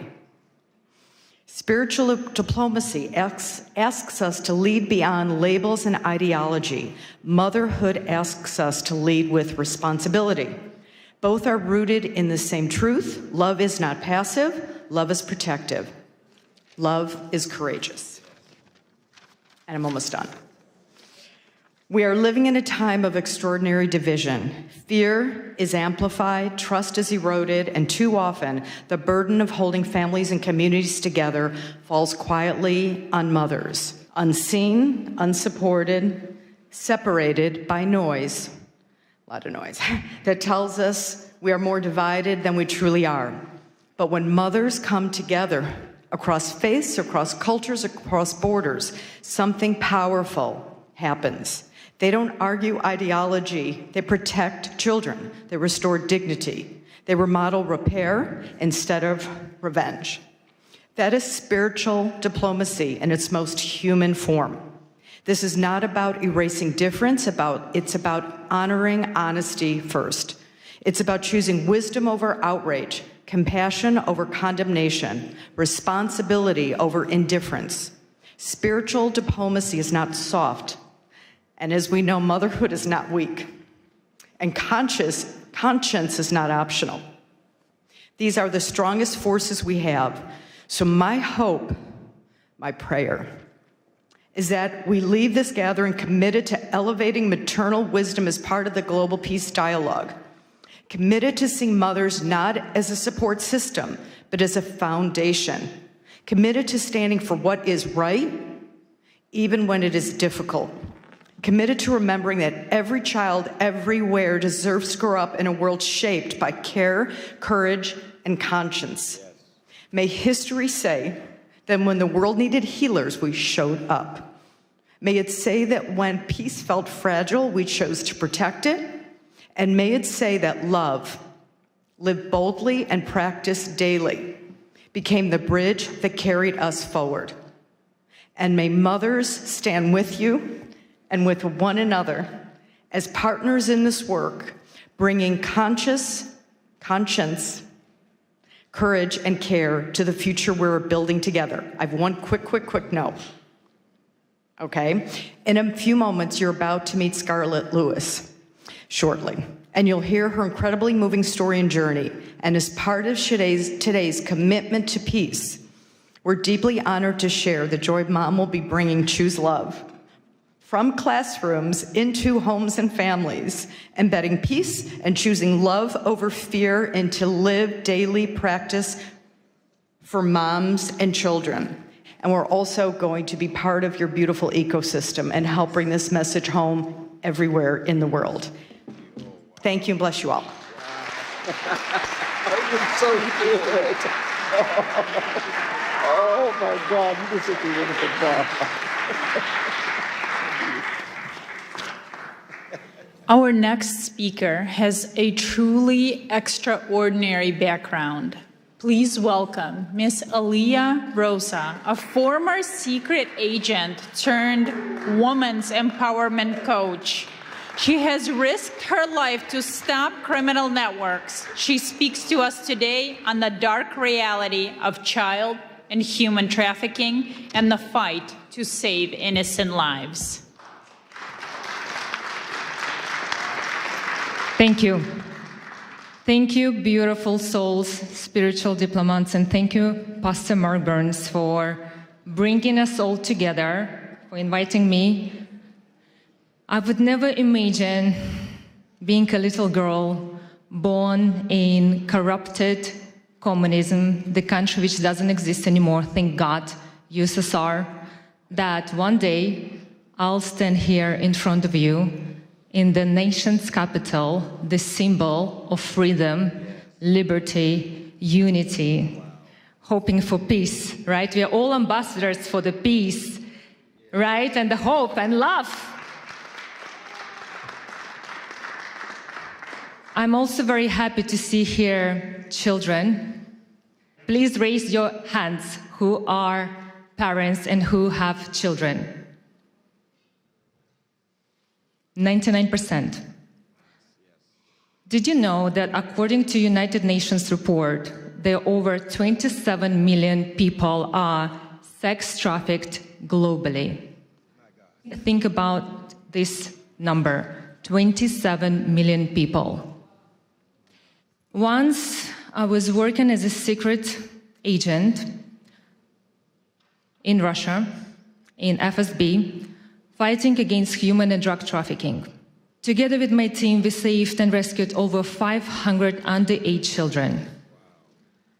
Unfortunately, some of those children we couldn't rescue, it was too late. And I still remember their faces, and I still remember the faces of their parents who begged us to help them, but it was too late. Some of my colleagues have died during these missions, and let's take a moment to pray for their souls to rest in peace. So that's why, as adults, it's our responsibility to educate children, not just our children, but all children. Thank you.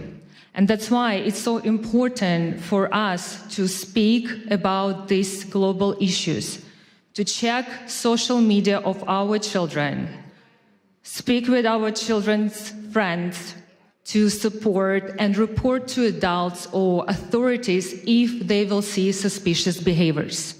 Create communities and speak about these social issues like we do right now. And hopefully, maybe today, tomorrow, you will share this information with your friends, with some kids, and they will remember that. And one day, when they will go to public places, they will not take from someone a drink or a sweet. And they will not leave their drinks unattended, because this is very important. My son is 16 years old. He was going out with his friends at 6 p.m. He calls me crying that 2 girls from his class were picked up by the car and they drove somewhere.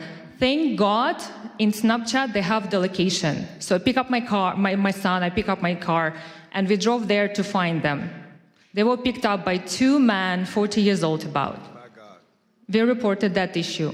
But this can happen with anyone. Imagine it could be your kids, imagine it could be kids of your family members or your friends or so on. That's why, as adults, we need to bring awareness, especially to our young generation, because this is our future. Yes. Thank you so much for understanding that it's so important to be together, to unite, to fight this problem, because the most important is to prevent a problem before it will even start. And this is our responsibility as adults, to teach, educate our children, because they copy what we do. And a little favor. It's the beginning of the year. I decided to set up a charity to bring awareness about this global issue. And if anyone here would like to help me and join me in this journey, I'm here for you. I would really appreciate about your help, and thank you so much for having me. Thank you for this amazing event, and God bless you all. Thank you. Thank you so much.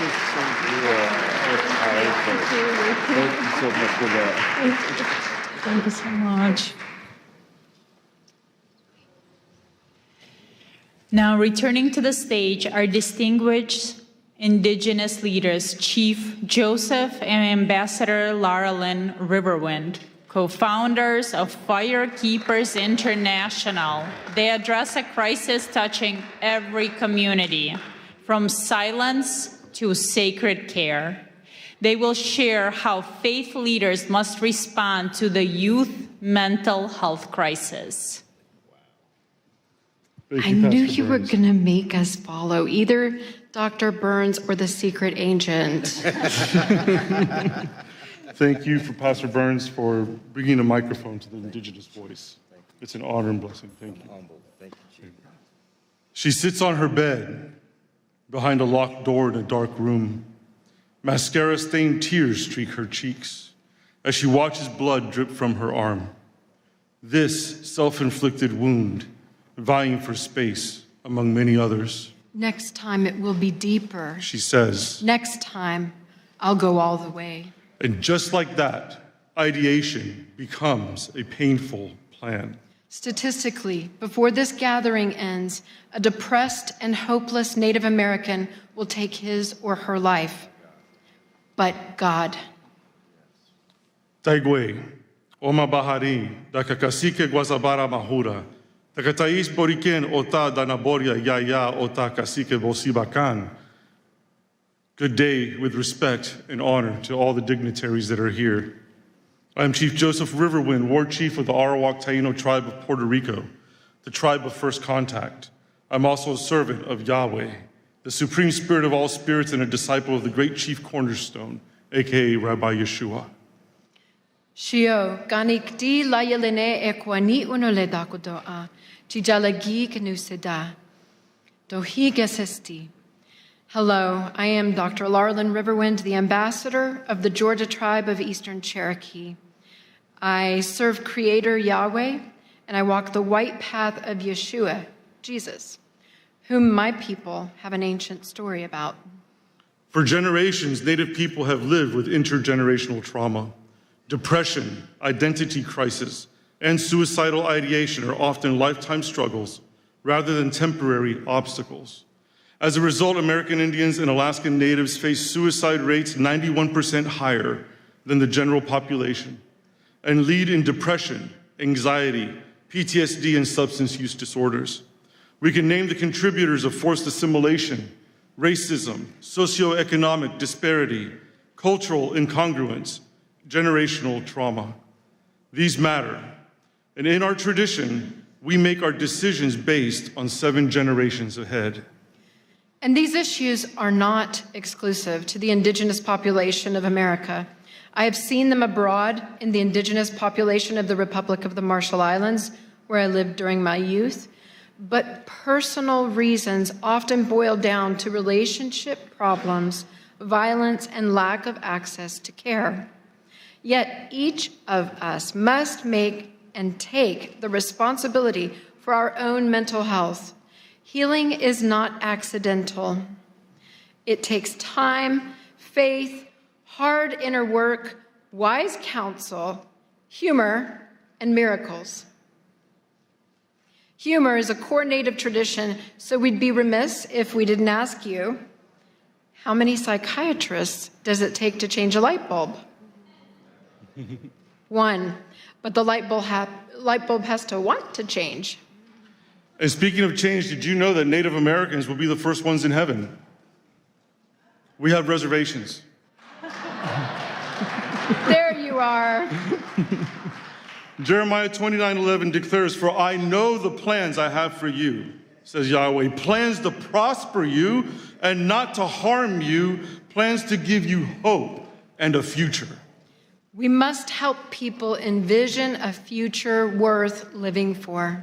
Often the first step across that bridge is moving from silence to speaking up, because evil flourishes in silence. It is often through sacred care that people find the courage to speak. Sacred care takes many forms. At Firekeepers International, our Good Medicine program provides sacred care through ancestral teachings passed down by our elders, through art, music, storytelling, dance, counsel, honor, and ceremony that brings holistic healing to the soul. Yet our culture should strive for much needed refinements. To 1, celebrate heroic whistleblowers. Normalize ongoing counseling. Honor mental health professionals. And develop emotionally intelligent leadership. For many, there is no dramatic crossroads between victim and victor. Victimhood is often a default survival mode. But this world, though filled with pain, is also filled with love. A soul's journey from victim to victor is forged through forgiveness, healthy boundaries, and discernment.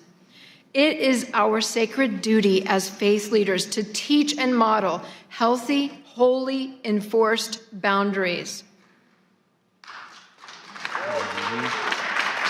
Without them, encroachment is normalized, victimhood is enabled, abusers protected, and spiritual necrosis left unchecked. Across Turtle Island, what we call the land here, indigenous wisdom teaches a foundational truth. Life is sacred. It is a gift from the Creator. Important question.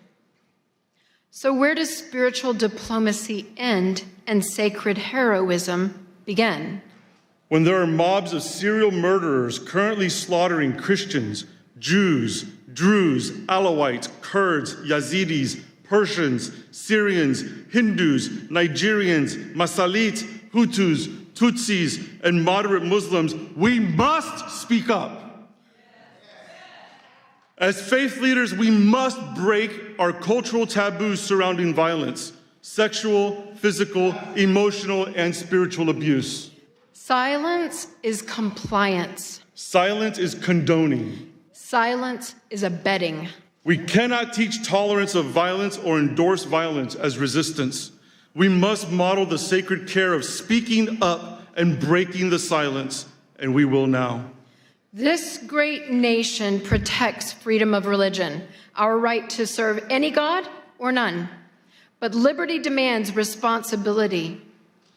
If a religion commands the taking of an innocent life, it is a death cult, not a religion. And it's constitutional. Come on now.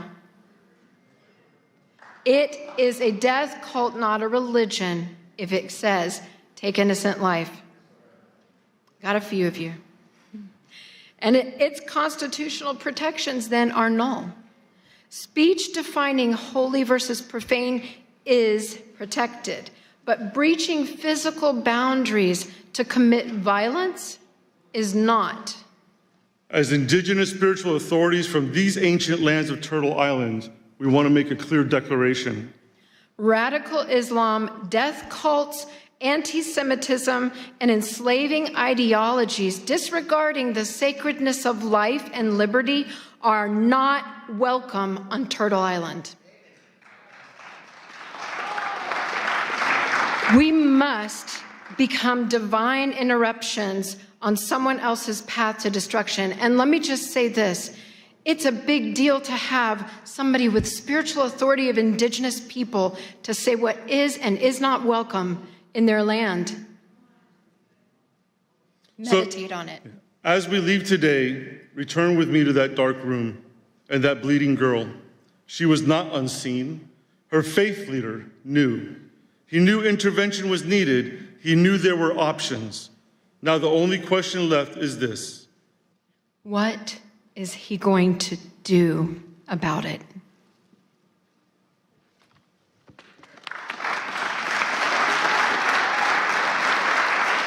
Thank you very much. Our next speaker turned an unimaginable tragedy into a global message of hope. Please welcome Miss Scarlett Lewis, mother of Jesse Lewis, who was lost in the Sandy Hook school shooting tragedy, and founder of the Choose Love Momentum. She speaks on school safety and child protection, advocating for a path of love over fear. Thank you. Thank you.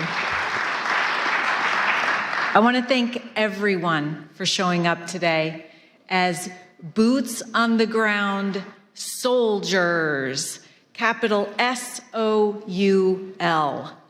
soldiers of love, spreading this message because that's exactly what we're doing. Hope and peace live and grow in this room. I can feel it. Thank you. I want to begin with a simple truth. When we talk about peace, diplomacy, or global stability, we're not talking about ideas. We're talking about lives. We're talking about our children. We're talking about what happens when love breaks down and compassion is absent. I know this not as a theory, but as a lived reality. 13 years ago, my 6-year-old son, Jesse, was murdered in his first grade classroom at Sandy Hook Elementary School, alongside 19 of his classmates and 6 educators in what is still the worst mass shooting in U.S. history in an elementary school.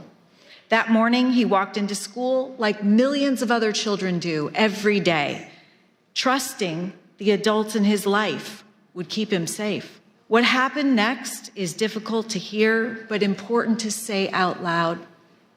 A former student returned to the school he once attended with the intention to cause maximum harm, driven by years of neglect, abuse, unaddressed pain, bullying, and revenge. He murdered Jesse's principal and guidance counselor outside the classroom and Jesse's teacher just inside the door. Then his gun jammed. In that moment, my 6-year-old son stood up and told his classmates to run. His courage saved 9 lives before losing his own that day. Kids and adults in this world are hurting. They're in such pain because they don't have understanding, love, role models, spiritual diplomats, essential life skills, and they know no other way to get relief but to seek revenge and to off-put their pain on as many people as possible. In fact, we know that through the latest science, revenge is the cause of all bullying, all violence, and all wars. We also know what the solution to revenge is in the brain.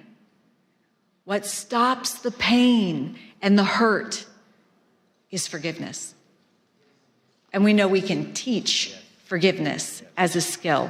In fact, we're doing that. The fact is that 100% of school shootings are preventable, as is the vast amount of suffering that our children are experiencing today. God is love. And when we bring love into our schools, we address the root cause of the pain and suffering that lead to what the Department of Homeland Security says the pathway to violence is: attack end. This is where we have been focusing our attention. After the fact, too late, focusing on the problem, always a step behind, learning from mistakes. We need to adjust our focus to the grievance end, to before the grievance, and give kids the skills and tools they need to be refined by the pain rather than be defined by it. After the tragedy, I was faced with a choice, one every human being faces, whether on a global stage or in a private moment of pain. I could live from fear, anger, and blame, or I could choose love. I chose love, but I'll tell you what, it wasn't my idea. When I came home to this little farmhouse that I shared with my 2 boys as a single mom, I found a message that Jesse had written shortly before he died. He wrote 3 words: nurturing, healing, love. I knew that those words didn't come from Jesse. They were a divine message that came through him, and that was the solution. And then and there, I dedicated my life to spreading this message in schools, homes, and communities around the world. Choosing love does not mean excusing what happened or denying justice. It meant refusing to let hatred take another life, starting with my own. Forgiveness was my response, not because it was easy, but because it was necessary. I realized that if anger consumed me, violence would continue to win. And we cannot afford that, not in our homes, not in our communities, and not in our world. We know that hurt people hurt people. Yeah. If we could hear that cry for love sooner and respond, much of the suffering that leads to violence, addiction, mental illness, even war could be prevented. It's called proactive prevention, preventing the suffering that leads to violence and despair, and it's possible. What happened at Sandy Hook did not begin with a gun. It began with pain that left unaddressed, with disconnection, with humanity forgotten. And violence is always the final symptom of something deeper. Across cultures, faiths, and nations, our children are showing up with the same signals: bullying, mental illness, despair, addiction, suicide, violence. These are not separate crises. They're signs that love is breaking down and compassion is absent. Everything can be seen as either an act of love or a cry for love. It's our moral duty to answer that cry. And here's the uncomfortable truth. We cannot legislate our way out of this. We cannot blame or argue our way out. We cannot outsource or off-put our own responsibility. Peace begins with us. We can't wait for someone else to fix it because there is no one else. And it turns out love is a skill that can be taught and practiced, and this makes it available for everyone. I created the Choose Love movement to teach how to choose love as a thoughtful response in every situation, circumstance, or interaction, especially the hard ones. At its core is a simple understanding.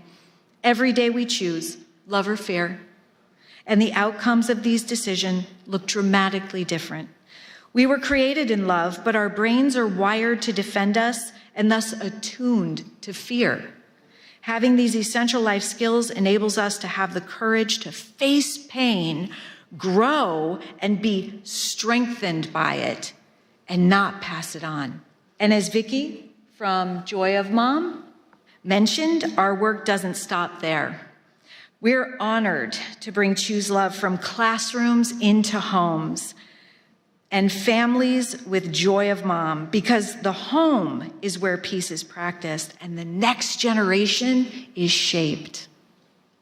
We can't always choose what happens to us, what someone else says or does, but we can always choose our response. When we choose love, even in the face of hatred, we reclaim our true, authentic power as humans, our self-control and our humanity, because the opposite of love is not hate, it's fear.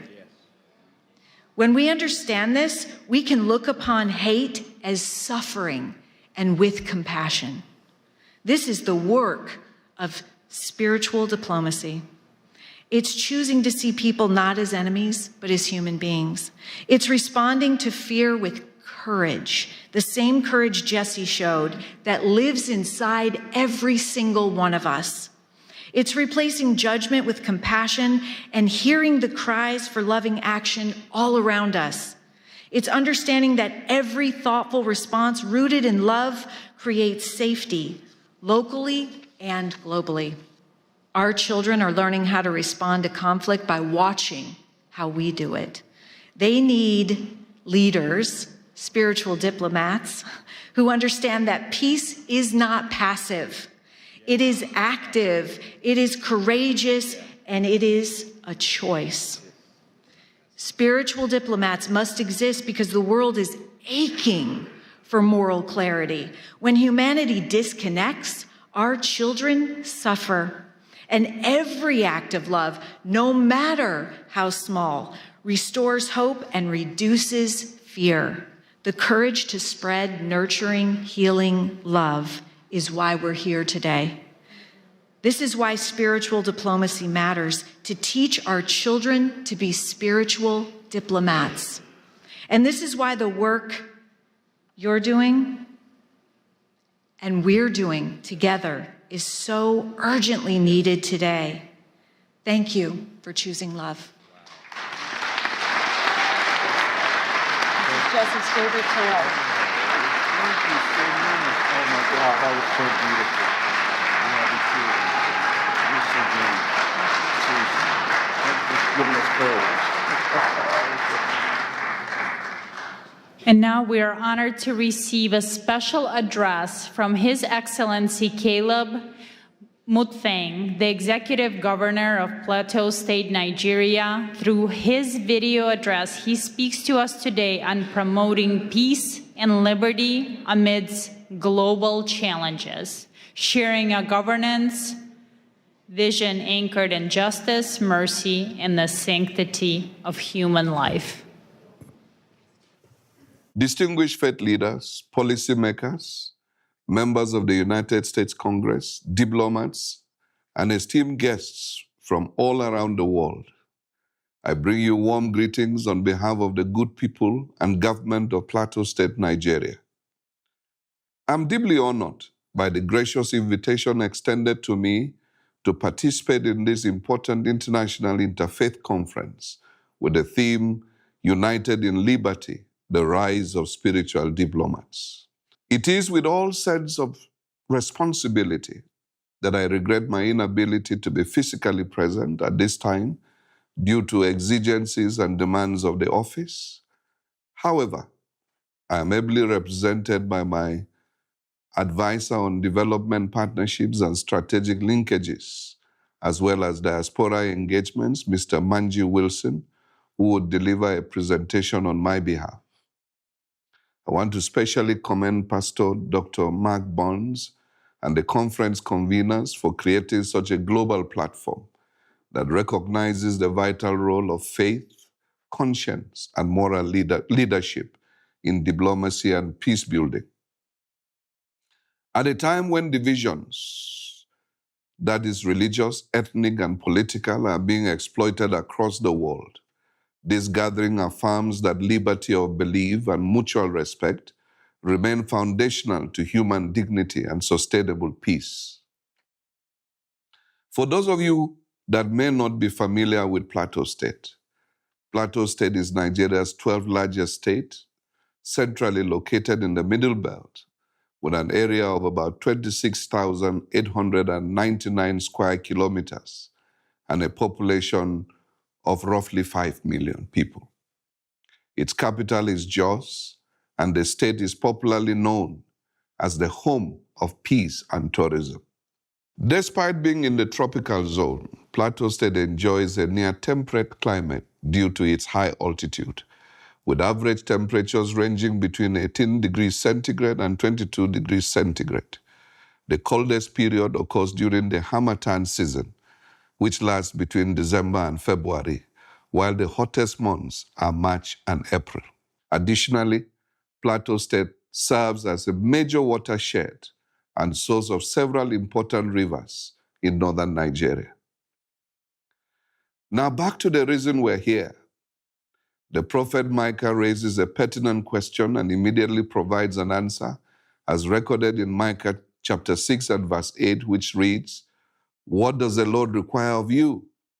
To act justly, to love mercy, and to walk humbly with your God." This timeless call speaks not only to people of faith, but to all who hold positions of responsibility. It captures the essence of spiritual diplomacy, justice in policy, mercy in leadership, and humility in power. Plateau State is often described as a microcosm of Nigeria because it is home to diverse ethnicities and faith traditions that have coexisted for generations. Under the administration I am leading since coming on board in May 2023, we have made deliberate efforts to rebuild trust, strengthen interfaith dialogue, and restore the social contract between government and citizens. We're investing in inclusive governance, youth empowerment, agricultural transformation, infrastructure renewal, digital and economic reforms aimed at restoring livelihoods and hope for our people. However, it will be incomplete and indeed dishonest not to acknowledge the grave challenges we continue to face, especially with regards to the persistent attacks by violent extremists and criminal elements that have led to the loss of lives, the displacement of tens of thousands, and the destruction of communities. Christians and moderate Muslims alike have been targeted, and internally displaced persons, including women, children, and the elderly, continue to bear the heaviest burden. These are not merely security issues, they are moral issues that test our collective commitment to freedom of belief and the sanctity of human life. Yet we refuse to surrender to despair. Our response has been anchored on justice, compassion, reconciliation, and development. We believe that peace is not sustained by force alone, but by improved socio-economic opportunities, equity, and dignity. This for us is reflected in the books of Matthew 5, verse 9, "Blessed are the peacemakers," and Romans 12:18, "If it is possible, live at peace with everyone." It is therefore my earnest appeal that this conference catalyzes meaningful partnerships with governments, faith institutions, development agencies, and the diaspora to as well support our modest efforts in humanitarian relief for displaced communities, strengthen peace-building initiatives, investments in education and livelihoods, enhance healthcare provisions, rebuilding and resettlement of affected communities, and amplify global advocacy for religious freedom. Plateau State stands ready to engage as a partner for peace, development, and interfaith cooperation. It is my earnest belief that together as spiritual diplomats, united in liberty, we can transform shared values into shared action and prosperity for our people. As I conclude, let me mention that Plateau State is open for engagements as well as explore areas of cooperation and interests. As a government, we are dedicated to creating an enabling environment for all our partners. As Chief Executive of the state, let me assure you of all the political will and support as you consider a partnership with us towards making a difference for humanity. By God's grace, I intend to be in Washington the first week of February and attend the Presidential National Prayer Breakfast. I will be delighted to meet with some of you that will be in D.C. at that time towards deepening our relationships and partnerships. My advisor, Manji Wilson, who is on ground, will coordinate on this and make meeting arrangements. Thank you for your attention, and may our collective efforts advance peace, justice, and human dignity across nations. God bless you all. God bless Plateau State. God bless Nigeria. God bless the United States of America. Thank you.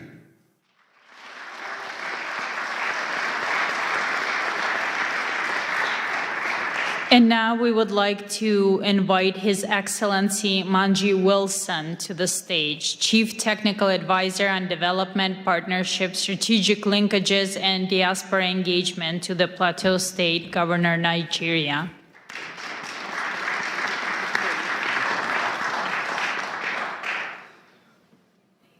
Good evening, everyone. I know it's been a long day, and we are all loaded with all the information we've received from various speakers, so I wouldn't take much of your time, considering also that His Excellency has also delivered a speech. Distinguished members of the U.S. Congress and House Committee on Foreign Affairs, faith leaders, spiritual diplomats, Pastor Mark, thank you very much for having us today. For us in Plateau State, I know that so many of you have heard about Nigeria and the designation of the country as a country of particular concern. And I would say that one of the major reasons that Nigeria has been on the map is because of Plateau State. For some of you that may not be very familiar, between the year 2001 to date, I think conservatively estimated figures has indicated that over 12,000 people have lost their lives due to the activities of violent extremists, as have been highlighted by His Excellency. One of the most difficult moments for us when we came to office in 2023 was in December, and I remember quite well on the 23rd of December, when we were preparing for Christmas, people were making all the necessary arrangements. On the 24th, we got calls, and a particular village was attacked in 2 local governments, and over 200 people lost their lives within that one attack. This is not just an isolated incident. We've had so many incidences that have been recorded. And for so many of you, you must have also heard of Reverend Ezekiel Dachomo, who raised his voice on the genocide that has been persistent over the years. You know, as I speak, I read just a short while ago of about 6 people that Reverend Ezekiel had to bury today, that were killed just yesterday. 5-6 days ago, a family of about 4 were attacked. The father was killed, the mother was killed, the son was killed, and the only surviving person of that family is a 4-month-old baby. She was actually butchered, with a machete, but for some reason, God kept her alive. Earlier today, a friend posted, he visited her in the hospital. She was just discharged today from the hospital. There are so many stories, and I do not really want to weigh us down with a lot of these very difficult situations that we found ourselves in. I recall one of my friends, Stedman Harrison of the Global Outreach Ministry here in the United States, and a significant lesson he taught us during one of our sessions. And he draws from the book of Nehemiah, and for so many of us, we remember when Hananiah came visiting and Nehemiah inquired of what had happened, to the remnant that were left. And he shared the story of how the walls were all broken, the gates were burnt, and that completely weighed Nehemiah. Of course, when he went to serve the king observed, and you dare not come to the king with such a countenance. And the king inquired to know, what is wrong? You are not sick. I believe this is simply from a heart that is sick. Of course, he inquired of the king and asked of him, informed him of the situation and said, if it pleases you, please send me back to go and rebuild my land. The king granted his request, but he also further requested that the king should give him letters that he will take to the governors across the rivers. And he also inquired for support to get the timber, that he would rebuild, and he got every support that he needed. I'm just bringing this story to put together everything, that I would have been presenting today. To say for so many of us that are seated here, some of us had to travel. I just arrived last night from Nigeria, came across the river, came across the Mediterranean, just to come here and meet with all of you doing very important work, to alleviate this very difficult situation that humanity has found herself in.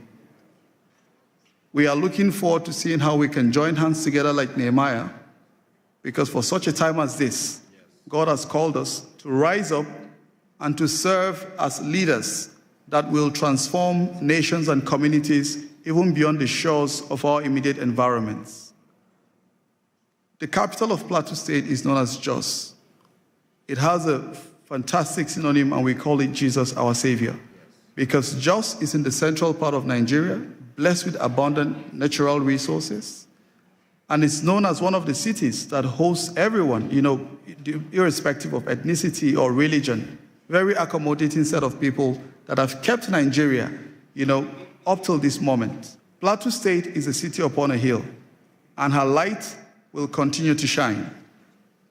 Plateau State is looking forward to seeing how to welcome you. Pastor Mark, I gathered you at contemplating coming to Nigeria. His Excellency will be quite pleased and delighted to host you. And we look forward to seeing how we can continue to utilize this office, this privilege that God has given us to serve our people, to improve the livelihood of those who are persecuted, those who are displaced, because we have so many of them, over 50 communities renamed, people sacked from their ancestral homes. They can no longer conduct their economic activities. But we're doing what we can do as a government to provide all the succor and support. And we are looking forward to seeing how we can continue to leverage on this very important platform to do the good that our people so deserve. Thank you very much. Thank you. Please give my respect and love to your Yes. Okay, right now we're going to have a quick presentation by Dewey Honig. He wanted to present something to Pastor Burns. Thank you, Pastor Burns. It's a true honor. I have to head out, so I'm sorry for cutting a bit over here. First of all, a pin for you. Thank you. Thank Yeah. you so wow. I could put it on. Yes, I'm going to hold it there. Okay, good. Thank you. Oh, Oh, wow. This is an award, Advancing Peace Beyond Political Award, Politics Award, presented to Pastor Mark Burns, spiritual advisor to President Donald Trump, founder of Spiritual Diplomats, in recognition of your visionary leadership and selfless dedication to advancing peace through faith, uniting leaders across religions, building bridges where politics cannot, and fostering peace where policies fall short. With admiration and blessing to the Honig, founder and CEO of the Orthodox Chamber of Commerce, and our Chairman, J. Morton Davis, who's 96 years old and very close friend of President Trump for over a half a century. Wow.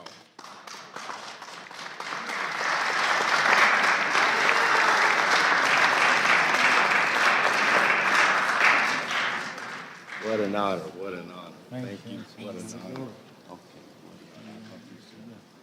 Thank you so much. And now, please welcome Ms. Madeline Rodriguez, a celebrated journalist, author, and preacher. She brings a message of empowerment titled Standing in the Gap, highlighting how women of prayer become crucial advocates for justice in our society.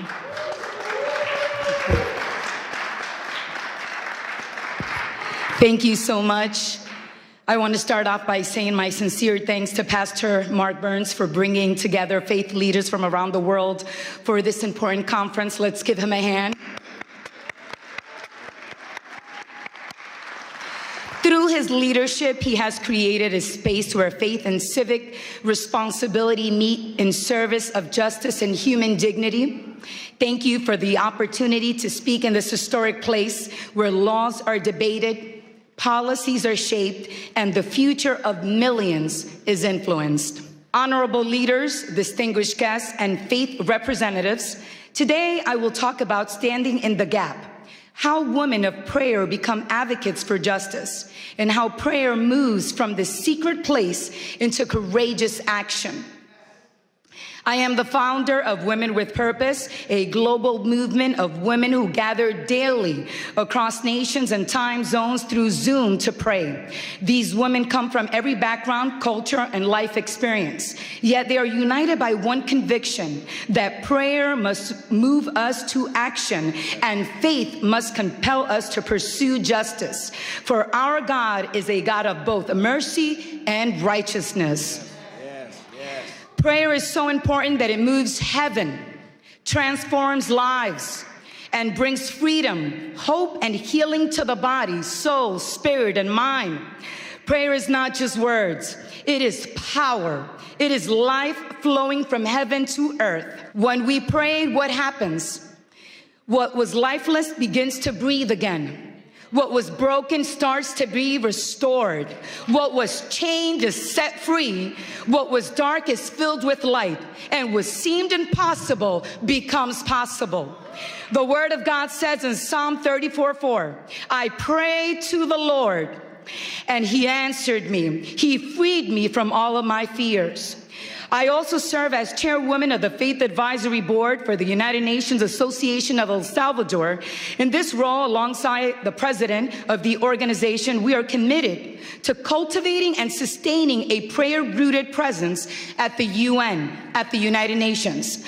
One that invites the global Christian community to engage through intercession and God's word. This work is grounded in the belief that when faith communities approach global engagement prayerfully and with integrity, they help foster peace, uphold human dignity, and strengthen cooperation among nations. Prayer doesn't just change our circumstances, it changes us as well. It makes us more compassionate, loving, and full of grace towards all people. To stand in the gap means to step into the space where others are vulnerable, unheard, or forgotten. It is the choice to intercede, to advocate, and to act when silence would be easier. One of the clearest biblical examples is Queen Esther. Esther was a woman of faith, positioned within power, yet initially hidden. When a decree threatened the extermination of her people, she faced a choice: remain silent and preserve her own safety, or risk her life to speak. However, Esther chose prayer, fasting, and courageous advocacy. She stood in the gap, approached authority with wisdom and humility, and ultimately saved her people from destruction. Esther's story reminds us that access without courage changes nothing, and prayer without action is incomplete. Her faith did not remove her fear. It gave her the strength to act. Throughout history, women of prayer have done the same. Women have prayed in kitchens and in sanctuaries, in upper rooms, in quiet corners, in homes of worship and hidden places, often unseen and unnamed. Yet their prayers have shaped history, protected God's people, and challenged injustice. Prayer has long been the place where God forms courage in the hearts of women and men. It is through prayer that God forms fearless women. God plants courage in the hearts of women, preparing them to move with faith and strength. Why women? Why am I talking about women today? Because women have often lived closest to the cost of injustice. They have carried families through war, protected children through famine, endured discrimination, violence, and exclusion, yet refused to surrender hope or believe in Jesus Christ. In our daily prayer gatherings with Women with Purpose, I witness this transformation continually. Women enter carrying the weight of the world on their backs, but they leave with clarity, courage, and a renewed commitment to stand for what is right in their homes, communities, and nations. When women pray, they do not merely ask for comfort, they ask for change. It's about honoring the image of God in every single person. It is about defending the widow, the orphan, and the stranger. It is about ensuring that no one is overlooked or forgotten in the eyes of the Almighty God. Just as Esther stood to protect her people, so God calls us to stand for those who cannot stand for themselves. Standing in the gap is not passive spirituality. It is saying someone must speak, someone must care, someone must act, and often that someone has been a woman. Today, in a world torn by division and injustice, we need women of prayer more than ever to rise, to stand with conviction, and let God's justice flow into every place, crying out for hope. We need women who will pray and vote, pray and advocate, because justice does not belong to one religion, one party, or one ideology. Justice belongs to humanity. And prayer at its best does not divide us, it unites us. And we stand here on Capitol Hill. Let us remember to protect the sacredness of human life in all its form. Let us pursue justice that is compassionate, courageous, and enduring. May our prayers not end in words, but move our feet, shape our policies, and restore dignity where it has been denied.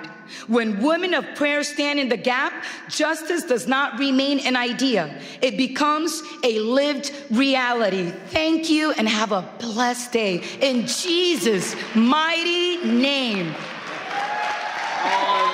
When it ended. I'm learning from you. I'm learning from you. God bless you. Thank you. It's you. Okay. Well, first of all, listen, can we give all of our wonderful speakers a big hand clap? Was this not good? Was this not amazing? Listen. Yes, yes, yes. Yes, amen. Yes. I'm going to be real quickly. First of all, I want to, I see we passed the lapel pins out. Everybody please stay standing because we're about to go. You sit back down, you may not want to get back up again. We passed the pins out, and I wanted to give a declaration before you pinned yourself, but that's okay, you pinned yourself. And we'll do it better the next time. But I want everyone you stayed here to the end, so you're telling me that you are truly committed to this movement. And I want to give a declaration, and I want you to repeat after me. Now, I'm going to be very clear. You're not pledging allegiance to a person or an organization, but an ideal of freedom. Are you understanding me? And so I want everybody here to just lift up your right hand, and you're going to make this pledge with me. You're going to repeat after me. Say, I in your name. Today I stand by choice and by conscience to declare my commitment to becoming a spiritual diplomat. I do not pledge allegiance to a person, a title, a political party, or an institute. I pledge myself to a higher ideal of peace, the sacred responsibility of peace. I commit to carrying peace before all conflicts, wisdom before reaction, and truth before pride. I choose honor, the dignity of every human life, regardless of faith, culture, color, nationality, or background. I will be a bridge where others build walls. A voice of calm where anger seeks control. A servant of reconciliation where division has taken root. I accept the responsibility to listen before I speak, to seek understanding before judgment, and to act with courage guided by compassion. I commit to protecting the vulnerable, advocating for justice, standing firm against hatred in all forms. I recognize that peace is not passive. It requires discipline, humility, and strength. I will pursue peace in my own words, my actions, and my influence, in public and in private. In public and in private. In public and in private. In moments of ease and in moments of challenge. Today I declare that I am accountable to my conscience, my Creator, and future generations. I choose the path of peace. I declare and accept the calling of a spiritual diplomat. So let it be said, so let it be spoken, so let it be committed. Congratulations, spiritual diplomats. Congratulations. Congratulations. And I want to quickly, before we dismiss, I want to thank, we got a couple of people to thank. We've got to thank ALLATRA, Miss Marina. Come on, give her, the president of ALLATRA. Y'all give a big shout out to all of ALLATRA.